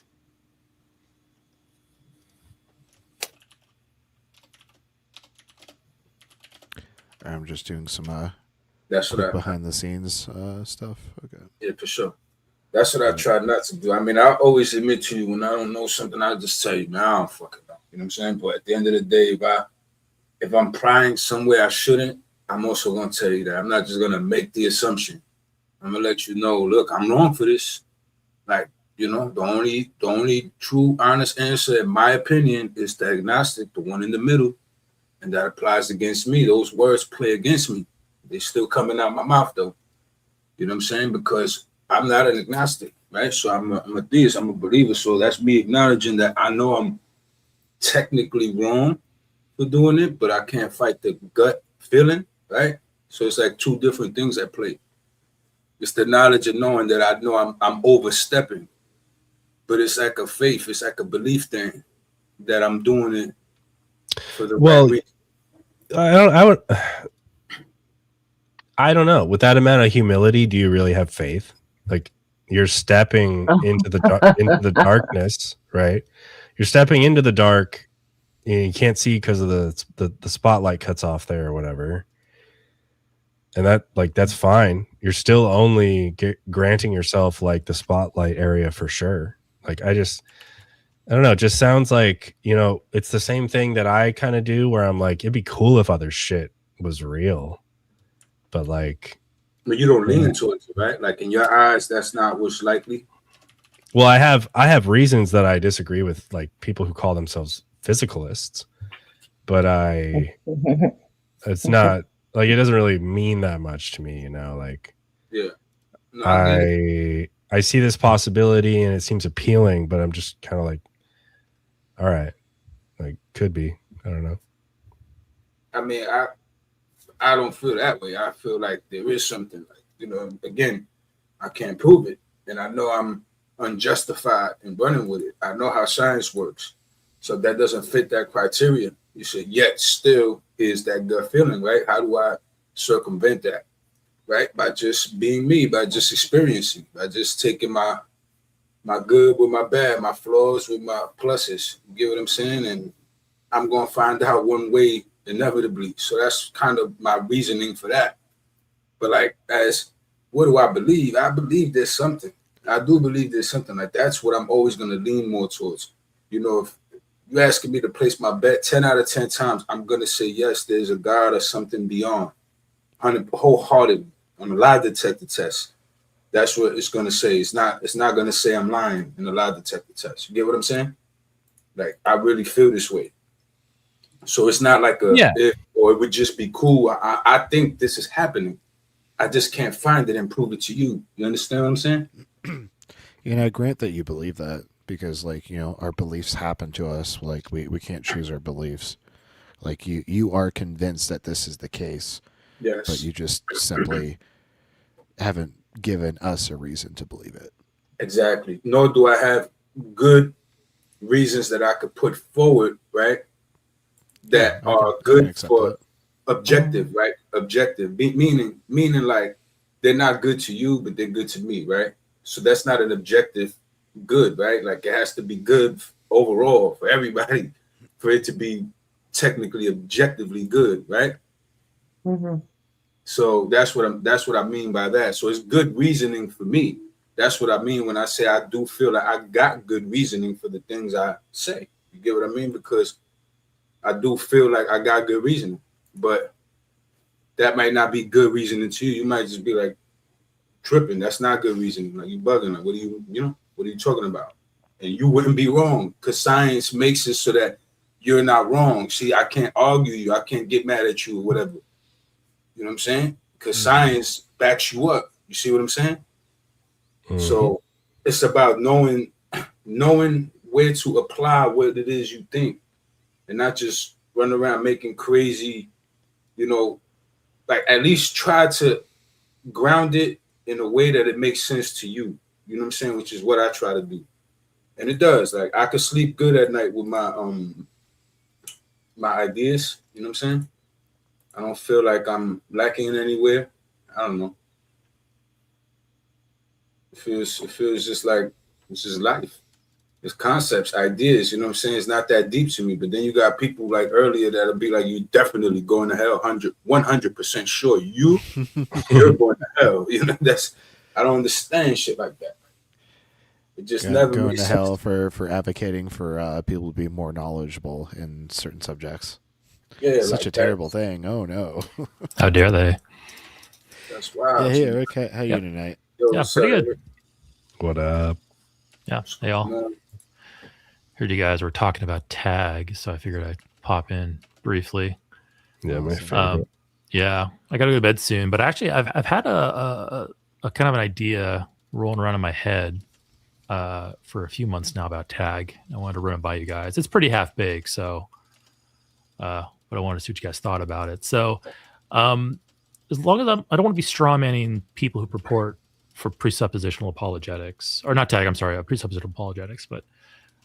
So the main crux of it is basically that without God, we can't make sense of logic, morality, science, etc. Mainly, we can't make sense of logic because they want to cut us off at the D's. Basically, like you can't even argue coherently because you don't have God in your presuppositions, and that means you can't use your other presuppositions of accepting the laws of logic and all that other stuff. But evaluating and accepting a presupposition as true is an act of using logic, is it not? Because I have to say this statement is true. That's a logical function that I'm engaging in, right? Mm-hmm. And especially if you're talking to a Christian who has to rely on revelation or whatever. Yeah. If tag succeeds, then that means that you can prove God's existence. Yeah. And revelation and faith, and they all suffer from this. Yeah. But what I'm getting at is that if it is the case that without God in my presuppositions, I can't even perform logical functions, like declaring, like evaluating a statement and declaring it true or false, then as an atheist, I am now stuck. I cannot evaluate presuppositions because in order to evaluate the presupposition that God exists, I have to use my faulty logic. So I am perpetually stuck in a cycle of never being able to justify the presupposition to get me into tag. And any tag advocate that used to be an atheist is there as well. They are simply lying to themselves, thinking they evaluated the presupposition that God exists and is the foundation for all knowledge and blah, blah, blah. But they really haven't because they can't do that. And you can take it a step further. You can take it a step further. Let's say that everybody's in that situation because nobody's born with presuppositions because you're a dumbass baby. Yes, you're kind of dumbass baby. Well, yeah, you're babies are stupid. I'm not gonna lie. I don't know. Are we using stupid as a synonym for ignorant? Yes, like, I'm an unlettered American, so yes. Because I tend to view stupidity as somebody who lacks the capacity to do X, Y, Z thing. Yeah. With respect to intellect, whereas you could be ignorant of a proposition and not be stupid, if that makes sense. I was probably referencing more the subreddit. Kids are fucking stupid. But if you want to be really pedantic about it, kids or babies are incapable of performing these higher functions of logic and such, and therefore they don't have presuppositions. They don't have the presupposition that God exists. So they are unable also to not be able to evaluate further presuppositions and accept them as true. So there are some things. Basically, just to put a period on that, and I'll let you of course chat about it. Basically, tag ultimately is self-defeating in that sense. Well, that's always the problem with the tag argument. The only issue, or any kind of presuppositional, belief. The problem is that we also presuppose things like the laws of logic. Yeah, that's totally fine. Yeah, that's totally fine. Like I'm totally fine with that. I'm totally fine with the presupposition part. But the fact that without God in my presuppositions, I am incapable of performing sound logical functions that I can trust means I am perpetually in a position where I cannot accept a God proposition because I am in that state. That's the flaw I point out in tag. I see what you mean. So so it's like if you're incapable of doing mathematics, but you need to be able to do mathematics in order to justify the mathematics, then you can never justify the mathematics. Yeah, and I'm not arguing against precept. You can't reject logic without first accepting logic. Yeah. So there you go. So it requires some sort of use of a not operator. Yeah. So anyway, just something I was thinking of. I was like, is tag really like just self-defeating in that sense? Because any atheist is in that position, any tag advocate, or I'm a presuppositional apologetic advocate is in that position if they were an atheist. And if babies truly don't have presuppositions, which I think is the case, then literally everybody who's ever born is in that position. Like it is impossible to get into that. Tag is self-defeating in like dozens of ways. Yeah. But that's really simple one that you can kind of wrap your head around. Is like, okay, I can't round reason and logic. Okay, I can't even evaluate whether a God is a true or the existence of God is true and accept that as a presupposition. I'm incapable of doing those things according to tag. What? Hold on. In the chat. Hold on. So if tag is defeating, then all our precepts are not justified. Yeah, I don't think at Eric, then you cannot accept any proposition. If you disagree, then explain the exceptions. Come on, at nobody. Take this to the shed. Where the fuck is the shed? What are you talking about? I'm in the shed dicing it apart. What are you? Yeah, I don't think Golden's tracking the conversation. I'm in the shed and I've already chainsaw massacred it. What are you talking about?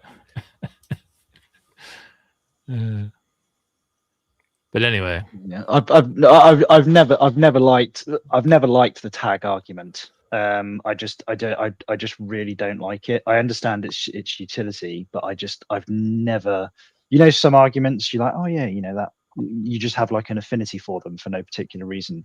Tag has never gelled quite right with me, and the presuppers are just painfully annoying. That's terrible. Yeah. But what I'm getting at are there any problems with making these statements? Like, am I like completely off track here somewhere? No. Yeah, I follow. Yeah, it's fine. Yeah. So a presupper can like scream at me all day, and I'm just perpetually in a position of it being impossible for me to rationally evaluate that a God exists and accept it as true. It's impossible. I could do it, but they have to then say that I am improperly grounded or not grounded, or I don't have the proper prerequisites in place to make these logical statements, like all my other logical statements that I would attempt to make. Because the whole idea of tag is basically like, I'm going to shut you down and claim that you can't make logical statements because you don't have God in your presuppositions. And I'm like, okay, well, if that's the case, then I'm perpetually stuck there because now it's impossible for me to do the God thing. Yeah, I mean, I just tend to impossible to do the God thing and play by those rules. Both of those. Yeah, I just. Oh my god, the fucking chat again, dude. Yes, you are off track. You have no justification for any belief if you cannot also rationally weight the options for whether or not God. Dude, Really? whatever. I can't. I can't hold up a pen and drop it 100 times and then say to myself, "Hey, you know what? If I drop this pen 101 times, it'll probably drop." No, Yeah, now someone's gonna say Hume's problem of induction. Go ahead. I know. You have no reason to think the past. Well, that's fine. I reject absolute certainty in anything. I'm highly confident my pen will drop, but I'm not absolutely certain my pen will drop. It might go up. Yeah, like the pen could magically turn into like a fig and then like float away or something halfway down. Like the pen could magically turn into a good argument for God. If it turns into a fig, it doesn't need to be supernatural to float away, because wasps oftentimes will burrow themselves into figs, and that's why there's a non-zero chance that you'll eat a wasp if you ever eat a fig Newton. We used to exactly Jackie. Yes, protein. Exactly. We had a type of parasitic wasp that did something similar on a plum tree in our back garden, and you half the plums on the tree in any given year, you'd bite into one of them and there'd be a nasty surprise inside. There'd be like a larva inside or something, which wasn't pleasant. I know, and which is a shame because it was a beautiful tree and it was prolific with the amount of fruit that it produced, but it just became like a game of like plum Russian roulette. You know? Yeah, that's why I always soak any sort of naturally claimed fruit. Golden Arm is actually really close to what I'm trying to what I'm saying here. He's like so close to getting it, but he's still trying to use it in a way that's like, no, I got to run tag on this guy. Like Golden Arm, tag sets up impossible scenario for anybody to accept God, is what I'm saying. Tag itself is self-defeating. Yeah, it's worse than the ontological argument. He's so close. That last statement of it, he's so close. If he can just get it out of his head that I need to convince Eric God exists and just look at what I'm saying, he's so close. Golden Arm, this is telling, okay? Because you've never talked about tag before, at least with me around. And so the fact that I am shit talking tag, we're all shit talking tag, and then now all of a sudden you're running tag. Why are you doing that? You haven't been doing it before. Maybe he's of the position of any argument for God is a good argument. Yes, I know you don't do tag. That's what I just said. So stop trying to do it. Hey, Golden, no, are there supporting the conclusions of tag, dude? Stop. Yeah, I don't do tag, but here's a tag argument. That's basically what you do. Hey, Golden, really quick, yes or no? Are there bad arguments for God that we should probably like dismantle and criticize? Like just they're called tag. Not that all arguments for God are bad, just that there are some bad arguments for God that we should like dismantle and criticize, right? Yes or no? It's gonna be a no. If it's a no, I'll well, yeah. I mean, I will go to bed laughing. But that seems self-evidently the case, right? You can like regardless of. Oh yes, okay. Okay, cool. All right. So now, Golden, it's okay to say, hey, tag's a bad argument. I still believe in God. It's okay. We're probably on the same side here. If you don't run tag, that probably means you don't think it's a good argument. I know that doesn't likely follow, but like maybe. I mean, I hope so. Well, subjective. What does that mean? Subjective. Golden. I'm probably hey, that fallacious argument. It's subjective whether it's a good argument or not. That's a subjective thing. With respect to tag, it wouldn't surprise me if Golden Arm ran a tag argument at the end, said "You're it," So I think. All right. So Golden Arm, that's fine. I don't think tag's a good argument either. We're the same in that respect. Like we're the same there. Tag is not a good argument. Don't get all upset just because I'm like criticizing tag. I'm not in this moment here, in this conversation, I am not arguing against a God. I'm arguing against the tag argument. Yeah, it's really bad. It's why we're laughing at Darth Dawkins right now. Is this very argument? Just a clown. Yeah. But anywho, so yeah, so if it is the case that if it is the case that we are unable to rationally evaluate and adopt new presuppositions, then every atheist is stuck. Every presupper who was an atheist is lying to themselves. Every baby who's ever born is stuck. Tag is dead. Those darn stupid babies. I know. They're pretty fucking stupid. I would agree up to a point. Like my kid's like 10 months and he's pretty fucking smart. Yeah, Like, yeah. I'm being an asshole, but of course, yeah. Obviously, it's comparatively, you can say that one child is smarter than another, but all 10 months are. I mean, their way of interrogating the world en masse is just to pick shit up and put it in their mouth. Yeah. Even if it's actual shit. It's kind of like imagine like plotting these curves on a graph about over a person's life, how like at age 0, ignorance is maximal. Stupidity, I guess we can say, is minimal, because stupidity is like, okay, you know better, you should know better, or like you being stupid is taking information that is available to you and just like being a dumbass with it, not processing it right, and doing something stupid. Yeah, like an infant baby hasn't been exposed enough to the world or has enough cognitive development to be able to express stupidity. It's just perfect ignorance. So as this line progresses on this graph from age 0 to age 1, 2, 3, ignorance starts ticking down from maximum, stupidity starts ticking up, and then there's like this sweet spot age at like 6, 7, 8, where they kind of intersect. 6, 7. 6, 7. Yeah. 6, 7. And that's where you get the kids are fucking stupid subreddit. This just sounds like Eric's dumbed down version of standardized testing. It kind of is, yeah. And then hopefully, as they get into like their early teens and stuff, like both lines are ignorance is going down, stupidity is going down. Hopefully. Do you know what? Like, I think personally, for me, every single time I look back on like the person that I was, because I do think people are we're the same biological constructs, but I do think in a very real sense, because of the experience that we accrue, we are different people fundamentally with respect to like our personality and our knowledge.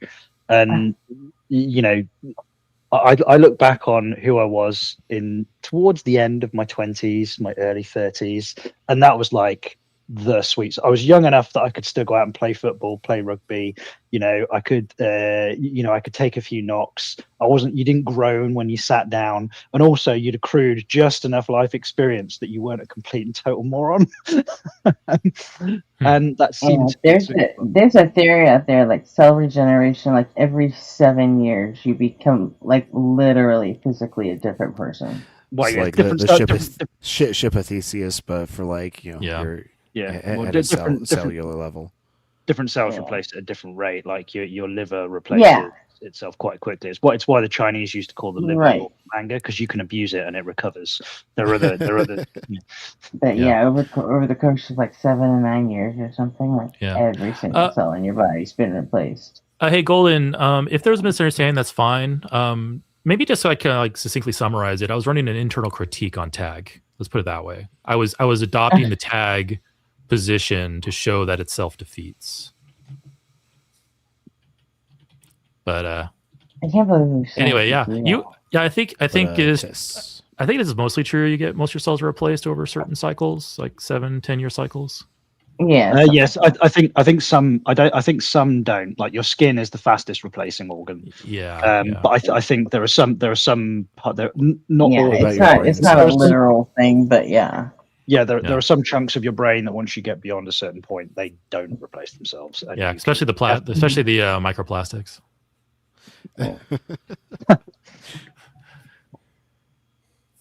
Microplastics and any metal bits you have in your body. Well, I'm less concerned about the plastics themselves, like the actual it's the hormone infused plastics that I've always thought was the biggest issue. Things like the plastic milk jugs and stuff like that. You're like, what the fuck are they doing to us? Really, we're so susceptible to these like tiny deviations in hormones. But I do wonder like what kind of impact they're having. Yeah.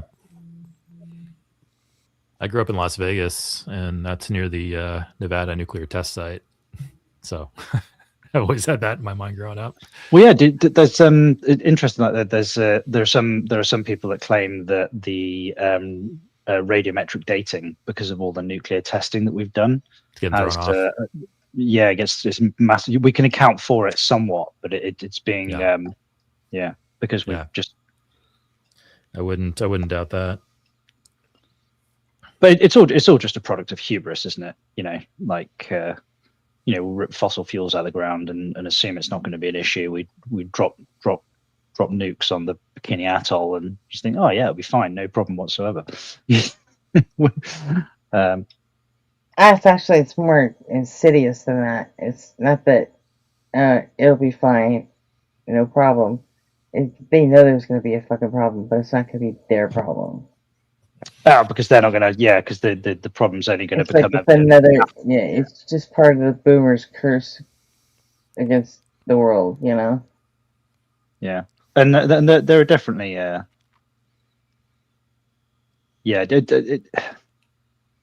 So maybe it's not even hubris. Maybe it's just even simpler than that. Maybe it's just selfishness. Maybe that's what it is.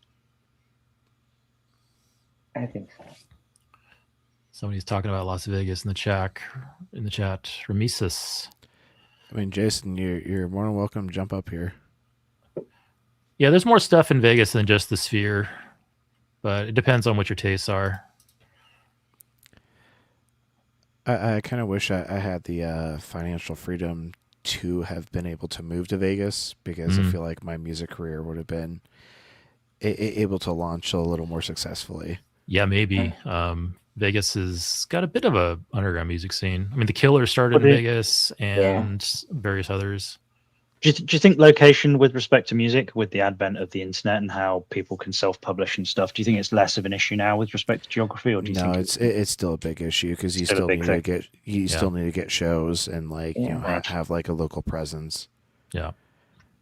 Like online presence doesn't translate into local availability in terms of booking residencies and stuff like that. Like I run a subreddit community of over 14,000 users.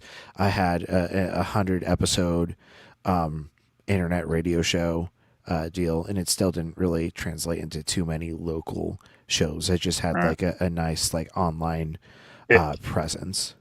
It does sound like you just have an unhealthy attraction, or you want your groupies to set it up. You can only do that at a live venue, right? Yeah, maybe that was my issue. I wasn't pursuing groupies because I was in a happily committed relationship. This idolization of where people they don't just become fans, they become fanatics of a personality. Mm-hmm. I've never had that kind of focus on a person. You could probably. I don't even think I'm fanatical about my wife, and she gets naked with me. So I don't. You know what I mean? I didn't need that visual. But, Oh, what? Couples getting naked? Oh, the horror. Whatever. We'll need to shut that down. Top of his head's already naked, so I guess it's not a stretch. Oh, shots fired. But it's more like the it's not necessarily like an appreciation of the art form. They have just it's kind of like this fanaticism is kind of like brainwashing, But they've done it to themselves. Oh, Jason, you getting your technology figured out?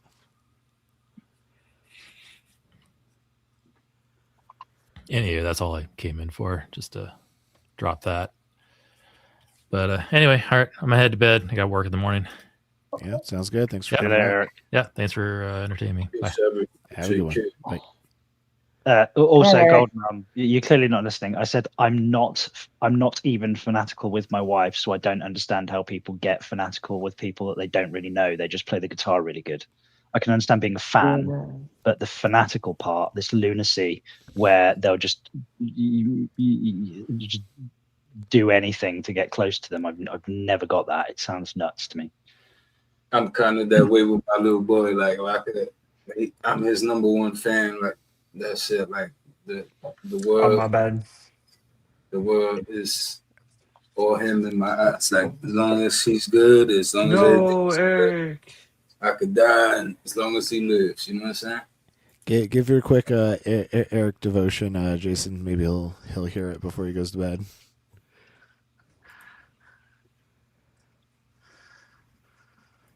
It's the have you guys ever experienced? Yeah, no, I just want to tell Eric I love him so much. Like, when I was deconstructing like a while ago, Kenneth Leonard and Eric were like the two people that helped me deconstruct the most. So I just want to throw that out there. That's cool. Oh, I'm kind of weird that like I wasn't really You gotta involved in come like back the now, online Eric. atheist scene when I was deconstructing. I kind of like deconstructed like completely raw dog like on my own.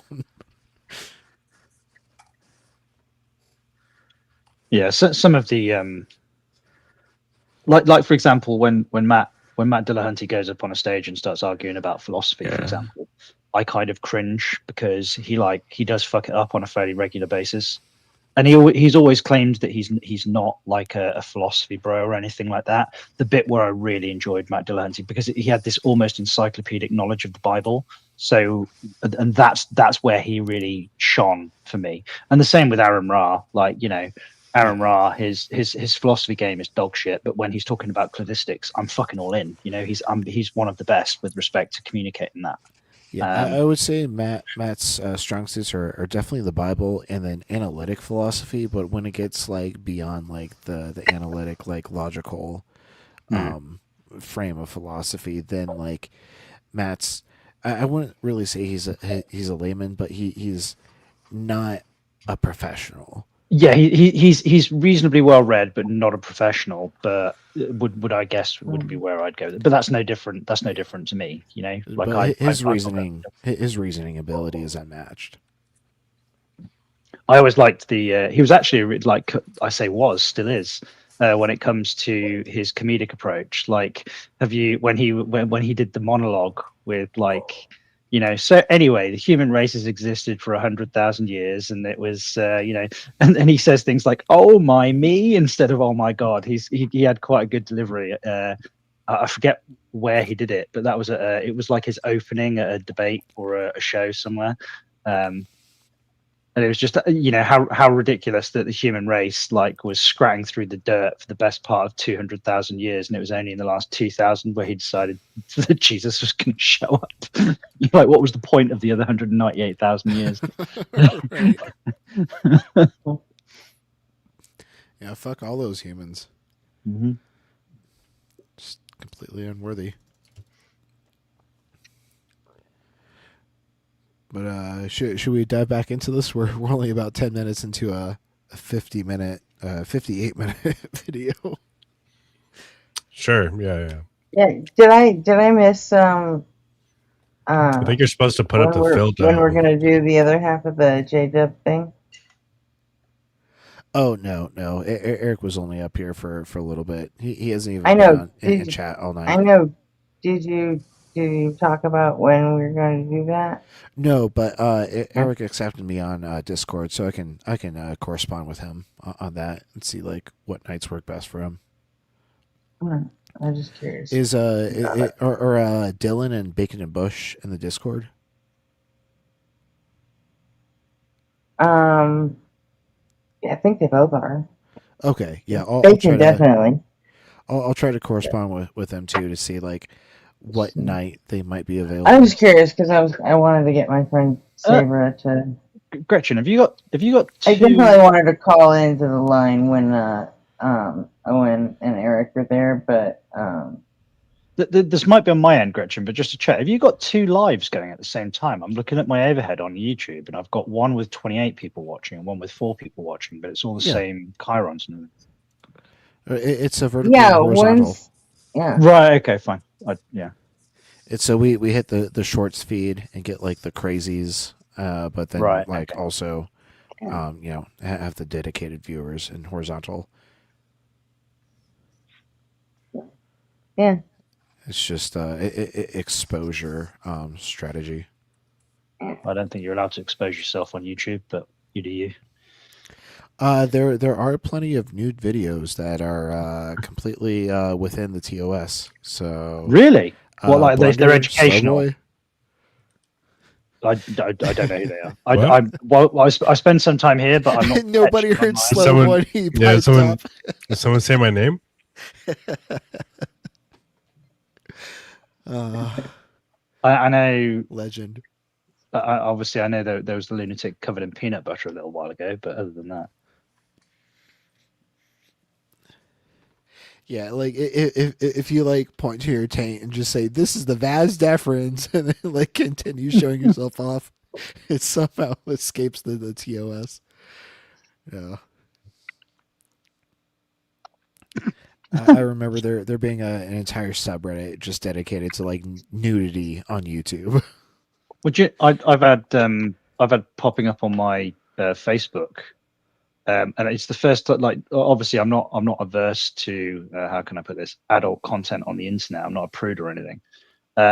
So I don't know if it's something to do with my cookies or whatnot. But on Facebook, I've just had a load of shorts popping up on Facebook where it is just like, I think they're like OnlyFans girls who are like touting for business. And they're just, I'm amazed they're even on Facebook. Like they're just exposing themselves directly. And I'm like, hang on a minute, this seems a bit off. Like, isn't there some kind of AI? How is the AI missing this? It's not subtle. But I might have just revealed a bit too much about my algorithm there. So I don't know. Well, no, like Meta doesn't actually have the strongest content detection. Like they actually like do a lot of outsourcing to third world countries, and there's a running joke that AI stands for actually Indians. Oh, so there's somebody at my front door. I'm gonna have to go and deal with this because it's an emergency tire replacement. I'll catch you later, guys. Okay, catch you later, John. Peace, John. All right, cool. Well, I think we can An jump back into the emergency video. tire. Hate it when you get those emergency tire replacements at your front door. At your front door is nice. There's one infant checkup that we were going to.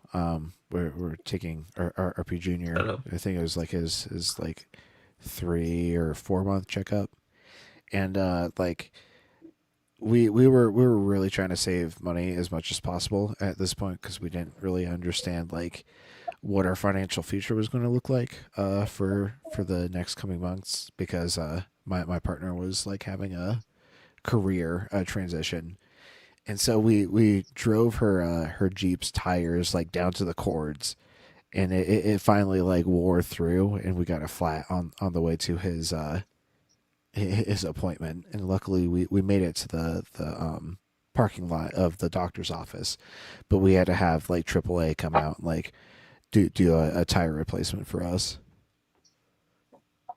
because she like her Jeep it had some sort of like lockout nut, and when we had taken her Jeep in previously to the dealership to have her oil changed, they were supposed to rotate her tires, but they never replaced the special lockout key for that nut, and so like we were unable, like I was unable to change it to the spare, and so that required an emergency tire replacement.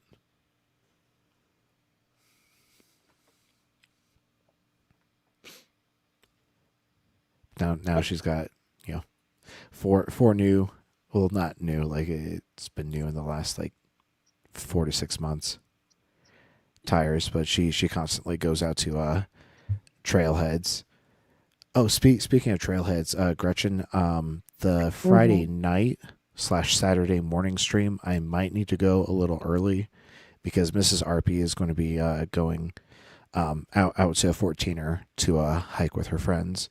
And so I'll have RP Junior a little earlier in the morning. Nice. Just a heads up. I'll see if he's able to like nap in my arms for, you know, that late part of the stream, but we'll see. No worries. We'll figure it out. Sorry about that. I thought it was my tire replacement. It's not. It's just a delivery. My wife's ordered something again. So I swear she's having an affair with some guy called Amazon and sending her presents. So. All right. Well, now that we've got a stacked panel, let's jump back into the video. Oh, no, you can't. Well, I think you've been debunked, man. You're not giving a No, coherent response. you're quite mistaken. Okay, does one theory of ability to know things derive and depend upon the ontology or the frame of reference? Yeah, there has to be a truth, like a external fact that allows you to know.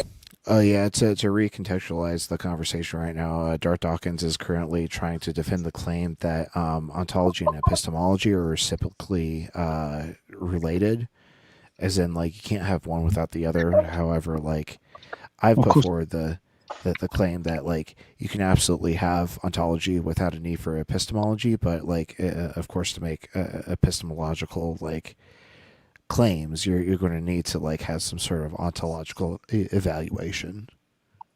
Well, I mean, you can make it. It depends if you're a physical reductionist, right? If you're a physical reductionist, then even metaphysical things ultimately boil down to physical things. So there is going to be kind of like an ontological status there. Whereas if you're not a physical reductionist, then you could have an epistemology without an ontology, right? Ooh, I like that. So when was this recorded? So Darth is just, like, fucking wrong on two fronts then. Well, when you say that, like, it's like the same thing that people who are trying to, like, precept knowledge. Here, by the way? I just want to check real quick. Yeah, you're here. Yeah. Oh, shit. Okay. All right. I'm gonna need like what I hear is like an identical claim or whatever to well, if you know anything, then that presupposes this, like, eternal mind or whatever. Like, it's always going to bottom out at, like, well, you're not allowed to do that thing because God's necessary for that thing. That makes sense. Yeah, well, I mean, an epistemology is just a way. It's just how you claim to know what you know, right? So, yeah, they'll like appeal to, like, the KK principle, where it's like, do you know that you know that? And then they'll say, like, anytime you say you know a thing, you're affirming that you know that thing. And then I think that was like the Malpass video I watched recently with, like, the Jay Dyer wannabe scholar guy, FDA or whatever. Yeah, and when I make that, it's not a it's not when you say that you can have an epistemology without an ontology, it's not like if there is a you need neurological infrastructure to vocalize or to think about an epistemology. But is there, like, when you're talking about things like emotions, is there a there with respect to the physical nature of it, you know? But we can have an epistemology about emotions, right? Yeah, I mean, they're just going to say that, like, the even the fact that you had, like, a valued experience, even the fact that you even said you know a thing because you're affirming a second order proposition by affirming the first order proposition about knowledge. Mm-hmm. They're going to say, well, now you've invoked second order, which is that you know it, and that's, for some reason, you need God for that. Like, that, it's always going to be like some type of weird, strange distinction, and then, due to the distinction that requires God, you technically are affirming God by knowing a thing or whatever the fuck. Well, the only time I tend to reach for God, either the real character, should it be in the unlikely event that he exists, or the fictional character, as I presume it is. The only time I ever reach for God with respect to any kind of epistemology is with what not to do with respect to morality, i.e., don't be a cunt. You know, you know. He's the an example in the negative, like, don't do this, you know.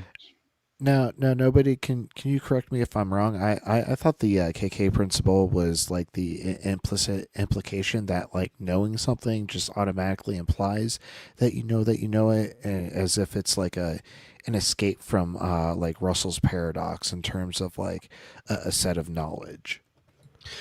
Well, the reason I brought it up was that guy, Father Deacon Ananias, or whatever the fuck, whatever it is.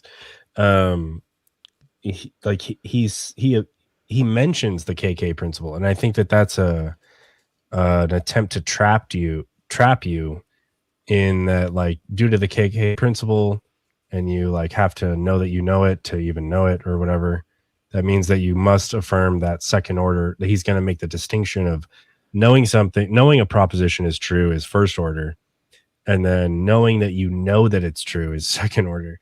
And so because of like that's what you're saying, right? The KK principle is like, it's saying that there's an entailment that you know a thing in order to even know it, right? Yeah.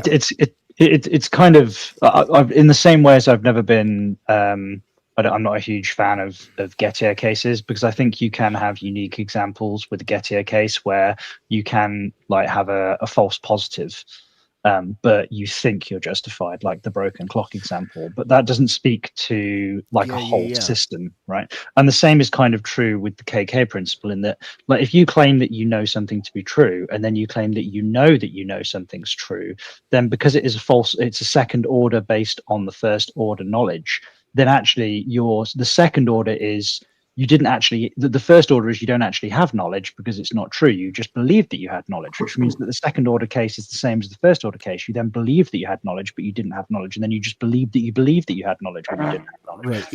Either the truth value fails or the justification fails. Yeah. I don't find much usefulness with the principle as a whole. Like, I think you can have knowledge with just justification. I don't even think it needs to be true. But that's just pertaining to like certain situations where we would still have called it that person knew that thing. Like they had a justified belief that like this is the right thing to do or something like that. But they were wrong. But they had a justification. And then when we look at it, when we reflect on it, then now we have all this like extra information and we can be like, oh, well, that wasn't like this better type of knowledge. And that's kind of like the approach that I like better. Yeah, but well, I mean, with respect to knowledge, I tend to look at it from the point of sufficiency. Is our understanding of the universe sufficiently accurate for us to achieve the goal that we have in mind? If the answer is yes, then you have knowledge. If the answer is no, then you don't. Yeah, I mean, there's quite a few ways to slice it. Mm-hmm. Because otherwise, like the problem is a lot of other arguments around knowledge require this thing called perfect knowledge, which we're never going to have. We can't observe anything perfectly. We can only observe things sufficiently. So I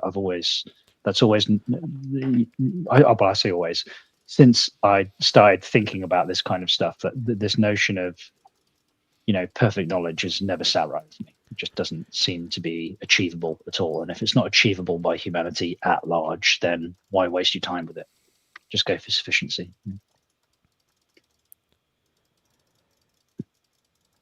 Yeah, I have an issue with like the invocation of like the term perfect in most circumstances, because perfect seems like to not have a very like universally agreed upon definition.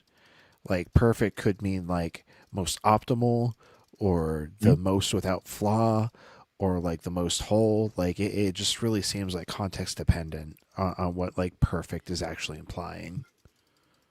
Well, yeah, that is a modification.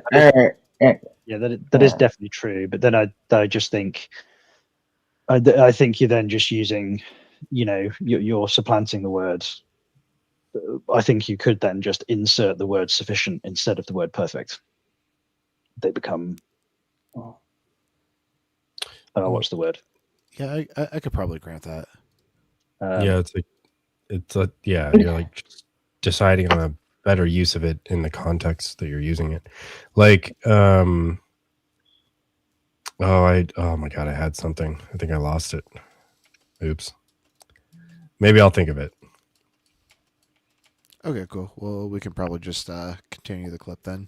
Oh, I remember. Okay, I remember. Sweet. So, so like if we like look at how we're using the word true, right? And then like I've mentioned a couple times this like non-deceptive like idea of truth. And so like you can still say stuff like true north, right? And so then you could kind of apply that and say like this is true knowledge, like this is a non-deceptive at least version of knowledge. So I think you would eliminate Gettier cases, and you would eliminate like the instances where you had knowledge and you acted on something with justification, but reflectively with the like hindsight is always 2020. Now we can say, and did you have true knowledge in that you weren't deceived by, you like say your limit to whatever knowledge informed your action? If there was nothing limiting your I don't know, like your access to these facts that, or like your perception of the world in which you live is limited by not only the information that you have, but the information of your peers around you, and these kind of these occasional scientists or figures in history that give these unbelievable leaps forwards with respect to, like for example, Einstein or Newton. You know, they had paradigm shifting intuitions that they're not the norm. So yeah, I definitely think that's the case. Like, you know, the first person who ever, you know, when people thought the world was flat, that wasn't that they had a justification for why they thought the world was flat. It just turned out it wasn't quote unquote true knowledge, but they weren't unreasonable to make that assumption or make that knowledge claim at the time. Right. Knowing all the hindsight information with science, you know, hundreds of years later, they now knew that wasn't quote unquote true knowledge. And so then this is kind of me talking about like virtue epistemology, and at the same time, like what I was saying about what did I say, a non-deceptive like theory of truth. And so then like I guess that's it. That's all I had. Well, also, you're exactly right. Like, there are some things that, like, where our intuitions or our senses are, like, we could be so unbelievably convinced of the truth of something, but just by virtue of how we interpret it, how our senses function and respect the real world, like what we perceive to be the truth can actually be quite deceptive. Like, for example, the world being flat. You know, at the local scale, the world being a globe, like you need to bolt on a load of other bits of information or certain skills. Like if you just, you know, pick up any idiot who had no knowledge of, you know, previous discoveries and asked, is the world flat or a globe? They'd assume that it was flat, right? Because it just seems that way when you're only 6 feet on average above sea level. Golden, I'm sorry that you're unable to track the conversation, but like it's just because you're unread. Yeah, I know you just know the Bible. It's the only book that you've read. Wait, did I say something weird? Wait, virtue epistemology, non-virtue. Blah blah. What's blah. he crying about? When did I say non-virtue? He's crying about the most like shallow surface like arguments of philosophy. Unread. You're less than unread. Yeah, it's like when you get two people talking about like specific like modus ponens, modus tollens, etc., and we all understand what we're talking about because we know what the words mean, and then you get a third person who comes along and goes, "It just sounds like word salad to me." You know, that's dude. Can I ask Also, you a quick question? Remissus in the chat. That last riffraff freestyle on that desk thing was incredible. Wait, sorry, riffraff has a tiny desk. Well, I don't know. I don't think it's tiny desk, but it's he like freestyles. But dude, if you start at 7 minutes and 10 seconds, that one's really good. But sorry, James. My Jordans. Can I ask you a question? Yeah, go for it, Jay. I was wondering. So, why is like maybe I'm stupid. Why is like the chat in like this window? Why is there like a chat in this window, but it doesn't, like the chat isn't in like the YouTube chat? Am I dumb? It is the YouTube chat. It's both streams, so we get vertical and horizontal.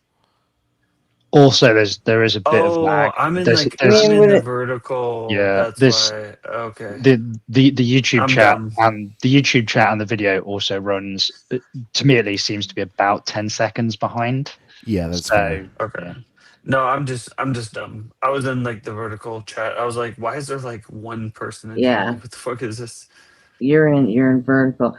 If you actually you see the chat inside StreamYard, Yeah, I do. if you type something in the bottom there, it'll go both. I figured it out now. Sorry. Sorry, Grandma Gretchen. Sorry. Oh, is that why it's the necessary aggression to you? is that why right. is that why the app works when you're putting in a chat in directly on YouTube, but it doesn't work when you're in the StreamYard or the Restream chats? Yeah, no. I'm just old. I'm just old. I boomered out. I was like, why is this just like a vertical chat? There's like nobody in here, and I see everybody typing in like the Streamlabs chat, and I was like, why isn't it in this chat? If you like the chat's aggregated inside StreamYard, if you see a little like cell phone emote next to the name and the timestamp, that means it's in the vertical. Yeah, I get it. I'm on the same page now. I took my nipple ring out just because I was worried. I was like, what's going on?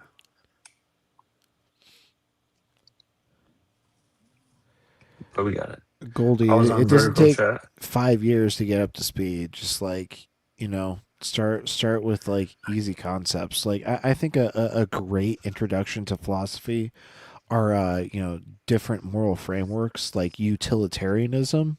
Like first, like read up on utilitarianism and like understanding that as a framework, and then move on to act versus rule utilitarianism. And then once you feel like you've got those concepts down, add deontology into the mix. Yeah, And then virtue again, ethics, emotivism. Yeah, exactly. I think virtue ethics is still a little more adapt. Like You think? I'd say utilitarianism, deontology, then like dumb shit like egoism, so that like you already have the framework to know like how fucking dumb egoism is, like because you can compare it against utilitarianism, which like is all like still like trash, but like it's a good like entry level versus like deontology, and even deontology like has its like moral shortcomings, like if a Nazi officer comes to your house and you're hiding quote unquote undesirables like in your basement or your attic, like pure deontology would say that it is still unethical to lie to the Nazi officer because like you're universalizing it in all cases. But like that's obviously like ridiculous. Like it is obviously ethical to lie to protect the life of like the person that like you're protecting in that moment. Yeah, if you're not careful with virtue ethics, you can make the same mistake as well, because you're not balancing the virtues when they compete with one another. Rembrandt. That does mean that you end up with, even with things like I virtue missed all ethics. that. Oh, sorry. The Rembrandt in the chat. Oh. Even Golden Arm is not dumb shit. Like the philosophical concepts have been like debated for literally read like several dumb shit. millennia. This motherfucker. Also, everyone's a pluralist. SMH. Rembrandt, if there's just something you want me to look at, put it in the Discord and tag me.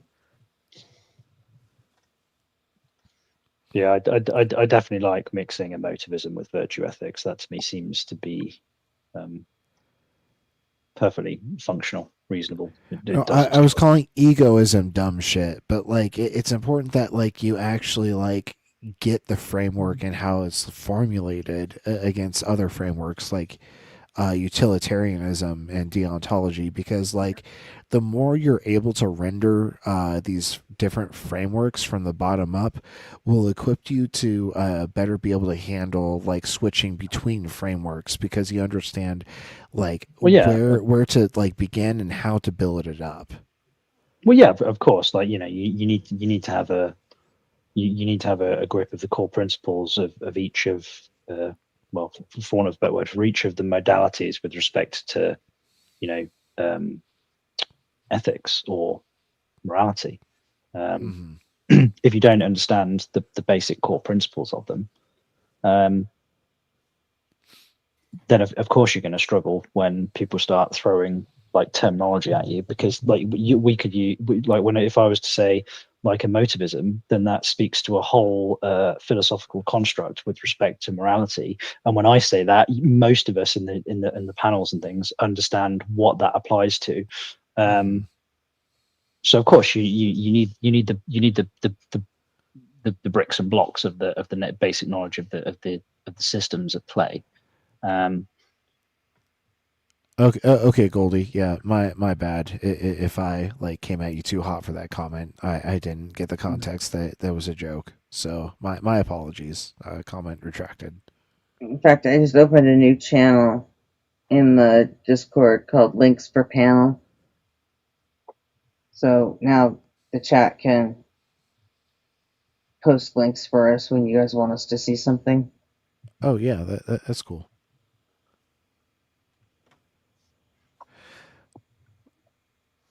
Well, I think we should dive back in to like have any hope of completing this clip before I have to jump on. Let's have 30 seconds of video followed by 10 minutes of chat followed by 30 seconds. That's why I love Phildo Playtime, is like we have so much to talk about these topics. Like I feel like these are the richest discussions, even though like probably the fewest people enjoy them. God damn it! We avoided the banner for this long. Finally, Gretchen, there it is. Okay. I love how I just derailed this for another minute just by making the observation. 30 seconds. All right, John, you behave. We're pressing forward. And you cannot wall them off from each other. Well, of course you can, because we don't have to know that thing. How many times do I have to explain this? Sir, you're crashing out because you're in the hole. No, I'm not. Okay, listen, if you're going to be fucking rude with me and pull that teenage maneuver saying I'm crashing out, then I'm going to stop talking to you. Okay, have a nice day. You're done. I'm no longer talking. You've been debunked, sir. I don't tolerate. See, this is why I don't come into panels like this. And I did it while I have to deal with I have to deal with assholes like you. I don't mind you vigorously disagree with me, but when you're pulling these teenage... When is this from? I'm not sure. When was this recorded? Within the last few months. Within the last few months, probably, but it came out today. Okay. I mean, Gary is known for having like the thinnest fucking skin of all time, because like one of the only interactions he's had with Justin, like Justin called him Dearth, and like, he crashed out and he's like, if you're not going to respect me, then I'm not even going to like dignify this conversation. Just mispronounced his name by mistake. No, it was on purpose, but like he didn't. Yeah, it's like, come on, like you can't fucking weather like a mispronunciation of your name, like for this whole point of getting under your skin.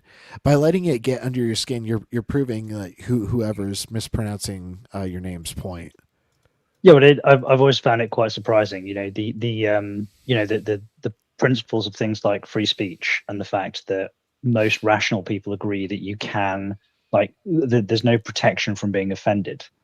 How these principles were won in the first place.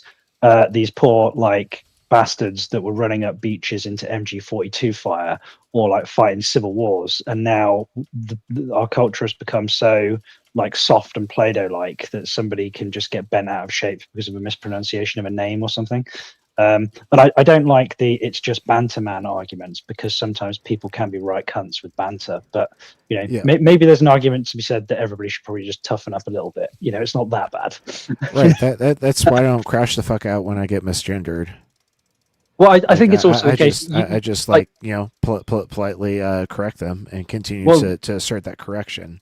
Well, and also I think, like, certainly, I mean, I've misgendered you on occasion, not on purpose, and I hope everyone on this panel does. It's fine. but it's quite clear that you're reading the intent, not the actual action. Yeah, right? Yeah, absolutely.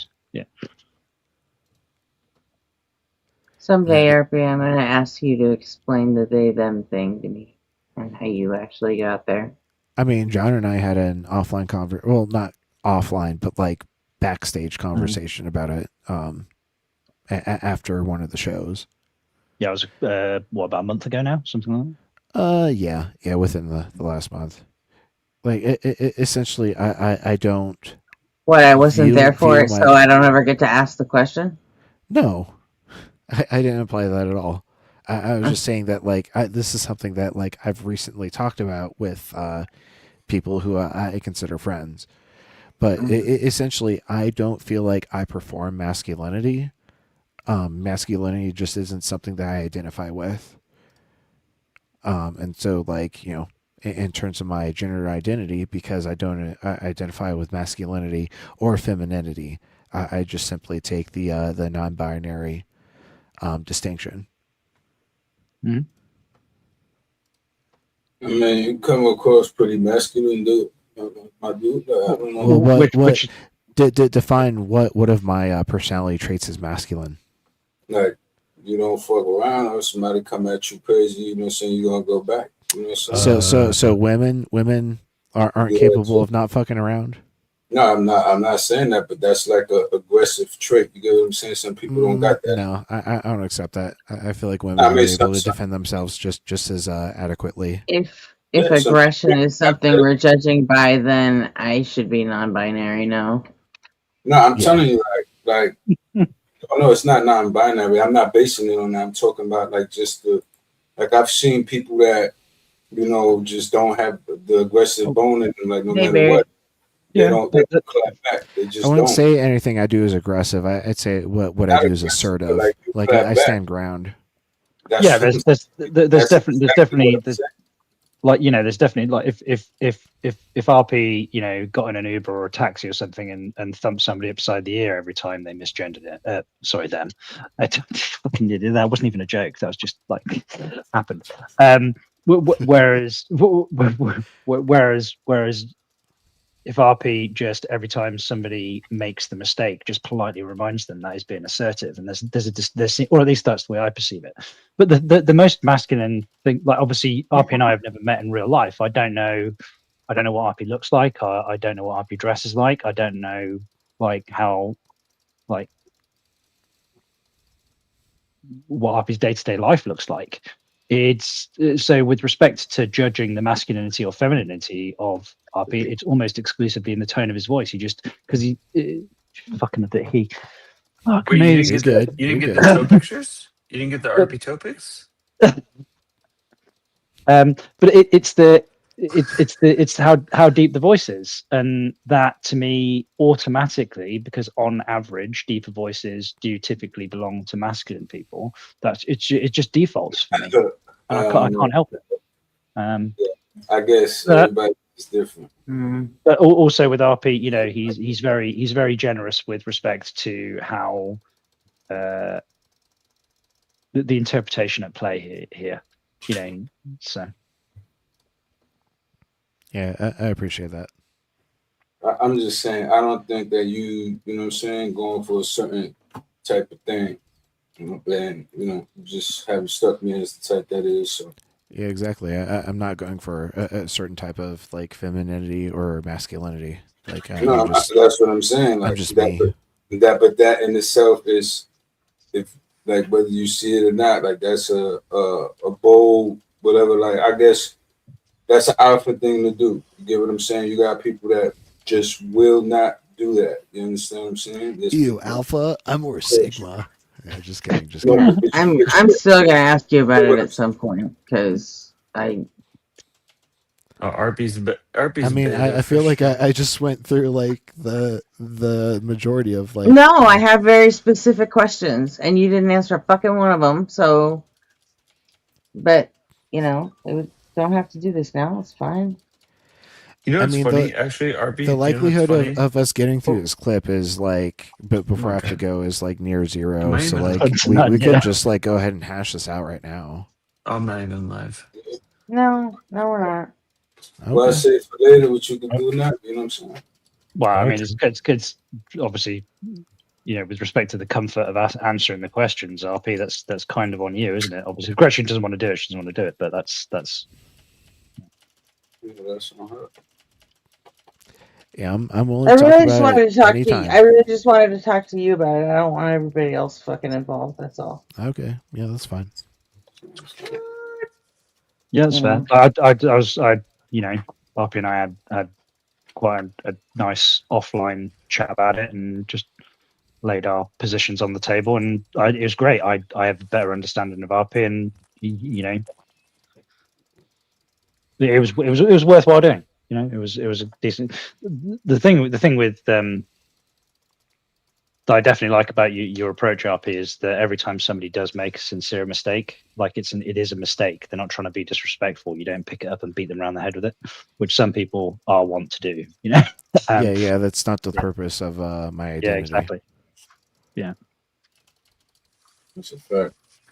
But that's what I'm saying. You see, again, you keep going back to things that one would look at, and you know what I'm saying, wouldn't look at that as weak. You know what I'm saying? Wouldn't look at that as feminine. You know what I'm saying? Nobody. I don't think anybody would look at that as that. Now, I know that's how you classify yourself, and that's to be respected. Not questioning that, right? I'm just saying, you know, my opinion, right? That's all. You know, man is intact. That's all. Yeah, I'm trying to. I guess analyze what we're saying, but like you said something there, like equating like weakness with femininity. Not weakness with femininity. What I'm saying is like I know people that like, all right, I'm not equating femininity with weakness, but at the end of the day, we know that there are some people that are just not aggressive. They don't got that in them to do that. You get what I'm saying? Like they just they don't. There do seem to be, on average, slightly different psychological traits between the sexes. But the second that you acknowledge that there's a distinction between sex and gender, that becomes less important. Right? Mm. Oh no, yeah. That's what I'm saying. Like I understand all the way. Like I respect all the genders, every single last one of them, because you know that's just science. My bad. Sorry about that. Like that's just There's a part of the conversation I wasn't interested in. It's like I come at shit like that from a lifelong aggressive coded tomboy, and I was wanting to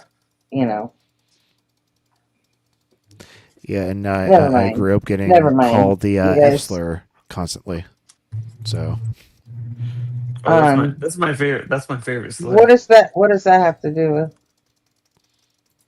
Well, just because you're not fitting perfectly into like the preconceived notion of your gender, like you get labeled a certain way.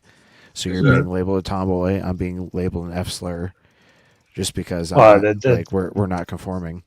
With respect to RP, the difference is that Gretchen self-labeled herself a tomboy. I doubt you self-labeled yourself the F word, right? Yeah, that's fair. Well, I accepted the label tomboy. I didn't accept the label dyke. I mean, and I got that all the time. I mean, there is a certain point in like at least in the LGBT community, like as a gay person, like where you would actually self-label yourself as like I would call myself like a fag. Like I'd be like, oh, I'm acting like such a fag right now, you know. Like I would self-label that. But like if someone were to say that to me, you know, that's more that would be in different. an effort to like reclaim the terminology, right? Yeah, exactly. Like I would be like me and our friends. Like if I talk to like my husband, I'm like, you're acting so gay right now. Like it's not like a slur to my husband, you know? Right. Yeah.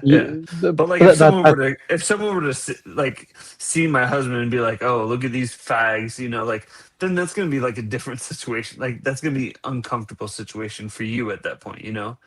But yeah, you're trying to interpret intent, aren't you? And the fact of the matter is that in the vast majority of circumstances, we do fairly accurately interpret intent. And it'd be like it's like like I said the other day, you know, I live in a relatively small town, and I can't walk down the high street in my town without somebody going, "All right, John boy, you cunt, how you getting on?" It's not because he's being mean. It's just like I get that. You're like a colloquial like douchebag language situation. No, I get that too, because when I was growing up, because I had to grow up straight anyway, so I understand that. So like people would say like, oh, that's gay, you know, like, things like that's gay, like, but I could differentiate like the people saying that about certain things. But It's like what you said. It's like an intent thing. Yeah. yeah, And I and get it's that. always and it's definitely like I understand I that. get I get more annoyed when people call me Jonathan as opposed to John, because my name is like, if somebody called me, all right, you wanker, how are you getting on? That wouldn't bother me. But if somebody called me Jonathan instead of John, I'd be like, that's not my fucking name. The problem, you know it. The problem with that, You're not a Joe Nathan. the problem with the problem with that, the problem with that though is like, in my opinion, and this took me a long time to like deconstruct and consider. The problem with that is like, there's a lot of like young males out there that are actually gay, and they have to deal with these like situations where like they're expected to call things gay, you know. So there's a situational problem when like when you're growing up as a young male, and like if you are gay, like you're not choosing to be gay, you're just like a gay child, you know, gay man, gay boy, or whatever, like when you're growing up, and your straight friends are saying like, oh, that shit's gay, like, you know, they're on Call of Duty, like, Yeah. you know, saying the F slur and stuff, like, but it's different, like, because there's a certain, like, I understand your thing, like your friends, because you're just straight, so your friends are just like, hey, you big fag or whatever, you know, like that's different. But like if you're like an actual like Well, I think gay it definitely. person growing up, and like you have to like, because I used to have to do this too, and this was like a big problem. Like I already knew I was gay, but I would have friends that would say like gay slurs and stuff, and I'd have to deal with that situation, and I'd even have to even like yeah. participate and like agree with that kind of stuff, you know, It because I was in depends. a Catholic school. So What it's the different hell are from what you you said. talking about, Golden Arm? Darwin doesn't have anything to do with the theory of everything. What is Golden Arm doing? What is Like a Golden Arm? nothing at just being all. drunk. Yeah, Golden Arm is having a stroke. Yeah, so no, you I was just saying, I'm not disagreeing with your point. I just wanted to put that out there real quickly, because like people who are actually gay, like there's people who are gay and they hear those terms, and it's like a it's visceral not reaction, offensive to yeah. me. It's not offensive to me because I'm not like a regular, like I'm like in the 95 percentile of like it's not going to bother me. But there's a lot of people out there that it will bother, you know. Yeah, and obviously, like Jay, with respect, so that's JMR, not J Money. You know what you're talking about here. It's there's cultural context too as well. Like if you've got the history of growing up in a Catholic school, you know, where they you know they have a pretty vociferous you know, pushback against any non-straight person or gay person. You know, it's built into dogma. But it's so contextual. Like the rugby club, I don't play rugby anymore. I used to, but we had there was a guy who I played with. His name was his name was Paul Brown, but we all used to call him Brownie. And if he like fumbled the rugby ball, like we'd say to them, just pretend it's a cock, you won't drop it then, you know. But the thing is, if somebody knew he was gay and we were out in the bar having beers or something, and somebody just decided to start abusing him because he was gay, and we would all have been on his side. He knew that he was amongst friends, and it'd be just like if I had like there was a guy I went to school with who had a slight deformation where he actually had two thumbs on one hand. It wasn't polydactyl. It was similar. We used to, like, if you're friends and you know it's people taking the mick, and if a friend says to you, "Can you not do that because I really don't like it," then you fucking stop doing it. But it's just kind of a thing that lads do, and yeah, no, I get that point too, but like you have to think about like the outside perspective too, because like even if it's like that, like for me, like if someone like if I'm like with my husband walking down the street and someone like yells out, like says like, oh, look at these fags or something, like for me, like I'm not offended by that. but I know that there's other people Hey, around. Jason, just quick point of production. Like, I understand that, like, you have the right to reclaim that phrase, but let's try to No, avoid you hitting don't. the hard F. not on this panel. You don't have the right to do that. Let's Sorry. avoid like hitting the hard F, like, Okay, sorry, I don't over wanna and use- over, I don't just wanna use the because word, like but, it could like, be a I've heard- TOS type of situation for us. Yeah.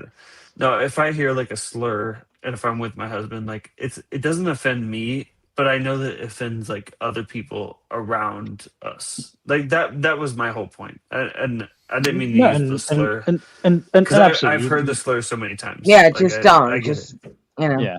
And but you're right with respect to like the you know you don't we're all members of said society and we all have to try and just get like on, so. black people don't have the right to come up and use the N-word slur on my channel. They don't hear it. Sorry. I apologize. Sorry.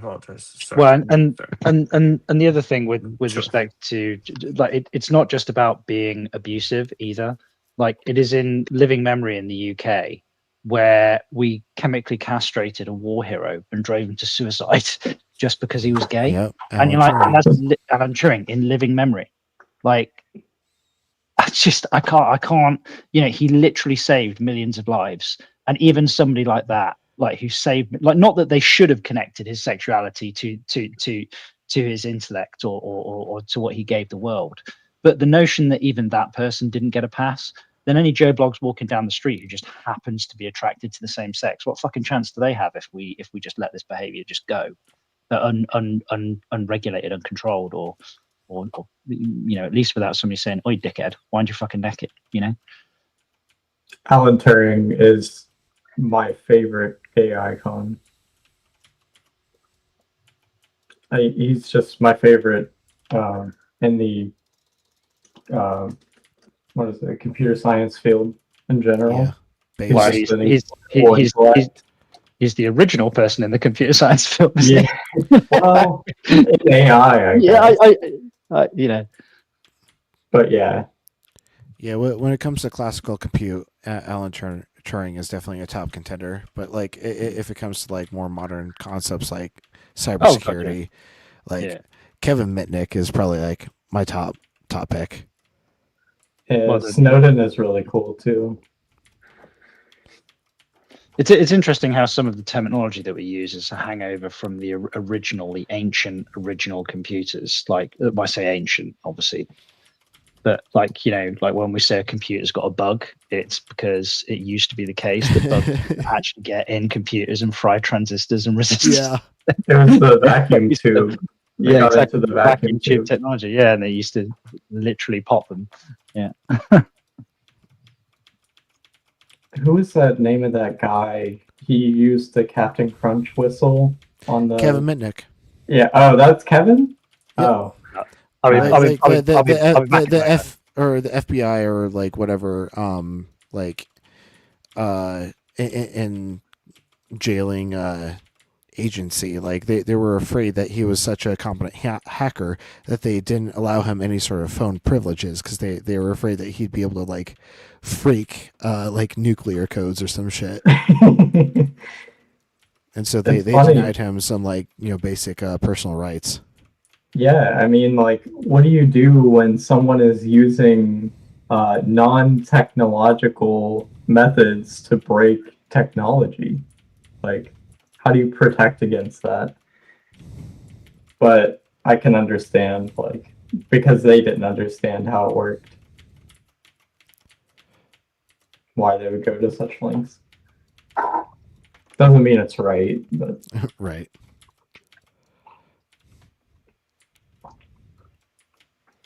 So is it still Fildo Nerd Playtime? I mean, technically, we just rabbit hole so hard during this time. Like we're technically supposed to be responding to this Monkey Boy. I apologize. Clip. I apologize for that. But we sorry. got There was like 11 minutes into it. I went off on a tangent.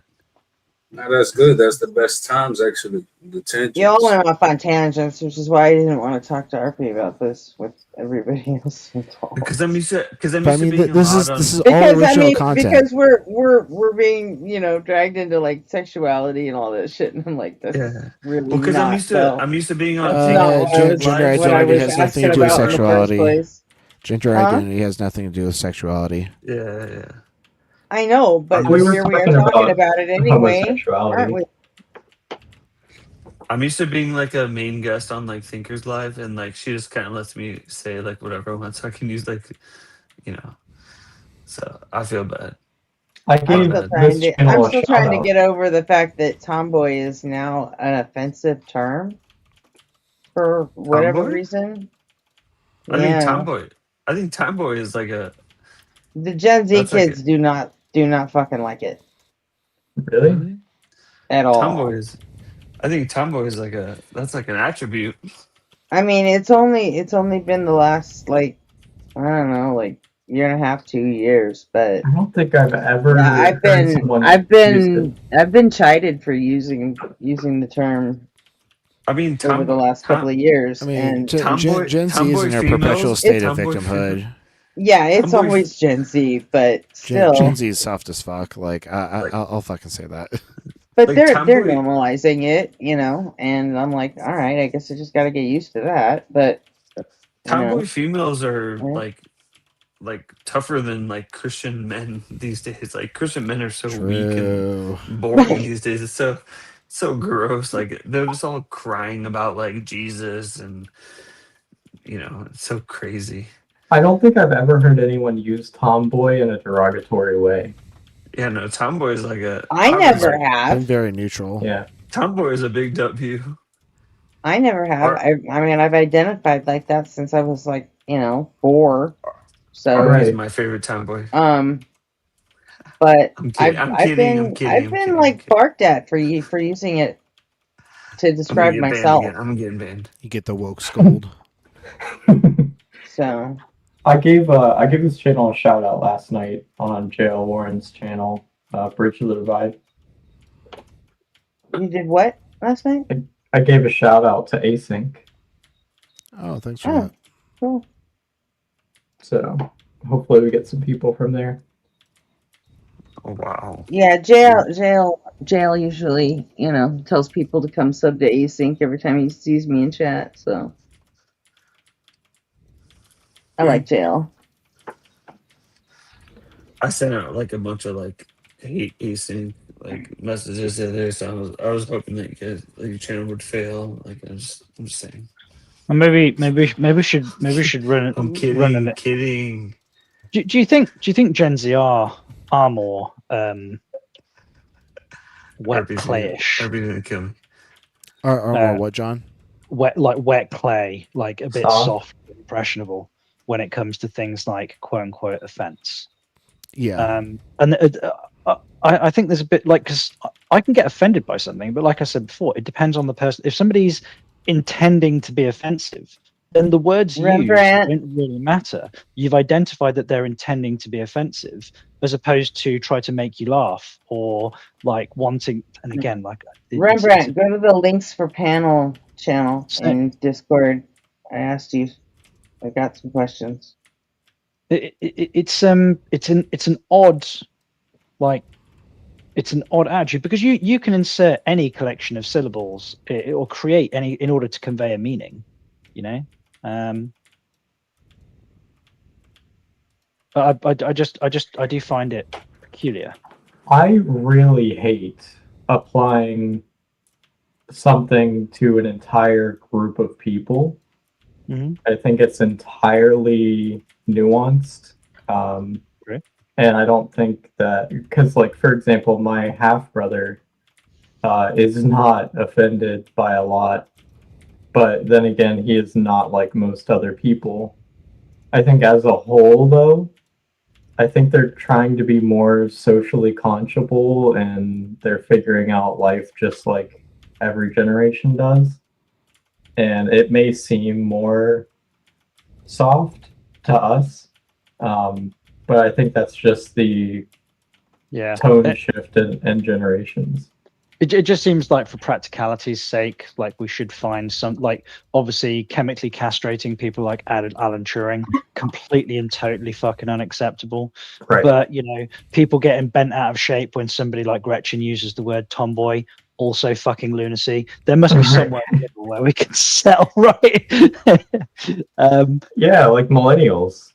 They're great. Yeah.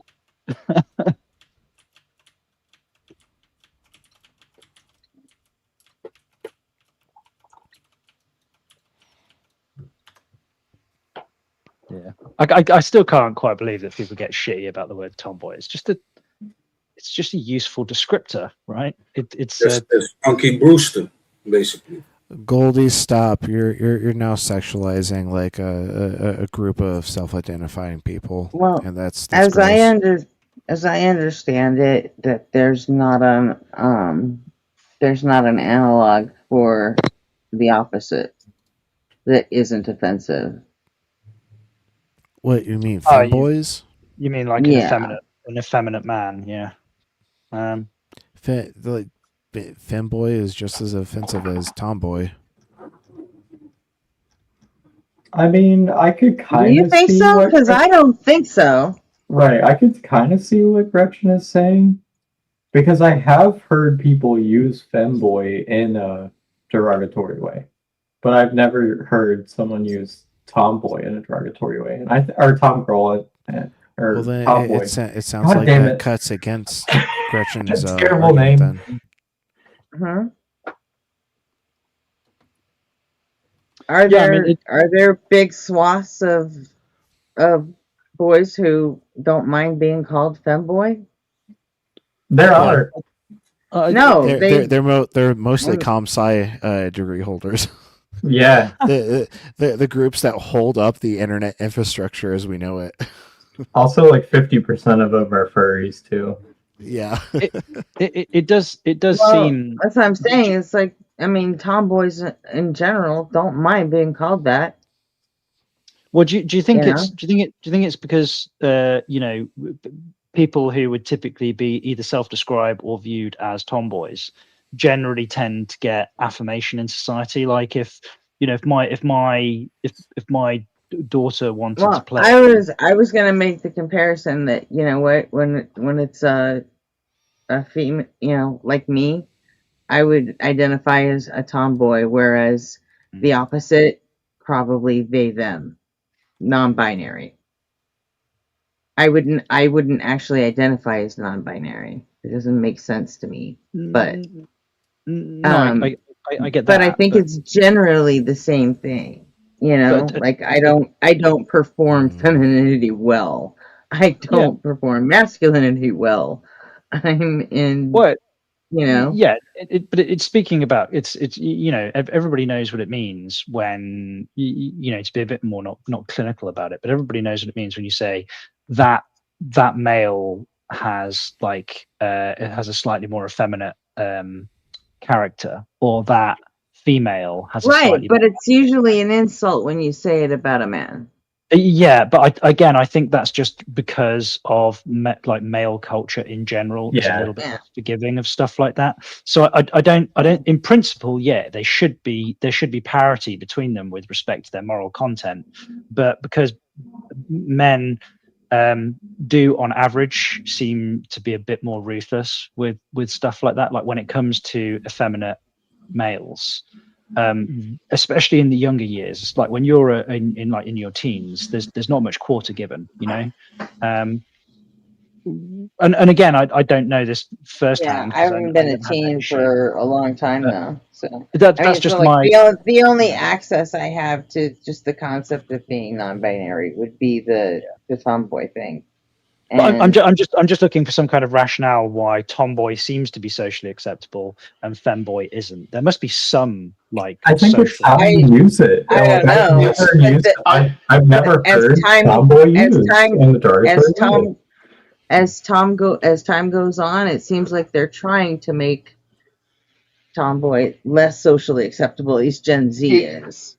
In general, I don't see it happening to the, you know, to those of us who are older. But I think the difference between tomboy or tomgirl and femboy on that is the sexualization of it. Femboy almost always carries the sexual connotation, but tomboy tends to carry an innocent connotation because it's usually aimed at young girls. True. Well, like so like the stereotype of like the like I don't know if this is like the Thai lady. Tomboy isn't always aimed at young girls because, like I said, Oh, now I've been like, this is my tire repair that's turned up this time by the doorbell camera, so I'm gonna have to go and deal with this. I'll see you later. But you'd think we'd come up with something to identify, androgyny and on both sides, but I think it's male culture that the opposite can't be said. Like we were talking about earlier, men have historically viewed other men who act more effeminate as being bad or being gay, and then attributing being gay to being bad. Right. Weak, stuff like that. Even if you can even see it in old cartoons, like Popeye. Tomboys do also have an association with, being perceived as lesbians, Yeah, but has anyone ever called someone a tomboy and then meant it in a derogatory way and also meant it as lesbian? Yeah. My whole life. Experience that? Yeah. I think like the main point is that like think it's more like maybe they of haven't the establishment of patriarchy, because it's not like masculinity versus femininity, it's masculinity versus non-masculinity. And so even if it's like a neutral ground, it's seen as like a completely different category and just melded together with femininity. Yeah, I mean, Gretchen, if they have, then maybe my views are just biased, I guess. Well, I mean, everybody's views are biased to some degree. Yeah. But yeah, if it has been used in a derogatory way and it's been a systemic societal issue, then yeah, I don't see why it would be a problem to stop using the term. I mean, I don't want to stop using the term. I'm old and I've been using it all my life, so it's like I'm not going to stop now. But I didn't even jump up to address the tomboy thing. I don't even see how it really is offensive. But I mean, that's going to be Gen Z's case to prosecute. Right. I'm off the table at that point. So, but no, I brought up the tomboy thing because it's like because I don't understand non-binary and how someone gets there, but the only access I would have to that would be through the tomboy thing.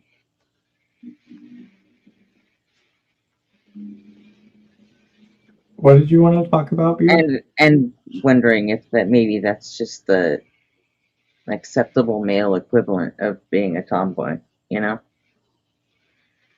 Oh, I'd popped up because when John was talking, he said something that struck along like we all think things are masculine or feminine, and it struck me like what's masculine and feminine is dependent on culture and time. And right now, we all see certain things as masculine and feminine because that's what's been shown to us in our media. But go back 400 years and what was masculine was completely different from what it is today. And depending on the culture, like I tried to point out to one guy before, like if you were in Scandinavia in 800 and didn't have a battle axe on your side, you were not a man. You were still a boy. Right? It all changes based on our societal things. And right now, because of a lot of Abrahamic religions, misogyny, and a lot of other factors, but misogyny is the go-to in Western culture and a lot of other cultures as well. Yeah, I think you touched on that on Robot Goats Damn Fools episode. The battle Awesome. axe. Yep. I love my battle axes. Does it make you feel gender affirmed? No, it just makes me feel like I have axes. I axe a lot of questions. Same. Well, I guess to add some, experiential context to like my personal identity, like growing up, like in early grade school, I tended to play more with the girls.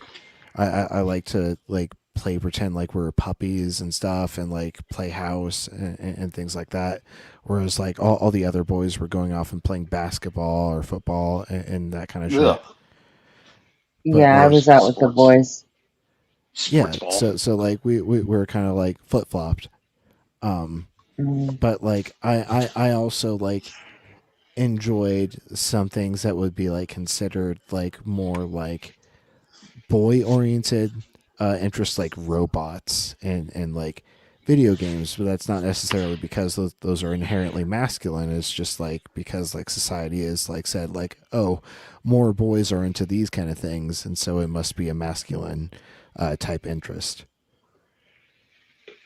So I basically had like an equal interest in like quote unquote feminine modes of entertainment and masculine modes of entertainment, but they're never like definitively like super feminine or super masculine. They're more like stuff that was like kind of like dead center, but like slightly left or right on the feminine masculine scale.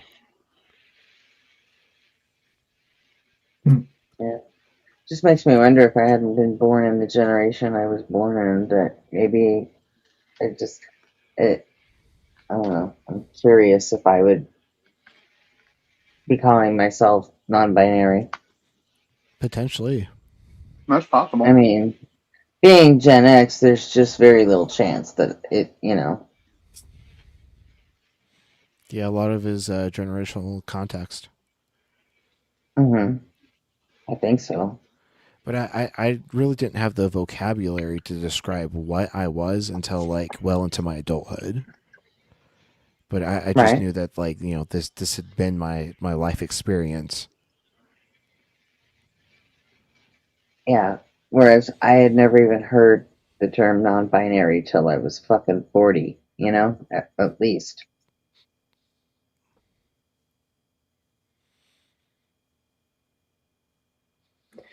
Yeah, Probably, I think probably 40, probably 45 actually.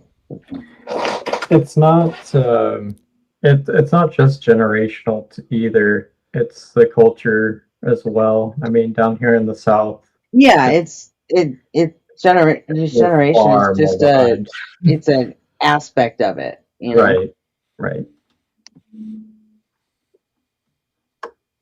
And I don't know that if I had been a boy that I would even think like that, Right. Societal constructs. So. I'm going ahead and disengaging the Fildo Nerd playtime because I feel like we've been out of that scope for a good minute. All right.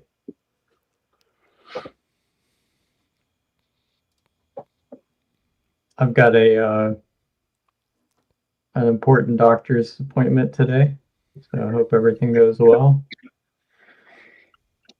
But I will have the day off, so I'll probably be on live. Fingers crossed. Sure. Thank you.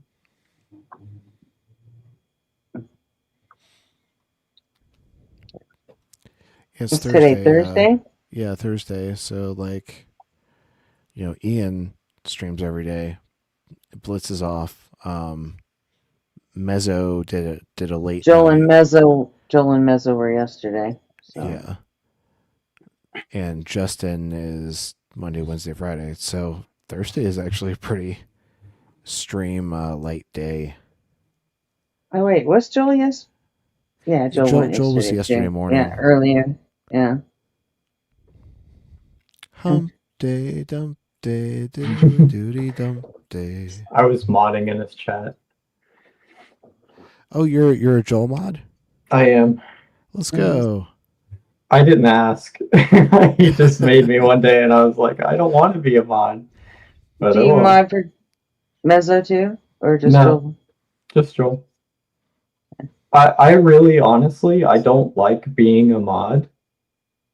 I would much rather just enjoy the content. But then, but I don't. I take it don't away. mind.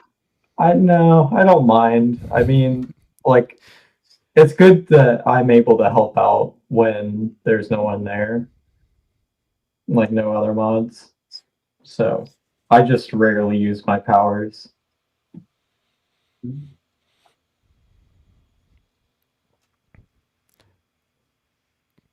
Yeah, I get that. It, like, being a mod is a different experience when you're in the chat, because like ever since I became an Ian mod, I feel like I'm less engaged with like Ian's actual conversation and more like watching the constant stream of chats coming through and making sure that nobody's trying to slip in some fucking bigotry. Yeah. I've also gotten more personal attacks as a mod. That's why. Just because you have that blue name. Right. That's why I like campaigned for Mezzo to make some more mods, and it's when Boogie the Cat and Evan.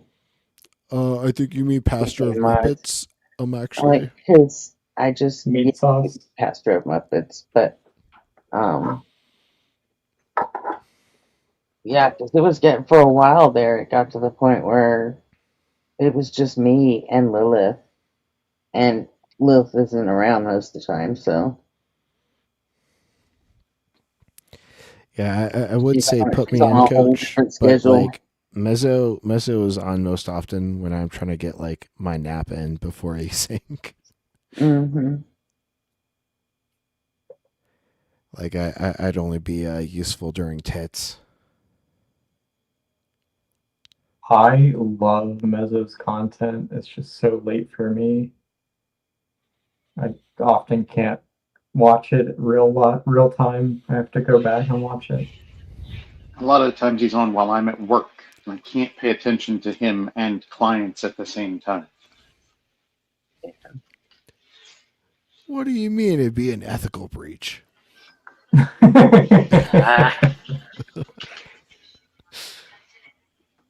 Those clients figure out that you're atheist. Oh, that has happened. I have lost clients because I told them that I was an atheist. Yeah, that's a shame. The stupid part was we were doing really good work, and then the subject came up, and oh wait, you're an atheist? I can't work with you anymore.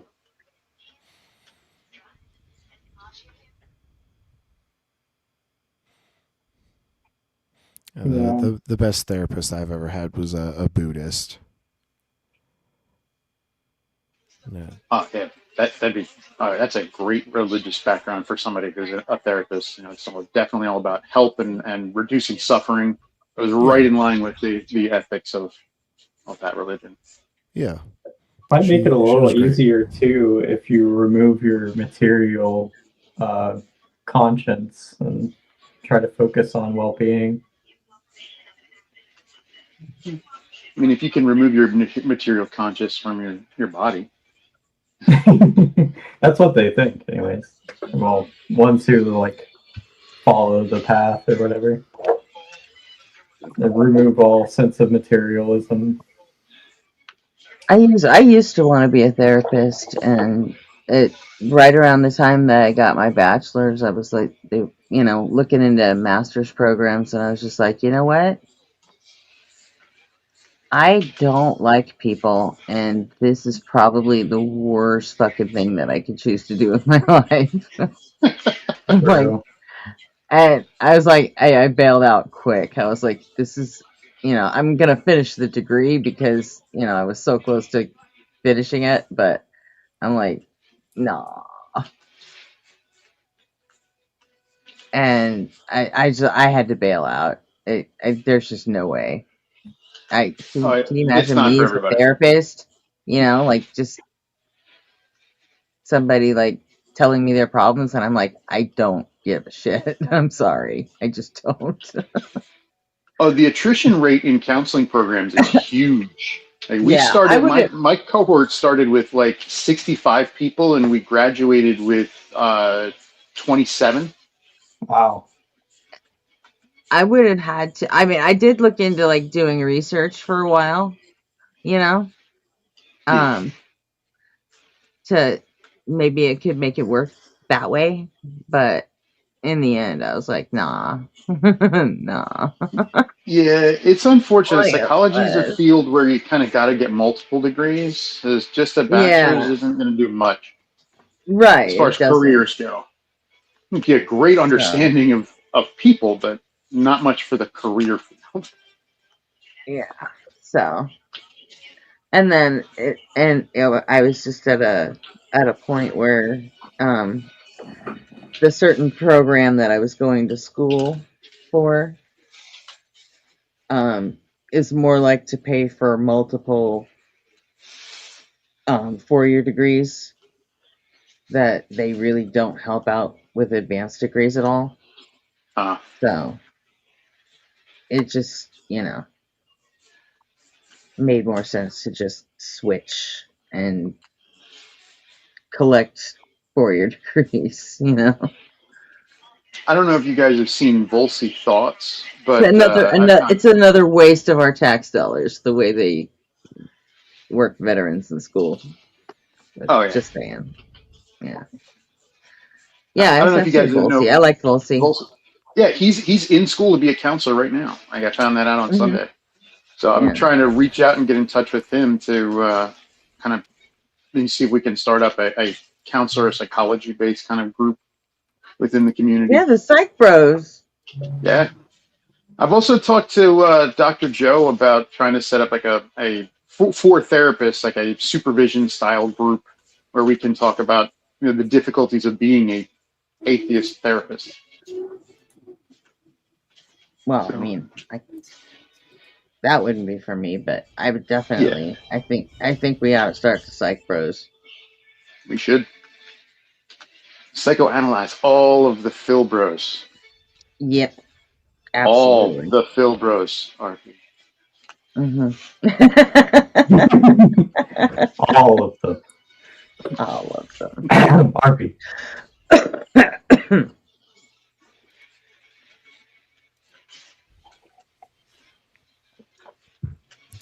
Well, it's about that time. I should go ahead and hop off. Give our love to RP Jr. Okay. Will do. Thanks everyone who joined on panel tonight. Thanks everyone who's hung out in chat. I'll see you all in the next one. Love y'all. See ya. Night.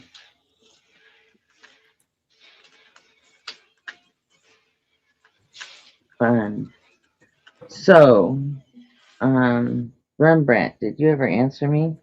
Was that a suggestion to react to on stream, or or do you just want me to watch that for my own edification, or what? And are you even still here?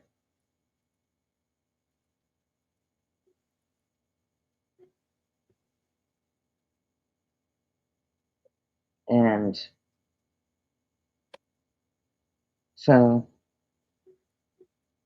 and by context, so are you the skeptic? The skeptic? I love the skeptic. The British floating circle. Yeah. I love the skeptic. That's one of my favorites. Right. And I mean, Rembrandt sent me a video to, the skeptic. His conversation, he said in chat, you should review my conversation with Joel Setcase.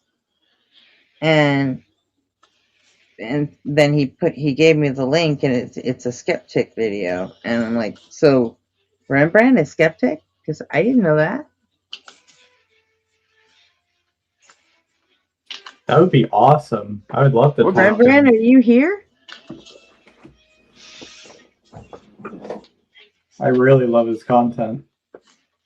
And I mean,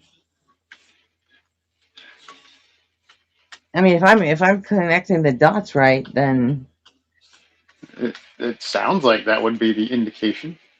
Rembrandt would like us to react to this video with Joel's set case, and that Rembrandt is the skeptic. I mean, I'd be down for that. Absolutely. You guys want to do it? Yeah. I'll do it. Okay.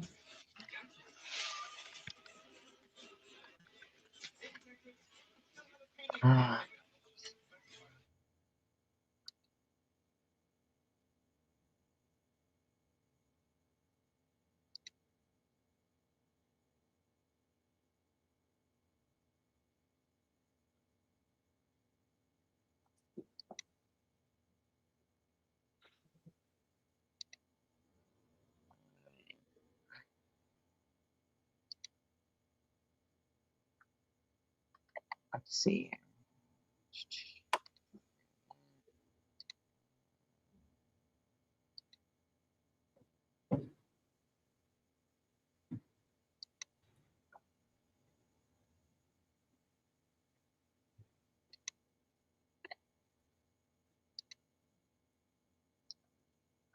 All right. Can you guys see it? Yep. It's up there. Okay.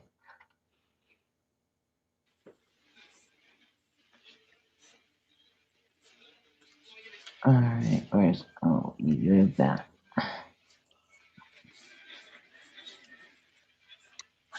Okay.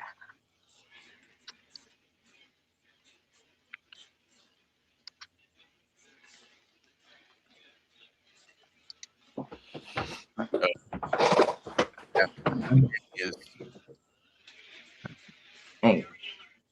Start it over again. How infuriating is it when goddos don't grasp simple concepts, like the very easy to understand idea that an atheist is just someone who doesn't believe the claims of gods? Joel Settercase is the president and founder of the Think Institute, a 501c3 nonprofit for practical Christian leadership for men, and he doesn't even understand the basics of non-belief and gets a lot of stuff infuriatingly wrong. Hello, I'm the Skeptic, the British floating circle that watches people make extraordinary claims, then I explain why I don't accept what they're saying. There's nothing worse than when Christians don't understand atheism and try to shift proof burdens out of their way and onto someone else. Joel Settercase should really know better, since his non-profit is designed for men in apologetics that have a biblical worldview. If you're going to have a non-profit, surely you'd need a proper understanding of what you're speaking out against, right? Unfortunately, Joel here gets it completely wrong. So, before getting annoyed with yet another theist who doesn't understand non-belief, if this isn't your first skeptic video, hit the like, the subscribe, and the bell, and maybe the algorithm will understand what videos to put in your feed. And a super thanks to those that hit super thanks in some recent videos. District Driver, Kevin, Mark Rothenbuehler, William Horton, and Jesus Was a Liberal. And a big thank you to channel members who get to use Lisa the Rainbow Giraffe and more hen emojis. Lisa the Rainbow Giraffe bestows leaves upon you all. More hen. So Joel hosts a call-in show, I guess, and an atheist called them. This is their conversation. All right. So, Rembrandt, you're an atheist. Why are you an atheist? I see no reason to. I see no evidence I that see the now. claims of Okay. Christianity are true or even possible. I know Joel is talking to Rembrandt. All right. So Rembrandt called in. All right. I get it now.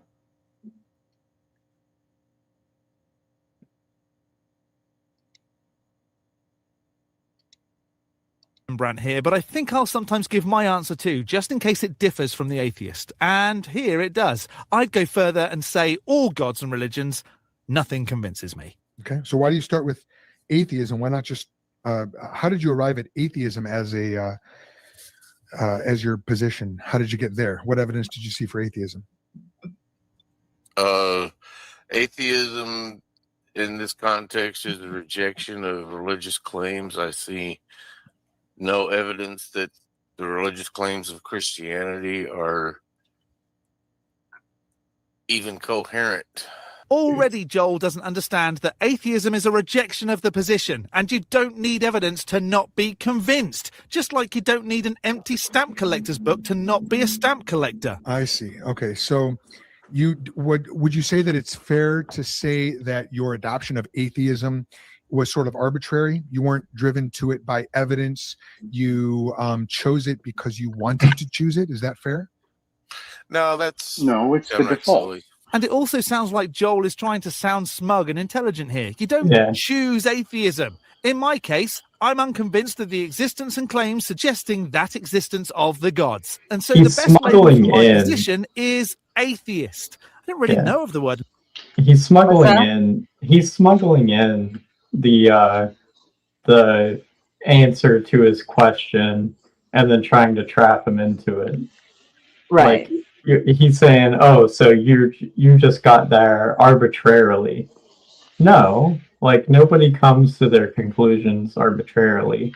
At least not many people, in my opinion. But like you reason things out and you explore the world and you get all of your information, and then you have no choice but to believe something is true or not true. Yeah. You don't choose to believe it. Right, and atheism is the default state. Like nobody's born being Christian already knowing the gospel of God, but that's what it says in Romans, so that's what they go with.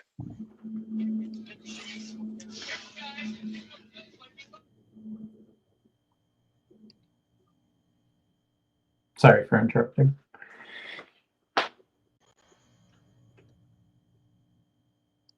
Until I was in my 20s. Well, I agree. I think that would be silly. But how did you arrive at atheism?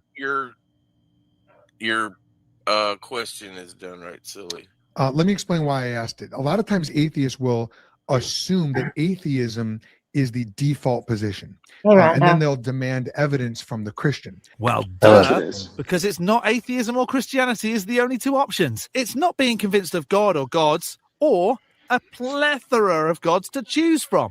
Of course, it's up to the believer to prove their brand of God or sugar-free God exists. Why do Christians think it's their way or no way? What a lot of atheists don't recognize, and I'm sure you do recognize this, or maybe you will after I say it, is that if your criteria for adopting a position, or especially one as important as, as atheism versus Christian theism, if your criterion is I need evidence, then you ought to have evidence for your position as well. See why it's infuriating? This guy runs a 501c3, teaching folks how to do a problem this. If I was unconvinced of the existence of leprechauns, I wouldn't need to provide evidence for the non-existent. He's also smuggling in this whole. This is so important. The only importance to me when it comes to religion is trying to make sure that people aren't making laws based on their religious beliefs that would negatively impact everyone. But I don't care about the religion itself. It's not important what people believe. It's what they act on that becomes important because it impacts other people. My thoughts exactly. That's the way I look at it. That's why when people ask me what kind of atheist I am, I say I'm an anti-theist on political grounds. Period. Yeah. I'm all for religious pluralism, but as soon as you try to base laws in it, or you try to control large groups of society or whatever with it, then that's why I'm very heavily against that. Currently battling Monty Fritz. I don't know if you guys know about him. Yeah, in Tennessee. No, I don't. He's running for governor of Tennessee. Oh my gosh, there's not enough time. I'd rather watch this video, but yeah, look him up in your own free time. He's a horrible. Is he gonna win? No, I think Marsha's gonna win, unfortunately. Marsha Blackburn. But God. Yeah, she was the one who said that we need to have a one-party He can't be state. worse than her. He Oh can't my be worse gosh, than her. Gretchen, please look up before you say that. Look up Monty Okay. Fritz before you say that. I will have to look that up. Because I also didn't think that he could be worse, but I knew him before he started running for governor, so I did know that he was worse. Okay. Non-existence of leprechauns. I am unconvinced of the existence of leprechauns. Right? You ought to be able to defend your position based on the evidence, not to just say, "Oh no, I adopted this. Don't ask me how I got here. It's just neutral. It's just," because atheism is not a neutral position. It's a statement about God and whether or not He's revealed Himself, and your relationship to the universe, and truth, goodness, and beauty, and all sorts of things. Incorrect. It's not being convinced. You don't adopt anything. In simple terms, my brain isn't convinced, so I'm not a theist. I'm the opposite of a believer. I'm not a believer. Like someone who is asymptomatic in that they have no symptoms, I'm an atheist. I have no God belief. So I have no symptoms what of religion evidence either. would you give to support your Yeah. atheism if I was not convinced that atheism is a neutral position? You know, Ask your doctor if atheism is right for you. I do want to clarify there that shit, I lost it. Never mind. I sent ADHD. the Monty Fritz thing in the private chat for you to look at on your own time. Okay. Oh, that's right. I wanted to make sure that I clarified that I don't actually believe that religion is a mental health issue. It's not a mental health disorder. It's just, I think it's stupid. It's the way he's framing it in this video. That non-theism is a mental health issue. Yeah. I think it's a mental health issue. Well, I don't think theism is, and I don't think atheism is, but I don't. Right. I don't think belief in God is. I don't think the belief in God is a mental health issue, but I'm pretty sure that Christianity might be. Yeah, it's just their ability to make everything all about them, you know? Just like the whole persecution fantasy that they all seem to have. Oh yeah. That like reeks of mental health issues to me. You know? It's like the most spoiled, pampered fucking cross section of our population, and the biggest, by the way, cross section of our population is the one saying that they're being persecuted, and but then hey, look at the fucking religion they subscribe to. Of course they fucking think so.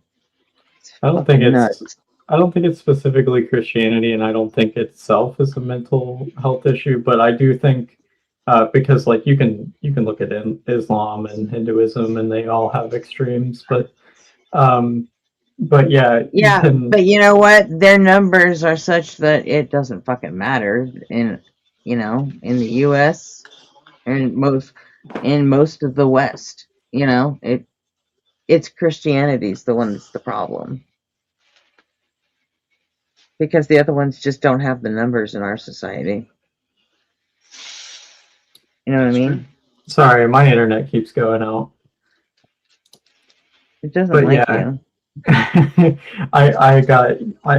My whole thing was I don't think it's Christianity itself. I don't think it's Islam itself. I think that they can give you a perspective that is unhealthy, and then that can cause mental health issues. But I don't think that it's like the religion itself personally. I mean, you can disagree with that, but it's fine. Yeah, no, I primarily agree. I mean, I do too, to an extent, but like, in our country, it is. I mean, the Christians have the numbers. They have, they're the ones out in full force, and they're the ones crying about being persecuted. Right. Meanwhile, they're fucking up our rights. They're fucking up our society, and crying You that really need to see Monty Fritz. Crying that they're the ones being hurt by it somehow. Yep. You know, that is fucking Yeah, real. That's like disgusting. But I don't understand what it's like to live in a constant state of cognitive dissonance like that. Nor do I. I might drop here for a second, but I'll be right back. Okay. Continue. Yeah, I don't understand it either, but I mean, I'd like to say that it would be exhausting to live like that, but then well, I'm sure. Who's got all the background? Who's got a TV running in the back? That's me. Okay. I've been trying to keep myself muted while because I'm playing a video game. I've been trying to keep myself muted when I'm not talking. Okay. Yeah, it's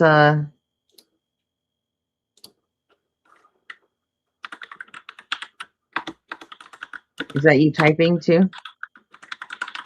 No, I was muted there. Sorry, it's me. I was flushing my DNS cache and re-registering. Okay. Yeah, I think it was the combination of the typing and the and the TV and the game in the background. Distracting. Okay. Let me go back to the game here. Or the video. There are certain things in this world that we know are true, like atheism belief. So what evidence would you give to support your atheism if I was not convinced that atheism is a neutral position? You know, there are certain things in this world that we know are true, like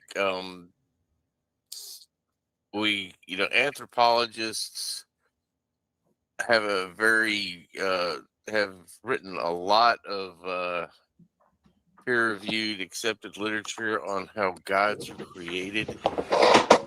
We know how gods are created. People write down stories which aren't accurate portrayals of the events that occurred. We see this happens every day. What we don't see every day are miracles. He was talking. Okay, now I'm getting more from why Rembrandt suggested this video, because they were talking in the chat about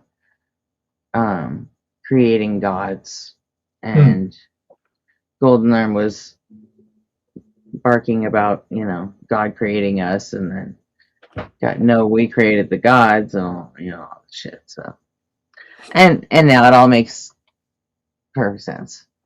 Talking about atheism being a neutral position, and what evidence was there to support that? Again, infuriatingly, he's adding a need for proof when it's the lack of convincing proof from the other sides that means that someone would label themselves atheist. I wouldn't tell Joel that the one true rainbow deity, Lisa the Rainbow Giraffe, leave be upon her, was real, only for me to ask why he's a giraffist, and to provide evidence to support that to convince me that there isn't a rainbow giraffe, even though he should know that there is a rainbow giraffe, since I've made several banana split sacrifices now to the rainbow goddess, and asked in return that Lisa the Rainbow Giraffe, leave be upon her, show herself to Joel. He's just hard.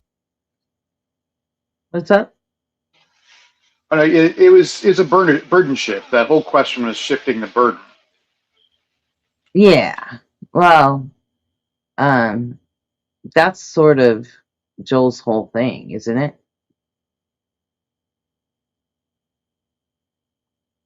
The burden shifting? Isn't that what he always does? That's like his stock and trade, right? Yeah. So. And his heart to Lisa the Rainbow Giraffe, leave be upon her. Okay, so if I understand you correctly, your evidence for atheism is that anthropologists say that people invent gods and therefore no God exists, or help me out here. You read some peer-reviewed articles by some anthropologists saying that some people have invented gods, and what's the connection between that and your adoption of a position that the Christian God does not exist? Like, how is that evidence? If you go to different Christian churches, you'll see people claiming that they've raised people from the dead. Which would be a miracle? Well, which would be a miracle, but it's never happened verifiably. Which would then mean that Remy here is unconvinced and thus not a believer. But Joel seems desperate for something like, here is a talking donkey that told me God can't exist. And we all know how ridiculous talking donkeys are. Okay. And his name is Ollie. Again, I'm looking for the evidence for atheism. So is your evidence for atheism that people who are Christians claim to have raised the dead, but it's not Well, they make verifiable? all And that makes kinds you... of ridiculous claims, and I feel that many of the claims in the Bible are quite ridiculous. Okay, so your evidence for atheism is that you find these claims to be ridiculous. By what standard do you find them to be ridiculous? Man, Joel is desperate. Evidence, evidence, evidence. Why can't he accept that the lack of... He won't let it go because that's not his grind. Yeah, what claims like, talking donkeys, snakes, and angels descending from a heaven and stuff like that do you find ridiculous? I mean, it's just all logically consistent to me, right? Well, and Sadakis isn't even gonna. Yeah, you're not even gonna get there with Joel Sadakis. He's gonna just, he's gonna stick on this. What is your evidence for atheism? Shit, I mean, if I could find a whale to live in, rent's going to be a lot cheaper. I can tell you that. Yeah. That sucks. I've got so many bug bites. Inside a sea animal. I have so many bug bites on one of my ankles that my ankle looks deformed. Ooh. So fun. Lead someone to a position. Seriously, if you're looking to get into apologetics, don't waste any money on the Think Institute. At this point, even William Lane Craig or Frank Turek might be a better option. And even then, that is scraping the bottom of the barrel. Well, for one thing, they're highly contradictory, the claims in the Bible. Okay, like for example? Well, that Jesus was born...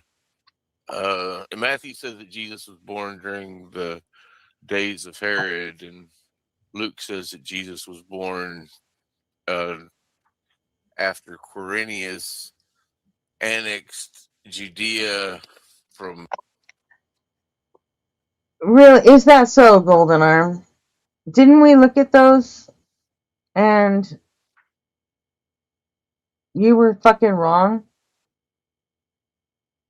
Oh yeah. Over half the comments on the DZ stream we were on were negative. Golden, you got schooled, dude. Schooled on Justin's channel.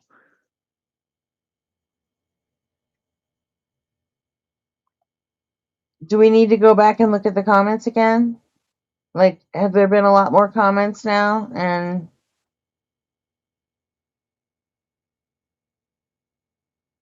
you think you're right all of a sudden? You even admitted that you needed more information to continue talking about it.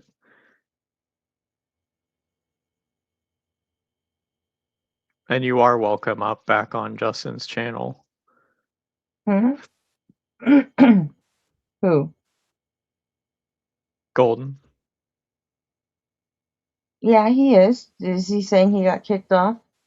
No. He's saying that all of them were negative and stuff like that, all the comments and stuff like that. But I said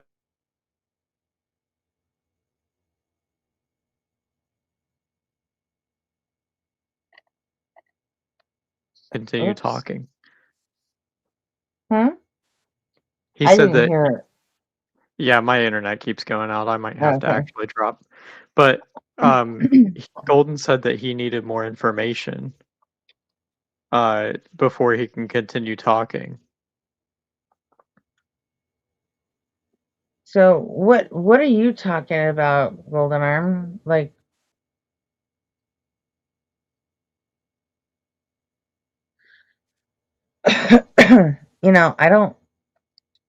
I typically don't really read comments when it comes to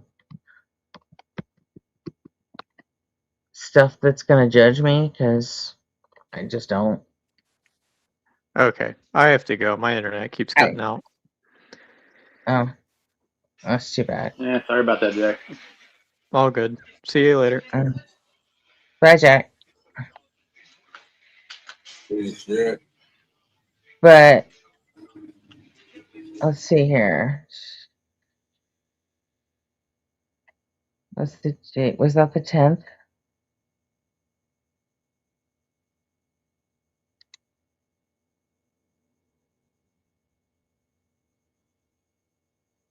Yep, that was the 10th. Okay. Let's do this.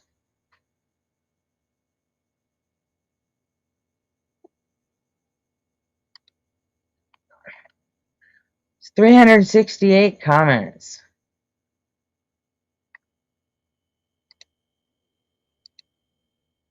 Sort by newest.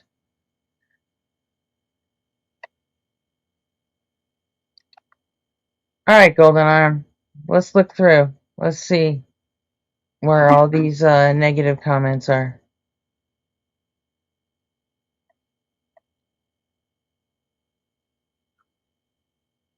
Let's see, that's about software. AD, no one on this stream is your wife or your church. Okay, that's about AD being fucking sus. Gretchen, are you kidding me with those crickets? Those crickets were very, very bad. Yeah. Why wouldn't I move inside? Because my computer's out here and I couldn't. There was no quiet room in the house where I could have gone to avoid noise. It's a house full of people, you know?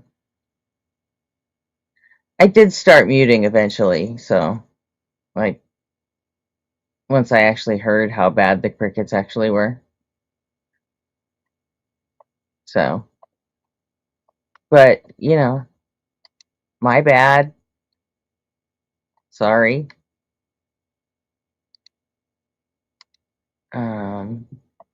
Jay, you disappeared. No, I'm here. There you are. I meant JMR. Sorry.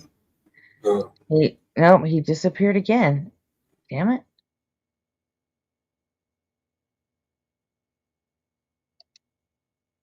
Okay, AD is too stupid. Hey, AD, you're a monster. You should be on a list. So, okay, add to stage. There you are, Jay.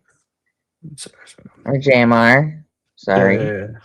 Be able to keep you straight. Okay. Jeff confused me. If your God's words are the Bible. Holy shit, AD's a fucking monster. The end of the AD call was wild. I love For some reason, because he doesn't do boring Phil bros. Is Gretchen always drunk? She's always Gretchen's not paying for drunk. super chats. Is that why she's up? Gretchen's not drunk. She's just lazy. It's just the way I speak because I have I slur when I have my, with my retainers and all that. I get it. I Yeah, I get it too. I seen her. I seen her sober. I've had lots of people tell me they sound like I'm drunk all the time. That's fine. See, people call me drunk I speak the way I speak. TBS is like that too. He always sounds like he's drunk even when he's not. So yeah, it's just a combination of a lisp and my. No, I get it. I said because Isa's calling me drunk all the time. She's like, "Why are you so drunk and making sense? I love you so much. Like, what's going on?" I was kidding. And thanks for posting the live, Silly Theus. Yoshi sounds great. I need to know what earbuds those are. I need you to set the debate. I need you to Gretchen set the AD, are you sure Oh, you're English? Because you suck at English. Gretchen, please get out of my head. That's true. I mean, I agree with that one. I agree with Gretchen is a great co-host. that Jesus is Ronald McDonald. Would They Judas look- be the Hamburglar? Eh. The part with AD was insane. AD, bro, listen back to this. Got friendly advice for you, AD. You're a piece of shit. Are you? If you scroll down too I'm far, not. like you're gonna see. I'm You're gonna not see my dick. seeing. I'm You're gonna not see my seeing dick the more than pictures. half the comments being negative, Golden Arm. I'm literally looking at them.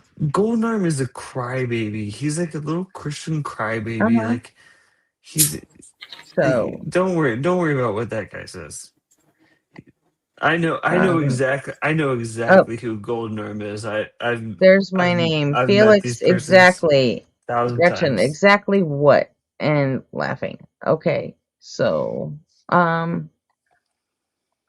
not seeing what you're seeing, Golden Arm. In fact, everybody's looking at this right now, and you're just full of shit.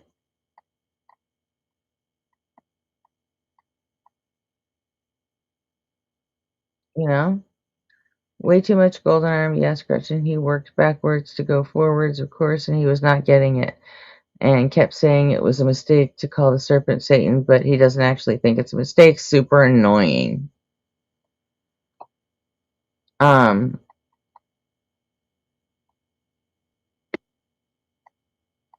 Maybe you see that it's like 50% of the comments about you were terrible. So, first Ty Wolf on Johnson, and now this speaking of Golden Arm. The chat cowards are out in full force. So, you know what? I think you're just. Are you just fucking wrong, Golden Arm? Are you fucking wrong or are you fucking lying? Which one is it?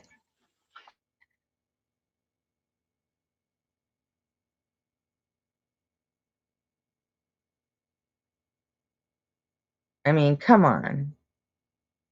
At least be fucking honest. So, you know what? You're never getting any more attention with this bullshit. I read through the comments. It's fine. There were like 3 that had anything negative to say about Arpy and me. So You was charitable. If it was me, I'd have been like, man, fuck you, man, fuck you. Jason, stop Fuck dropping you. out, and I won't have to keep. No, I wasn't fucking doing dropping. that. I know for some reason, like when I joined on my Mac Safari, like it hates this stream. What was Yeah, Golden it Arm? did. Mac What's Golden doesn't Arm like crying it. about? He's saying that of all the comments that when we were on DZ on Friday, Arpy and me, he said more than half the comments were negative toward Arpy and me. Oh, okay. I mean, and that's not the case. I mean, I think you guys had like a fair amount of like positive and I mean, what else do you expect? Like you guys are like on a panel, like not everybody's gonna agree with you guys. Like it's not. Well, no, I mean, I just read through the comments. Then I mean, there were only a few negative ones. Yeah, you guys were fine. So, I mean, I thought you guys did all right. Yeah, I mean, I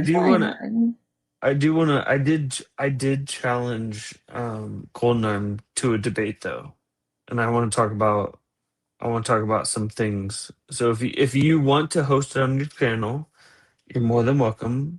I can also ask somebody else, but I would like to debate Golden Arm about the Bible and the LGBT community in the Philippines and Catholicism in the Philippines. Because I feel like Golden Arm might be a little out of his league here, but you know, I wanna have a Okay. nice debate. I wanna have a nice Golden debate. Arm, you coming up, Golden Arm? You want to talk about this? You've been I wanna have challenged a to debate. I wanna have a nice debate with him about this, and it's not really to win, but I want other people to see what this kind of person is, and I feel like it's important for other people to see like the how Catholicism and Christianity takes advantage of other countries. Yeah, the problem is that with as drunk as Golden Arm usually is, he's out of his league in a preschool debate. I mean, I can get a little drunk for him if he needs to. You know, I can. I mean, if you want to get drunk for it too, so it's even odds, like that'd be funny as hell. I mean, I'd have to get fucking shit faced to lose the Golden Arm. Like, I'd have to be. Someone would have to like drag me out of my room with like fucking noose to lose the Okay, Golden when Arm. did you want to do this, Jason? I'm open whenever. Like, I'm open. Like, you know, I own my own company. I work from home, so whatever is best for Golden Arms, Okay, like whatever Golden he, you Arm, know. I'm are not you, sure like what his work schedule is. Golden Arm, you've been challenged. Are you accepting this or not? He's gonna need to bring his paper Bible too. Like we're both gonna need a paper Bible. I demand that everybody has a paper Bible on them during No, the that's debate. not fucking happening. I'm not bringing a paper Bible. I told you the subject, Golden. I wrote it out to you. I want to talk about um the Catholicism and the effects that it has on the Filipino culture, and I want to talk about we could talk about the Bible. We could just talk about anything about You the know what? Bible. How about we start with the fucking beginning? You've been challenged, Golden Arm. Are you accepting it or not? Yeah, I don't know what your response is, Coleman.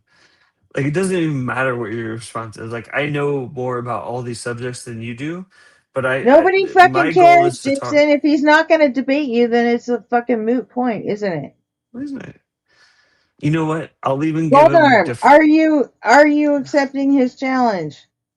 And if so, when can you do it? Yeah, let me know your schedule. I want to mess with your schedule. I'm sure you're very important. And then when you guys set up a time, then you can set up what points you're going to cover. Yeah, you let Gretchen know, and then Gretchen will text me, and like I'll make it happen. Like my schedule's. It doesn't matter what your response is as I try to figure out what the debate is. He already fucking told you like 3 times what he wants to talk about. I wrote him an entire message on what the debate would be about. So, are you too much of a coward to do it? Yeah, of course he is. So you're gonna run before you even. I mean, that's fine. Comment coward. He's a comment coward. All right. You guys let me know. So you've been challenged and you're running. Yes, So, I formally challenged I Golden. mean, And actually, it doesn't even. We can just do a side quest on the Philippines, but I would challenge you to anything in the Bible. I would challenge you to anything about Jesus being the Savior, the Messiah, and I would challenge you to anything that would make the Bible a fact or true. But I do also want to touch on the Philippines and how you're taking advantage of it. see, he's giving you a wide range of topics that you could debate on. And you're too much of a fucking pussy. You can't even say whether you want to or not. Yeah. You can get Defreak as like a tag team. It's no problem. No, he gave you a whole list of things about Jesus being the Messiah. Fuck off, Rachel. Okay. I'm saying the Bible is wrong. I'm saying Jesus is not the Messiah. So you're gonna say fuck off, Rachel, and try to get kicked so you don't have to look like a coward. You're gonna blame so you can blame it on me. Guess what? Not happening. Golden Arm, and I've even been canceled from the channel just like you. Like, come on, bro, just to be. You were not fucking canceled from this channel. I'm just kidding. I'm kidding. Don't worry. You know I don't care. I don't care. I'm messing with you. Yeah. I just like to fuck with you guys every now and then. Pastor Muppets didn't cry when I demodded him. Holy Gore didn't throw a fit. I know. I was waiting. I was trying to wait for you to get monetized. I was gonna be your you first thought it $5 was. donor. You took it so fucking personally. It's like, and like nobody else fucking cared, dude. No, I didn't actually care. I just get petty. I know you did. You got petty for like 2 days afterwards. Yeah, and it wasn't personal. No, I get petty Joker. for fun. I get Joker. petty for fun. He slips into calling me Rachel when he's drunk, and it pisses me off. So now he does it just to irritate me. Well, he's probably also drunk, but I'm a leftist. But when he does it in chat, he does it just to bother me. Just to be a dick. All right, we're good. So I'll challenge Golden Arm to a debate. This is not how you go about setting up a debate. How many professional debates have you been part of, Golden Arm? Who the fuck do you think you're kidding? -1. He hasn't ever set up a fucking professional debate. He doesn't even know what he's fucking talking about. Well, that's why I said -1. You know what? You've been challenged. Formal debates. Golden Arm, you have been challenged. And you... Sorry. You either... Oh, hold on a second. He came up. I'm sorry. Here he is, Jason. Yeah. There. Sorry. I was laughing at Jason, what you're saying. He's up here. You can talk to him now. What's up? Oh wait, we're debating right now. I thought we were talking. I thought we were setting up. Okay, right now. Okay. Yo, what up? So are you accepting this then? Oh yeah. Can't hear you, Golden Arm. Can you hear me? Yeah, I'll grab my back. Yeah, now we can hear you. Okay. Right. I didn't realize we were like right now. Your technology is easier to figure out than Justin's. All right, let me grab it. Let me grab the Bible. Number one, I'm not a coward, but when somebody says I'll debate you on this or this or this or that or this or this or this or that or that, you don't enter into a debate like that, and no one would. So the terms of the debate. Am I here? The terms of the debate. Hear me? Yeah, you're here. The terms of the debate need to be precisely identified so I can prepare, so that if I answer one thing, then I got some joker saying, no, that's right. That's retarded. Nobody. Golden Arm, don't use that fucking word. It's absurd. You know better. I asked what the terms of the debate were, and JMC said anything and everything. You don't debate. You know what? You don't pick the debate topic until you actually know if there's going to be a debate. No, that's not true. That's the exact opposite. Yes, it is true. You figure out what you're going to debate, and then you agree on those terms, and then you go. No. Yes. You don't say I'm going to debate. Okay, then fine. Do it that way. Well, that's why I've called. But if you had, now the Joker's gone, right? Where's the Joker at? Where's JMC? He's here. He's here. He wants to talk about the Philippines and the Catholic Church. I have no clue about that. Oh, okay. He also mentioned something about Jesus being the Messiah. No, I know. So he's all over the board, right? Yeah, exactly. I'm all over the board. That is not how you set up a debate. Period. Unprofessional. Absurd. Oh wow! How many professional debates have you set up before? Unprofessional. I don't need to be. I don't need to have joined one professional debate to understand how these are set up. You don't sit here and say I'll debate you on anything, and then you know what? So clearly, No, you don't do want that. to debate. That's No. it. Just say that then. No. Say, and I'm not and interested.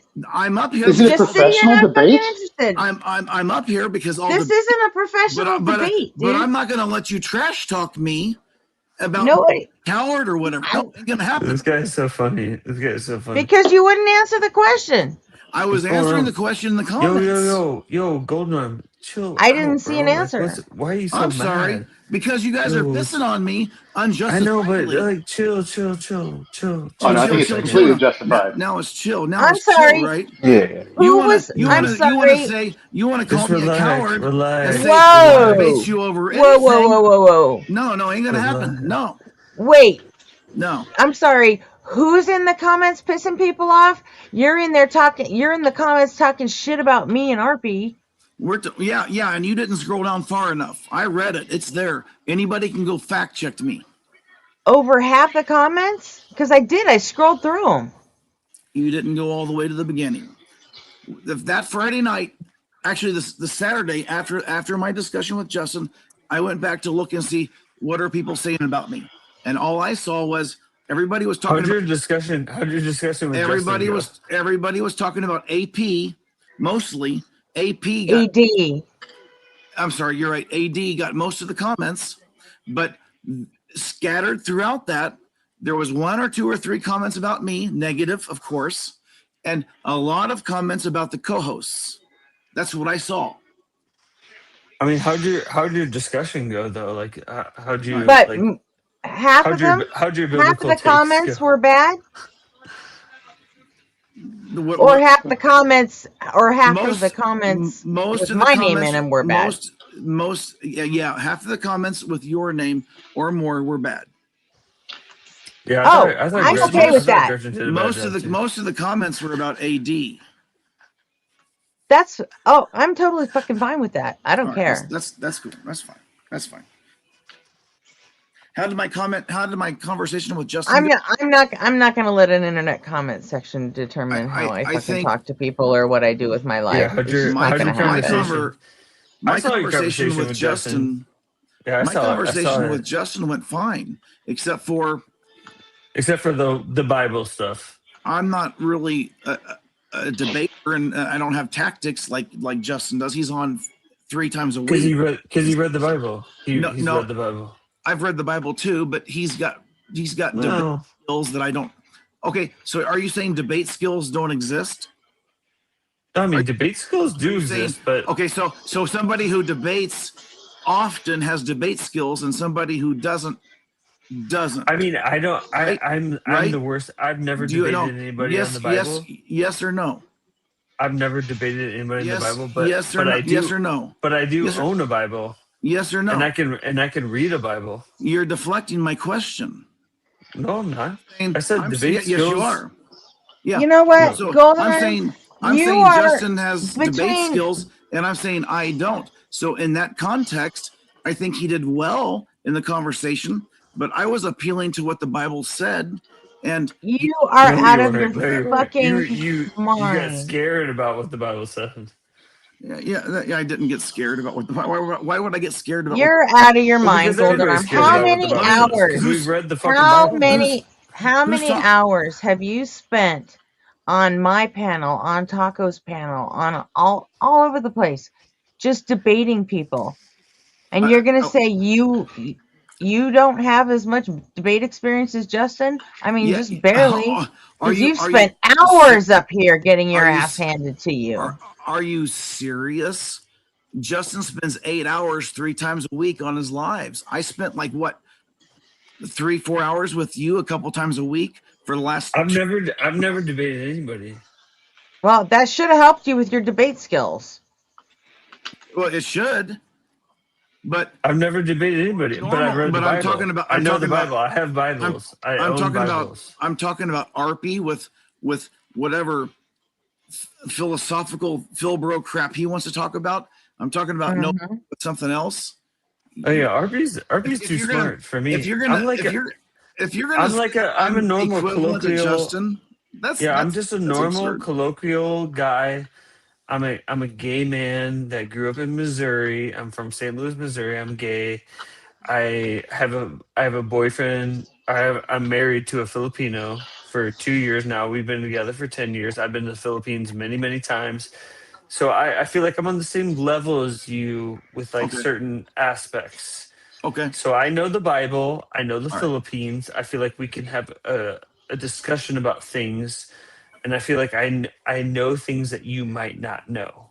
So that's what I'm. I think all of I that's did. true. I believe all of that's true. I don't disagree. Yeah. with I any did. of that. I just did a control F in the comments. My name appears 7 times.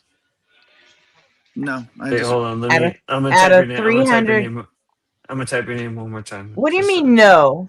Look. No, I think I read more. It doesn't matter. Okay. Okay. No, I stand you by. know I what? stand by. I No. stand by You what I want to said. talk shit? Fuck. Go ahead and talk shit. I But stand by. You know, I want to talk. I want to talk this is to. what we're doing. I Look, want to talk to Gretchen, up Golden here, Arm. right here. See that? 1 of 7. Hold on, let me type. This Let me one type saying this. that I'm always drunk. All right. This one If- laughing at something I said to AD. Gretchen is a great co-host. All right. All right. Is it JMR? Is it Gretchen, or exactly Justin, what? or what? What do I don't know your name. Gretchen, are you kidding Yeah, me you can with call me those Jason. fucking crickets? Jason. Okay. Yeah, you can call me Jason. Yeah, that's it, dude. All right. That's the All right. sum total of the comments about me. Okay. I'll research that and I'll get back to you. Okay.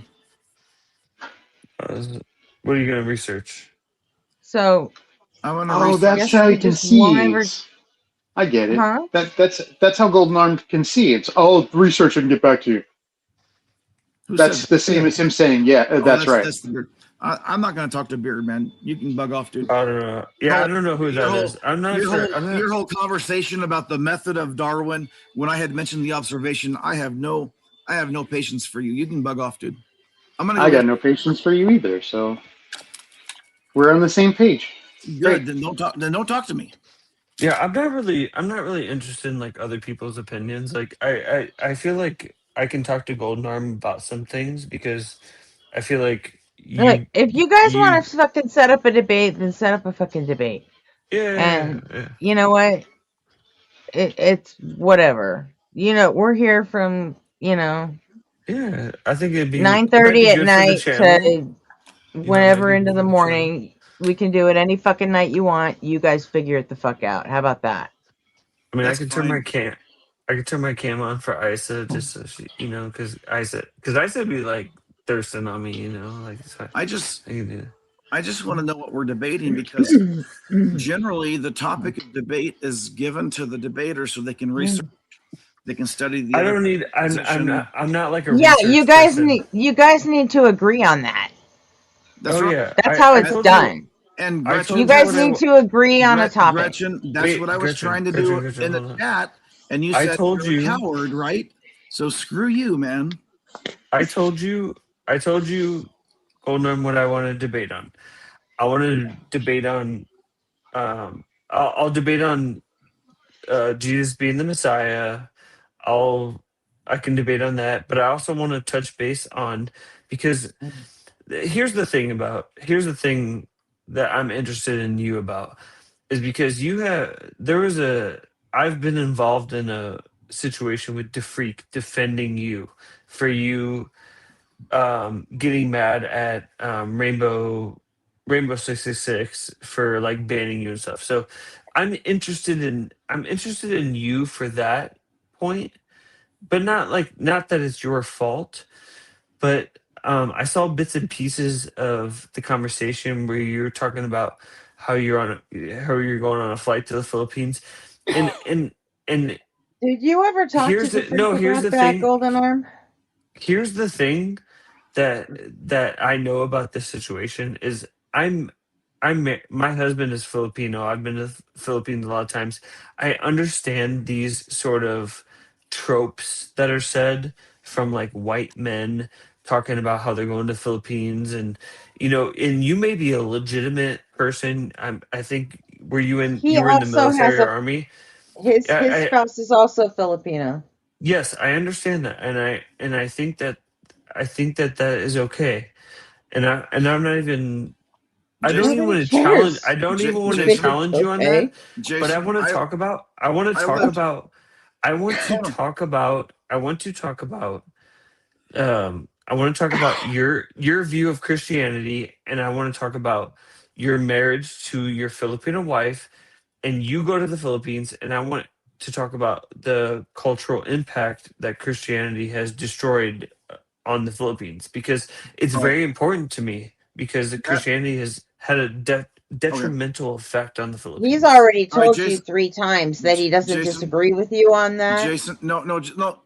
Gretchen, listen, Jason. I'll discuss all of those points, but that's not a debate. You can't debate all. Well, I'll debate the whole Jesus is not real thing too. All right, But all right, I want to talk about. I know. I want to talk but about that- the other cultural But impact. that doesn't. also. But Jason, that doesn't entertain or doesn't even begin to address my wife, my affiliation with the Philippines, my going to the. It just you're all over the place, and you can't call that a debate. No, it's not really, because And I then you think can't. that. And then you and Gretchen can't sit there and call me a coward for rejecting your smorgasbord. No, it's very. I can call you it's not a anything I smorgasbord. want And at that's any that's time. very related. Obviously, It's and I can very call you related. whatever I want, like I just showed you a few minutes. No, ago. you're And you're you a do goofball. you The point and you is- do You're a goofball. regularly. It's very related. The point is this: is I will discuss anything that Jason wants to talk about with all of those Yeah, topics. of course. I have opinions, but that's not a debate. Yeah. Okay. So how about this debate? How about me being gay is deserving of death? We'll do that debate. Well, that's pretty easy. I mean, that's just, in my opinion, what does the Bible say about sin and homosexuality specifically? Who the fuck cares what the Bible says? All right, so it's not really about that. It's about the legitimacy of the Bible. What do you mean who cares what the Bible says? Isn't that a big fucking part of it? Yes. No. So I want to talk about. I will debate you on the legitimacy of Jesus and what the Bible says. That's what we'll do. And then I just want to do like little side quests about the I'll Philippines. debate Like, you it should on be what fun. the Bible says. Yeah. So You need to be a little more specific than that, Jason. this is what I was doing, Gretchen, in the comments. I was like, be more specific. What are we going to debate? And you're calling me a coward, and that's why I'm. Oh my god, dude! Otherwise, I wouldn't be up here. I'm not a coward, but the inspecificity. What do you want to debate? What do you want to prove to me I as don't- an I don't- atheist? What would you like to prove to me as a gay atheist? I don't What have- am I doing wrong? I don't have anything to prove to you, man. No, I'm doing nothing wrong. I'm a gay atheist and I'm good to go. I'm going to heaven too. I think a gay atheist is on their way to hell. Okay, so I want to talk to you and- about that. So and- you tell me about and that, possibly- and I'll debate you about that. And possibly annihilation. I'm Okay. determined on how I feel about hell right now. I think I don't think hell is. Part of me thinks hell is eternal consciousness. Okay, perfect. The So other I wanted hand to says I want to it's debate you. annihilation. I want to debate you on me being a gay atheist, and I want you to tell me like what is going to happen to me, and I want to use scripture and talk about that. That's what I want to debate you on. Okay. So You know what? You want to If debate? you guys want to set it up, that's fine. You can do it on this channel anytime you want. Jason, don't be this Yeah. drunk when you show up. Don't be What's this up? fucking drunk because I won't. I'm not going to do that. Is he drunk? Me? Yeah, you sound fucking drunk, Who, me or Jason? I'm literally Jason. drinking. I'm actually talking to Jason this time. All right. I'm drinking a blueberry kombucha right now. I'm I so don't- wasted. You sound fucking drunk. I've been on Okay. the channel all night long in the chat room. Okay. Gretchen never sounds drunk. No, I always sound drunk, and I admit that, but it's not because of the shit that I'm saying. It's just because of the way that I speak. All right. Well, It's my lisp, and I get it, and Jason, that's fine. I'll meet you All back. right, I get that Gretchen, I always I can sound drunk. guarantee- It doesn't guarantee mean you that right I now- am. I can guarantee you right now, Gretchen, that I'm not drunk. I'm drinking a blueberry kombucha right now, and it's That's probably like 0.05% alcohol content. That's what I said last week. Well, then why are you bouncing around like a fucking, like a bee? You want to set this up? Fucking set it up. You Like said dial that this is your down, channel. I thought this was the dial AC down, network. huh? I thought this was the AC network. I was trying to get you guys some. You're the I'm one that wanted I'm this trying to help fucking your debate, channel. Jason. You wanted a debate. Yeah, I want to debate Golden Arm. I want to talk to him So about. what? You fucking snap your fingers and I'm supposed to do all the fucking work for you? Work out a No, fucking topic, work out a fucking time, and a date. Jesus Christ. That's all you gotta do. Gretchen, it's cool, man. Hey, Jason. Oh God. Tomorrow. Am I drunk? You two are both grown ass fucking men. Figure it I'm the like a fuck raging. out. I have a Tomorrow in the chat. raging grandma Tomorrow, like yelling at me like I'm. Let's talk about this a little bit more tomorrow in the chat, and we'll get something set up. Yeah. I'll talk to you, man. I don't have any problem talking to you about any. Yeah, we're cool. Look, chill. Look. Jason, when Golden Arm sounds like the fucking rational one, Yeah, no. I'm you totally blame fine me here. for thinking that you sound drunk? No, I'm not even drunk. I'm not drunk. I literally want to talk to him about this. Like, you guys can see me on the Okay, cam. so- Like, here. How do I put the cam on? Chrissy, that's not Jack. That's not the Bible, Jason. Yeah, here. No, it is not the Bible. Yeah. So I'm totally cool. Like, I want to talk to I want to talk to Golden Arm about it's these not just issues. me. He sounds like wasted, right? No I'm comment. so wasted. God, I'm so wasted. Look, You're not tracking the conversation, Jason. I have no clue what the fuck you're talking about. Like, I don't even know why you're here. Like, That's the problem. okay. All right. You don't have a clue what we're talking about. Golden Arm, we can. Like I we said, can discuss Golden this. Arm I do actually want to. sounds more reasonable than you right now. I'm always reasonable. Yeah, No, Golden you are. Arm- No, Golden you're Arm- not. Golden Arm is like Golden Arm. Golden Arm. This is sponsored by Golden Arm. The show is sponsored by Golden Arm. That dude's drunk, man. You're drunk, dude. Let's Dude, talk I'm tomorrow, wasted. right? I'm so wasted, dude. Hey, Jason. I'm We'll talk turned tomorrow up. in the chat. We'll set something up. We'll have a good time later on, right? All right. I'm gonna get out of here for now. All right. I love Gretchen to death, but I'm confused right now. I'm very confused. Yeah, I don't know what you're confused by. All right. Later. Thank you. Oh, Gretchen. What? I love you guys. You see any of my chats about the question of whether or not it's like illegal to steal AI songs? Like, can you steal some taco songs and play on your channel? Is that legal? Technically, yes. Pure imagination, pure imaginings for puddles. If they haven't been copyrighted, then technically you can't steal AI music. That's what I thought. See my pussy? But anyway, But I'm not gonna steal Taco's music though.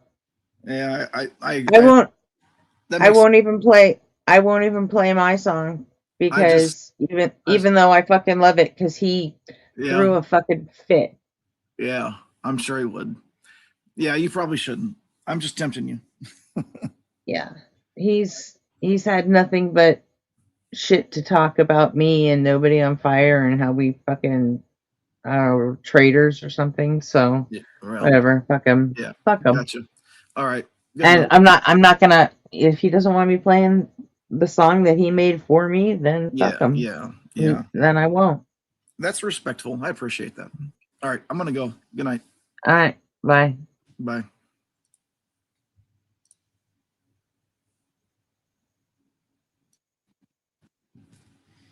So.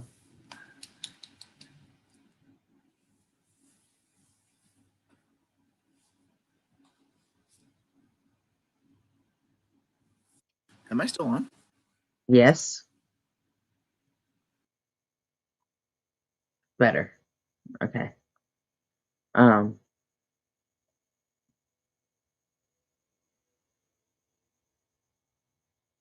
Jason, talk to the chat, man. I'm not the only one that you're appearing, inebriated to.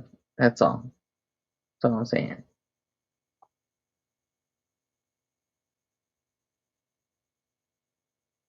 So, there's that. Okay, back to Joel's set case and the skeptic. From Herod and Jesus was born. Matthew says that Jesus was born during the days of Herod, and Luke says that Jesus was born after Quirinius annexed Judea from Herod's heir after Herod's heir couldn't pay his tribute.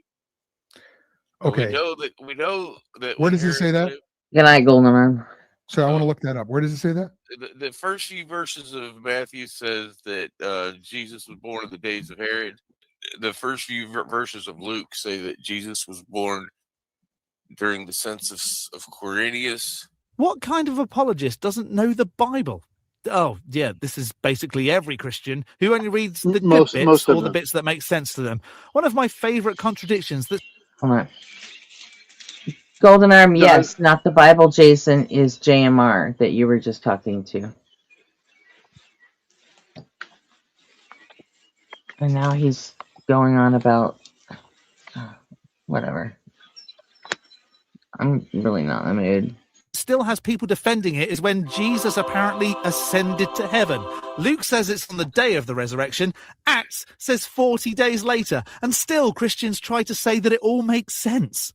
Now, we know when Herod lived, and we know when Quirinius annexed Judea. Okay. Herod, according to Josephus, Herod died in 4 BC. The annexation of Judea by Quirinius was in 680. Okay. So yeah, there is an explanation for this. Yeah, there are a lot of ad hoc explanations for Yeah. So you posited completely without evidence. Yeah, well, it's not without evidence, obviously. Oh, what evidence? We have these two. We've got these two historical accounts, and your problem is that whatever I say to explain, like, while there was a stint of Quirinius being a governor earlier, like no, that didn't happen. That's no, you had no evidence. Here's the problem. I asked you for evidence for atheism. You're trying to tell me that you have found what you believe to be an irreconcilable contradiction in the Bible. See, he just won't let go of it. He thinks he's the, like he's the big answer to Matt Dillahunty. Give me your evidence for God. Only he's going to throw in atheism and... Yeah, but atheism isn't a claim that needs evidence. I know it's not, but he's not going to let go of that, though. He's continuing to frame atheism as a belief system, as its own religion, and he thinks he's cooking. He's cooking without gas. What's that? He's cooking without gas. Like the stove is off, but he's got a pan totally on the element. That's how much he's cooking.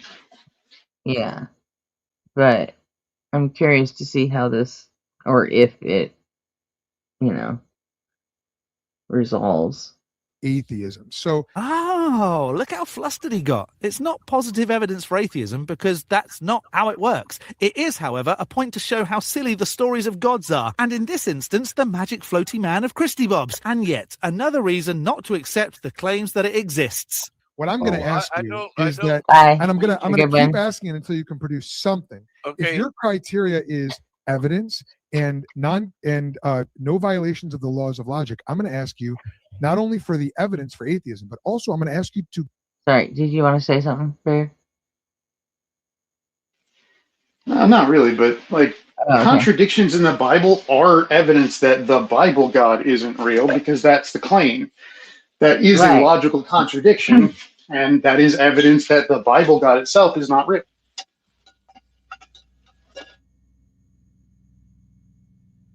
Yeah.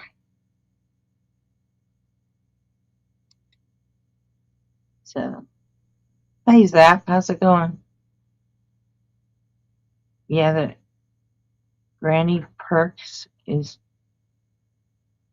You know what, Jason? Get fucked.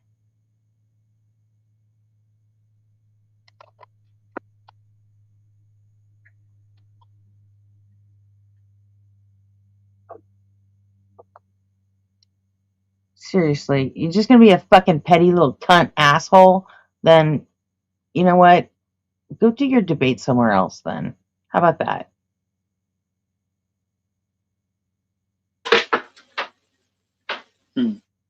You're being an absolute dick, Jason.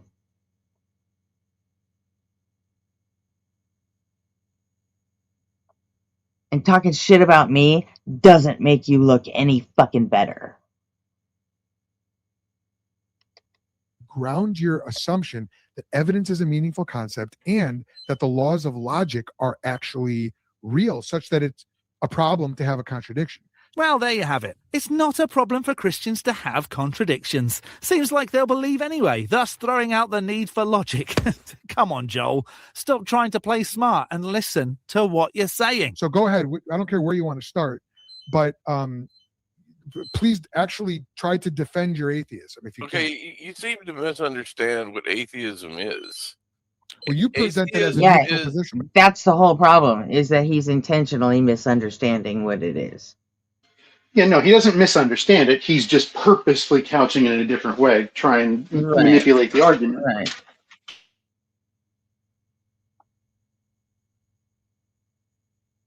I accused you of what, Jason?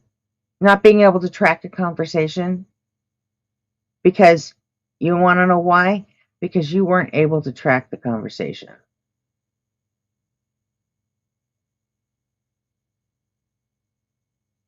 And okay, fine, you're not drunk. Why are you unable to track a fucking conversation then?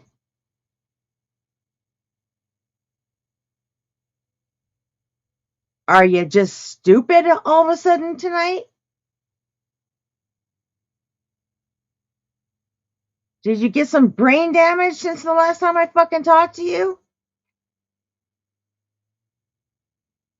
You're gonna cry about calling you drunk? Hey, at least that's an excuse for why you're unable to track a conversation. And I'm not the only one that fucking noticed it. I don't want to go down this path? Really? Cool. Why not? You're not going to threaten me, Jason. I'm sorry.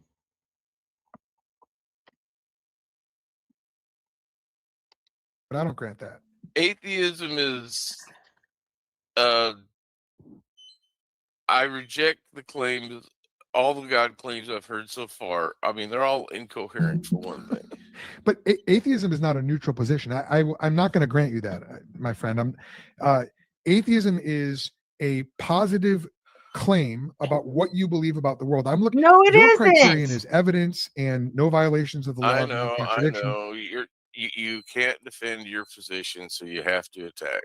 Bingo. He's desperate for Rembrandt to say that there is no God, rather than I'm not convinced there is. Quit shifting the burden of proof, Joel. And you know what?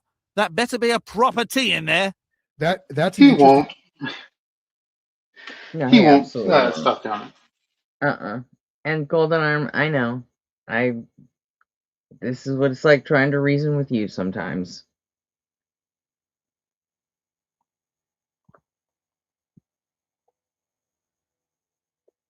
So.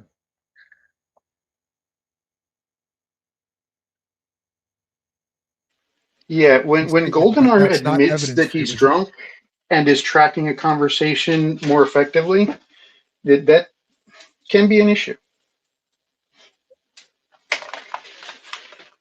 Yeah, it can. But, you know, he's gonna go all fucking petty and start trashing me. It's fucking nuts.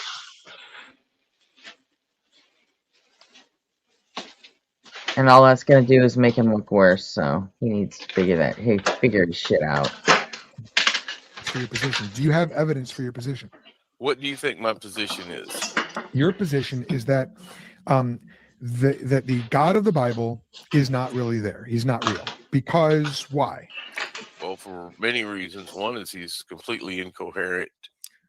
Two, he violates the law of non-contradiction. Okay, so now we're getting somewhere. If it's specifically the God of the Christian Bible, then its own words describe it as loving, all-knowing, and all-powerful. But then its actions go against all those things. It didn't seem very loving for killing children. Didn't know which houses to skip over, and lost a wrestling match with Jacob. Not to mention, if it was all-knowing, loving, and powerful, it would know what it would take to convince me of its existence. It would want to, because it's all-loving. It would be able to get past even the hardest of hearts and free will, blah, blah, blah, with its ultimate power. Sounds pretty non-existent to me. So your specific... Joel's stupider than that. Type of He's atheism. stupider than that. He said that atheism is not believing in the God of the Bible. That doesn't make you an atheist, just not believing the God of the Bible. It just shows that he thinks there aren't any other gods. I could believe in Brahma or Vishnu and not be an atheist and still say the God of the Bible is wrong, is not real. Right. That's insanity. Yeah, he's totally not going to give up on this avenue of attack, because that's... How can you be that fucking dishonest, man? That's just ridiculous. Adopted because you believe that you have found contradictions in the Bible, which would you say it's fair to say you would view those contradictions as evidence that your atheism is true? Oh, so no, I find the contradictions in the Bible as proof that your position is false. And thus, not convincing, leading one to not be convinced, and therefore, atheist. Well, no, but that's not what I asked you. I asked you for evidence I for your told you position. the conclusion I drew from it.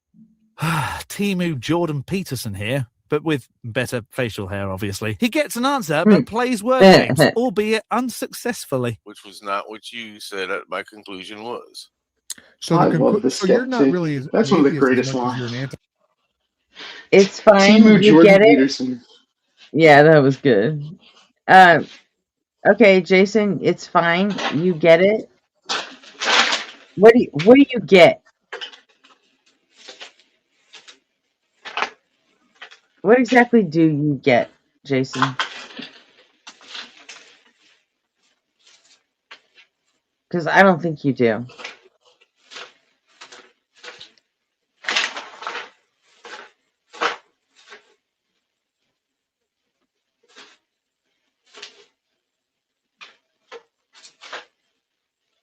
And listen to Fisticuff, because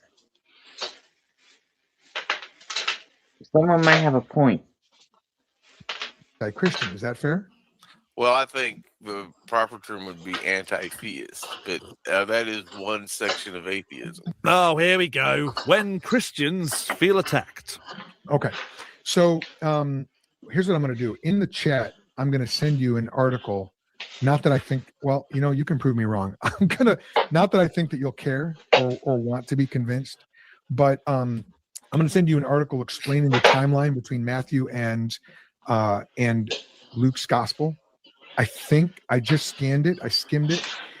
If you're actually interested in discovering, I'm not really interested in. I thought you might not be. But I'm trying to give you the benefit of the doubt. Posited with no evidence whatsoever. Why would he be bothered by some verses or timelines when it comes to the Bible? No one cares. Yeah. So I literally just gave you in the chat. In fact, I'll post it in the. All right, I see chat. it. When I get off, I'll So read it. But I see. Okay. So here's what I just did. I posted it. You see what? I see a lot of the atheist content creators go with this argument, the contradiction between Mark and Luke for the nativity narrative. But I find that contradictions that exist within one book are more powerful than ones that exist between two different books because of different authors. So within Luke himself puts the timeline like impossible. Big contradiction with Pontius Pilate. If Jesus was born in 6 AD under the census of Quirinius and was 33 years old when he was tried, it would have been 39 CE when that trial happened, Passover 39. But we know that Pontius Pilate was recalled back to Rome in 37 and was not in Judea as the governor of Judea in 39 when Jesus was crucified. He couldn't have been overseeing the trial if Jesus was born during the census of Quirinius. That's within one book, bigger contradiction. That's true. I think contradictions within the confines of one book, yeah, absolutely. I think that gives more weight to a contradiction, that it's, Yeah, it's one author rather than between two, because I can always accept that two different authors saw things differently. But you get contradictions within one book, that's a bigger deal to me. I think it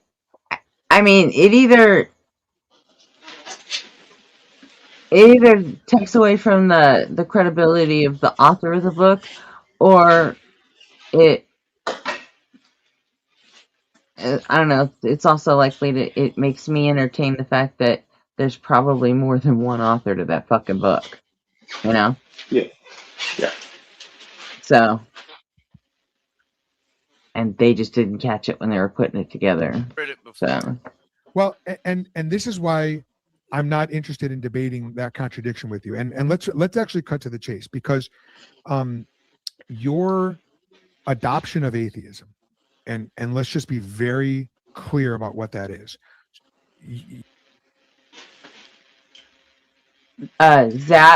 West Hollywood is the gay area.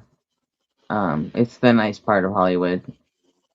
East Hollywood is the ghetto part. You called yourself an anti-theist. You've tried to appeal to violations of the laws of logic, and I haven't gone straight into this because I really wanted to understand where you were coming from. Which I'm willing to bet you still don't. There's bound to be another instance of you asking for evidence. He then goes on a tirade of trying to catch the caller out on a definition of logic, which is detracting from the main point. So, we're jumping. But you can find the full video in the description. We're jumping back into, after all the dumb stuff, trying to catch the caller out. Here's Joel putting words in the caller's mouth. The laws of logic as immaterial concepts must exist in a mind. And if you're talking about transcendent laws of Beard, I'm going to mute you, so if you want to talk, just unmute first. Okay. Okay.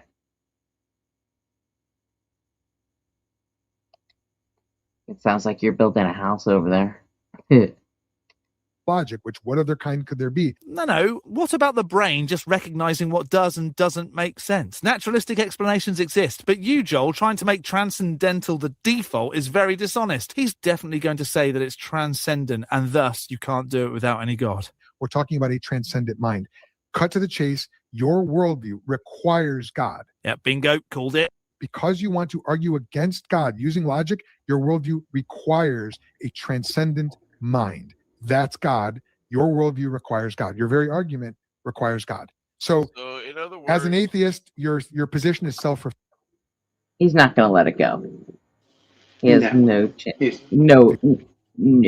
That's not part of the game plan. Precepts never do let it go. Feel free to try to true. against it. to defend your own position and instead attack mine. Your worldview is, here's the defense of my position. What you're saying My about position, my worldview is position not has really relevant to the conversation.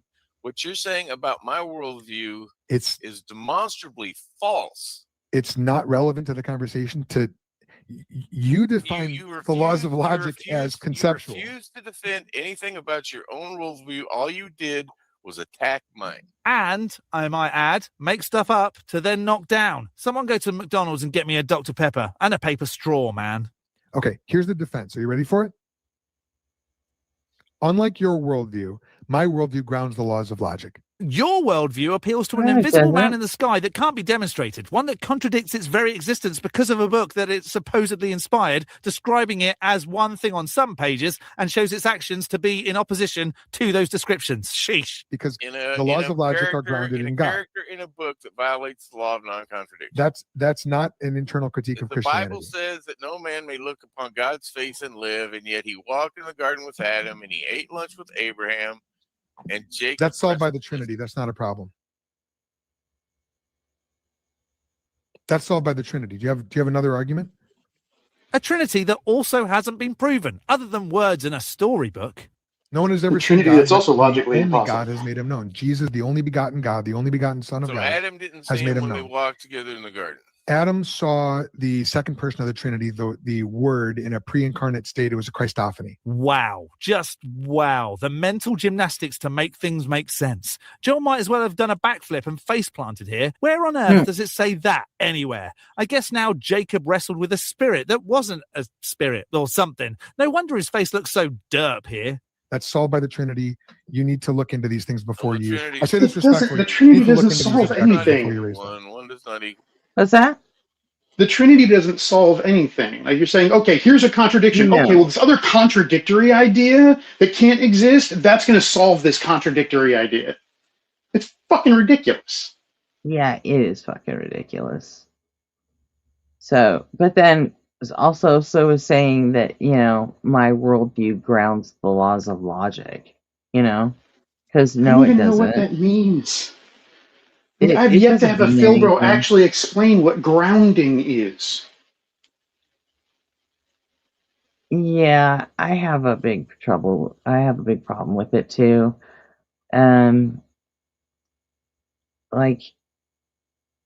I don't think it needs to be grounded. I don't know. They don't know what to do with that, though. Like, you want to talk to me about grounding logic? All right. Or grounding morals? All right. Tell me why the shit needs to get grounded at all. Start there. I mean, electrical circuits sometimes need to be grounded.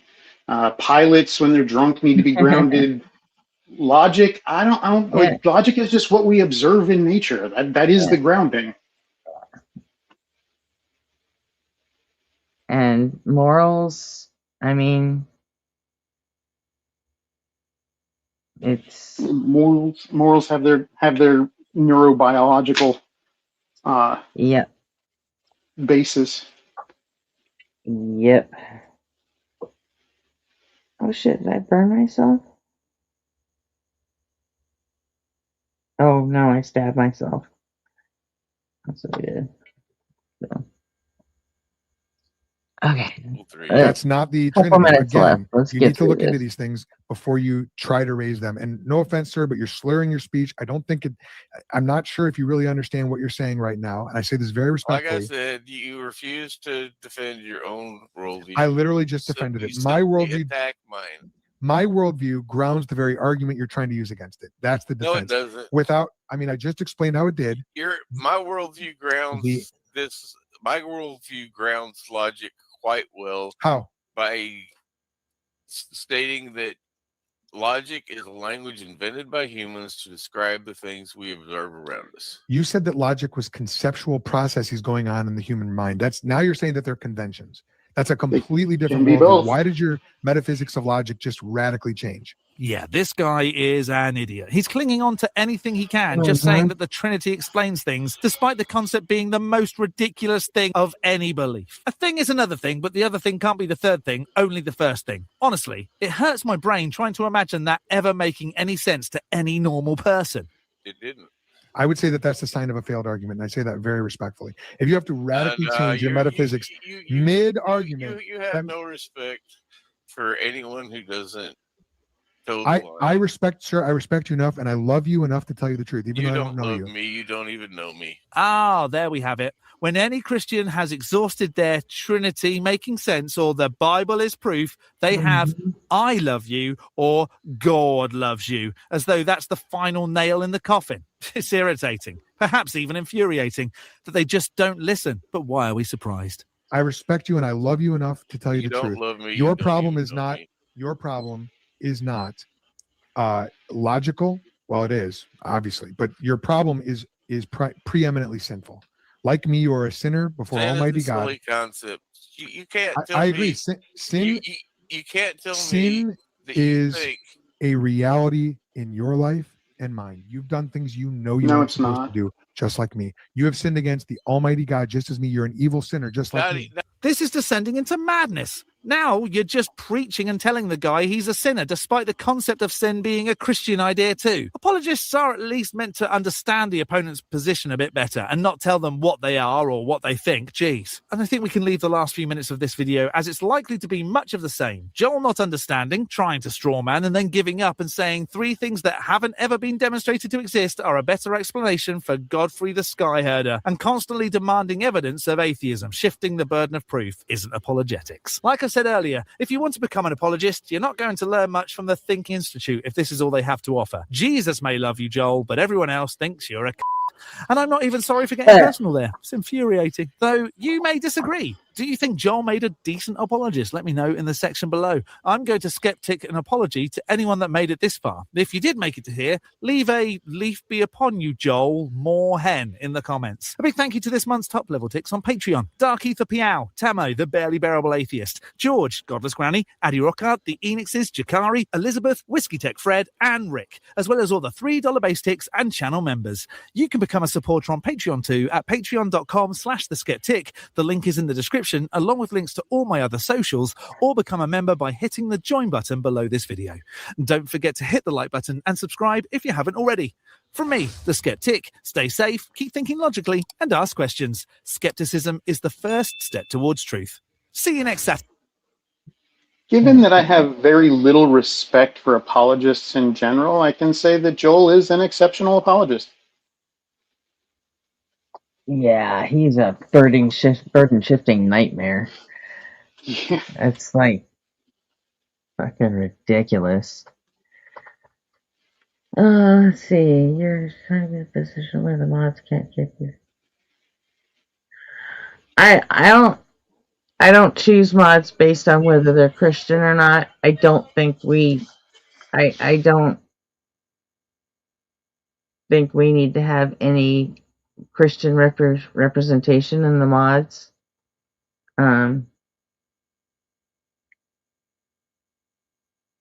And I also refuse to let my mod panel become something that somebody wants to get so they can protect themselves, so they don't get timed out, or that's just not, I'm sorry, that's not the way I work. And other people might do that on their channels, but no.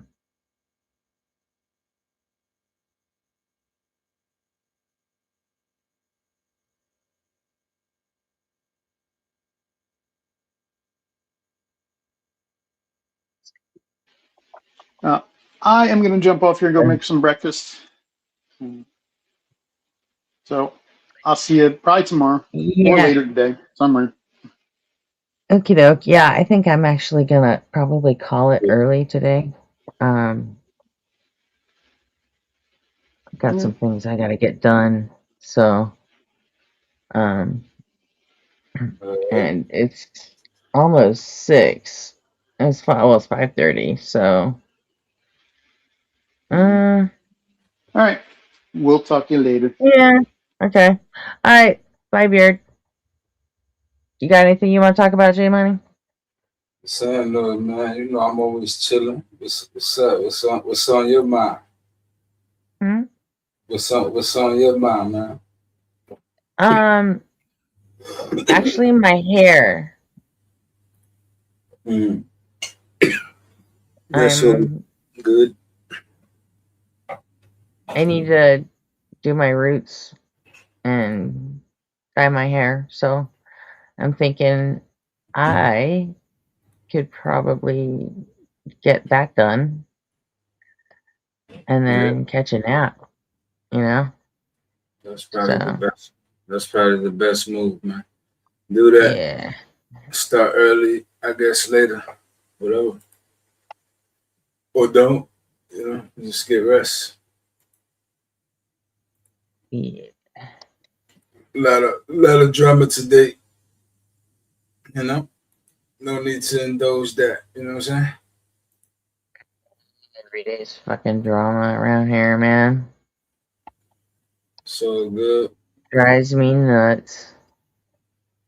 Just can't What let song you want to hear on the way out, J Money? What about you, chat? Anyone have any songs they want to hear?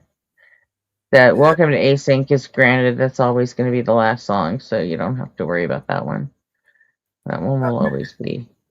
I don't really know the selection. You know what I'm saying? I gotta look at the selection because I don't really know Nobody on Fire song. You know what I'm saying? That's the only song I really know off the top. Like the other ones, like you gotta refresh my memory on them. It's Dr. M's Nobody on Fire song, Unaffected. There's Earth to Fildos, and then McTime song, and I Used to Be an Atheist, the BMF song, the Rock Hard for Doug song, and Figure 8. I guess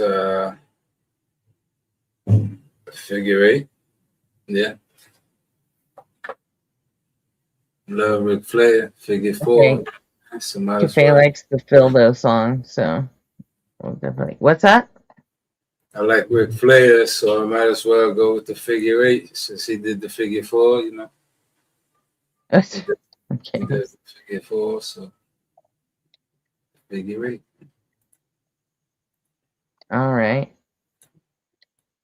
Figure 8, Fildos, and then Async.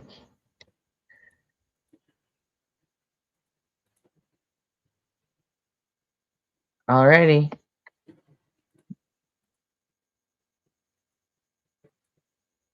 Sounds good to me.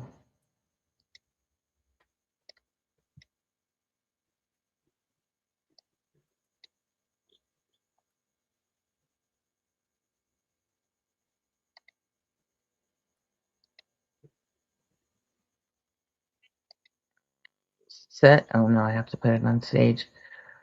Okay. I'm gonna kick you, J Money. Alright. Alright.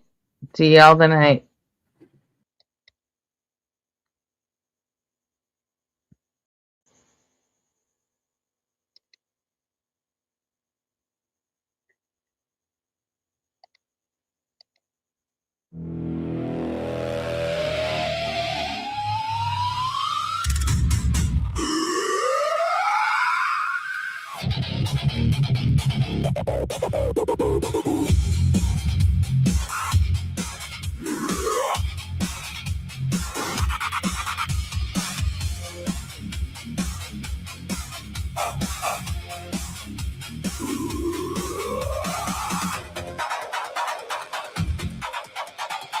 You talk in circles, but it's worse than that. You spin around and never find your way back. Round and round while you twist and turn like a figure 8 that never learns. You think you've mapped infinity's face just because you're trapped inside your maze. And if your mind can't comprehend the scale, you declare that everybody else must fail. You draw the limits of your tiny frame, then stamp the universe with your God's name. Round and round, twist and turn. Watch another bad conclusion burn. You call it wisdom, call it fate, but you're just trapped in a figure 8. Round and round, nowhere bound, lost while claiming higher ground. You think you've solved eternity, but you're choking on infinity.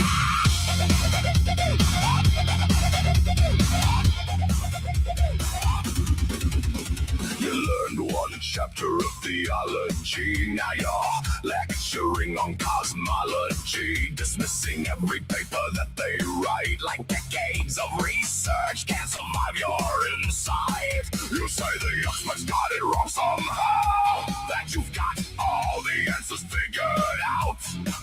But if your theories really change the game, where's the Nobel Prize beside your name? You shot from mountains made of sand and call it understanding. Round and round, twist and turn, watch another bad conclusion burn.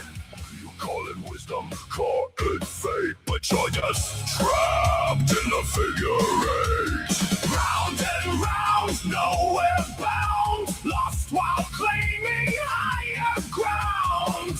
You think you've solved eternity, but you're choking on infinity. Nowhere. No prize, no proof, no revolution made. Just another sermon dressed up as a grenade. You reject the evidence, rewrite the score, then wonder why nobody's buying it anymore.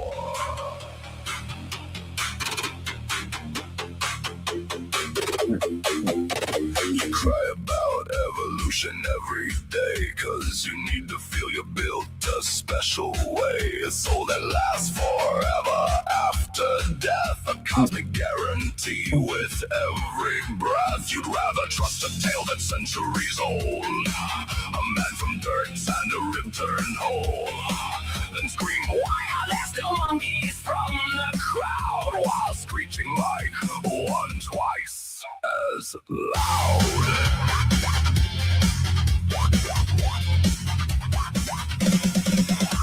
You love telling atheists what we believe, inventing things that we never conceived. You paint us monsters bitter and obscene, then act surprised when we don't fit the scene. You think you know us, think we're cold and mean, but we're more caring than you've ever been. No threats of hell, no promised reward, just helping people because they're worth fighting for. Round and round, twist and turn, watch another bad conclusion burn. You call it wisdom, call it fate, but you're still trapped in a figure eight. Round and round, nowhere bound, lost while claiming higher ground. You think you've solved eternity, but you'll never own reality. Round and round, figure eight. Round and round, too blind to see, you're going nowhere.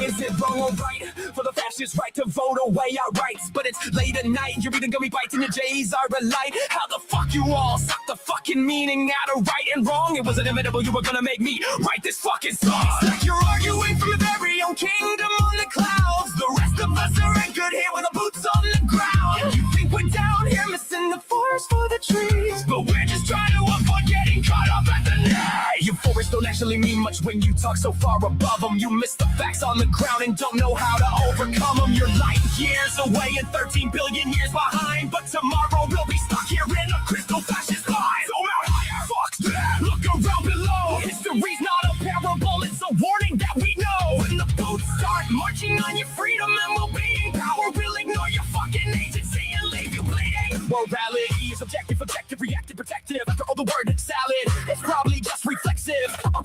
You adorn us with thesaurus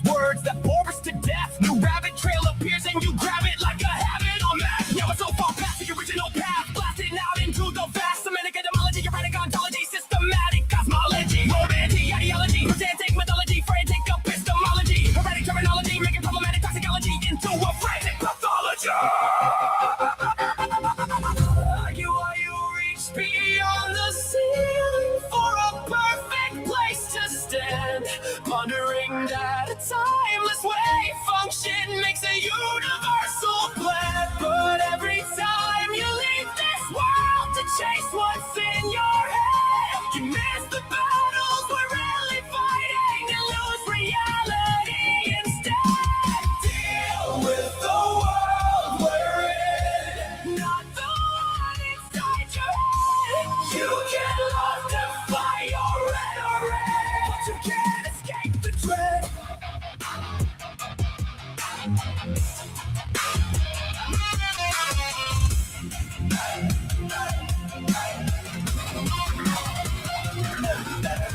Every conversation spirals into lexical gymnastics, twisting every honest question with metaphysical mechanics. Consequence ain't coming from light years away. It'll come from the choices that we make every single day.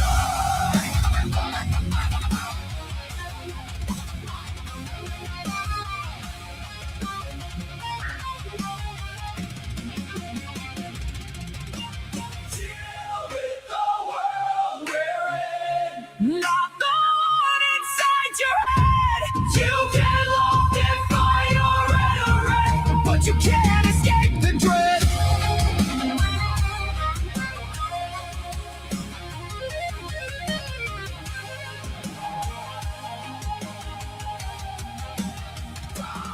We do our best to hang with you.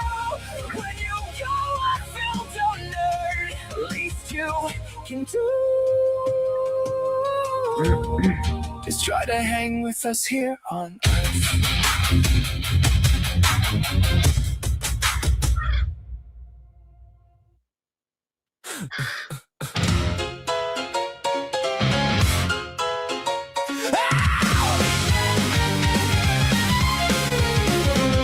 You dress up doubt in velvet robes, throw dead men's quotes like holy stones, name drop Plato and wave your hands like a mystery will make us understand. You sell transcendence cheap online with cherry-picked and twisted lines, a sermon built from smoke and mirrors, preaching louder cause the truth gets nearer. You claim spirituality, philosophy and historicity, but all you got is sophistry.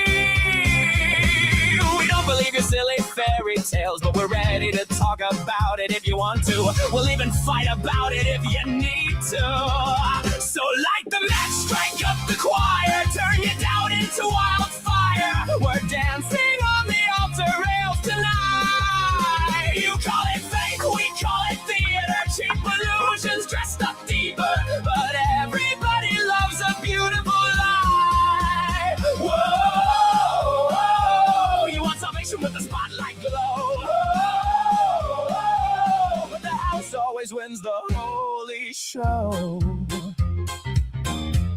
Oh, you wear gullibility like couture, but every answer sounds rehearsed. You quote the saints, ignore the science, then call your contradictions guidance. A martyr complex in high heels, selling wounds that never healed. You need an enemy to justify the glitter in your bloodshot eyes. You claim spirituality, philosophy, and historicity, but all you got is sophistry. We don't believe your silly fairy tales, but we're ready to talk about it if you want to. We'll even fight about it if you need to. So light the match, strike up the choir, turn your doubt into wildfire. We're dancing on the altar rails tonight. You call it faith, we call it theater, cheap illusions dressed up deeper, but everybody loves a beautiful lie.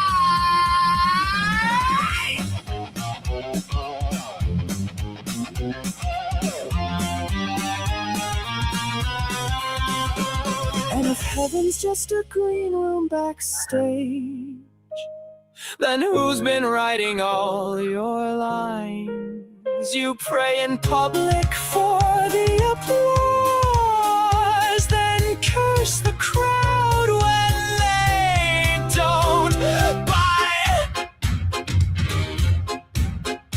By the way, darling, not sure if you know this, but we absolutely noticed that your family values venom has infected your whole system now. It's dripping on your ballots, making every vote a weapon. and your blind faith inspired prayers are now our crystal fascist nightmares. Light the match, strike up the choir, watch the city drown in fire while angels smoke outside the venue doors. You wanted prophets, you got performers, broken hearts and false informers, singing hallelujah like it's war. Well, now welcome to Async, where we just wanna know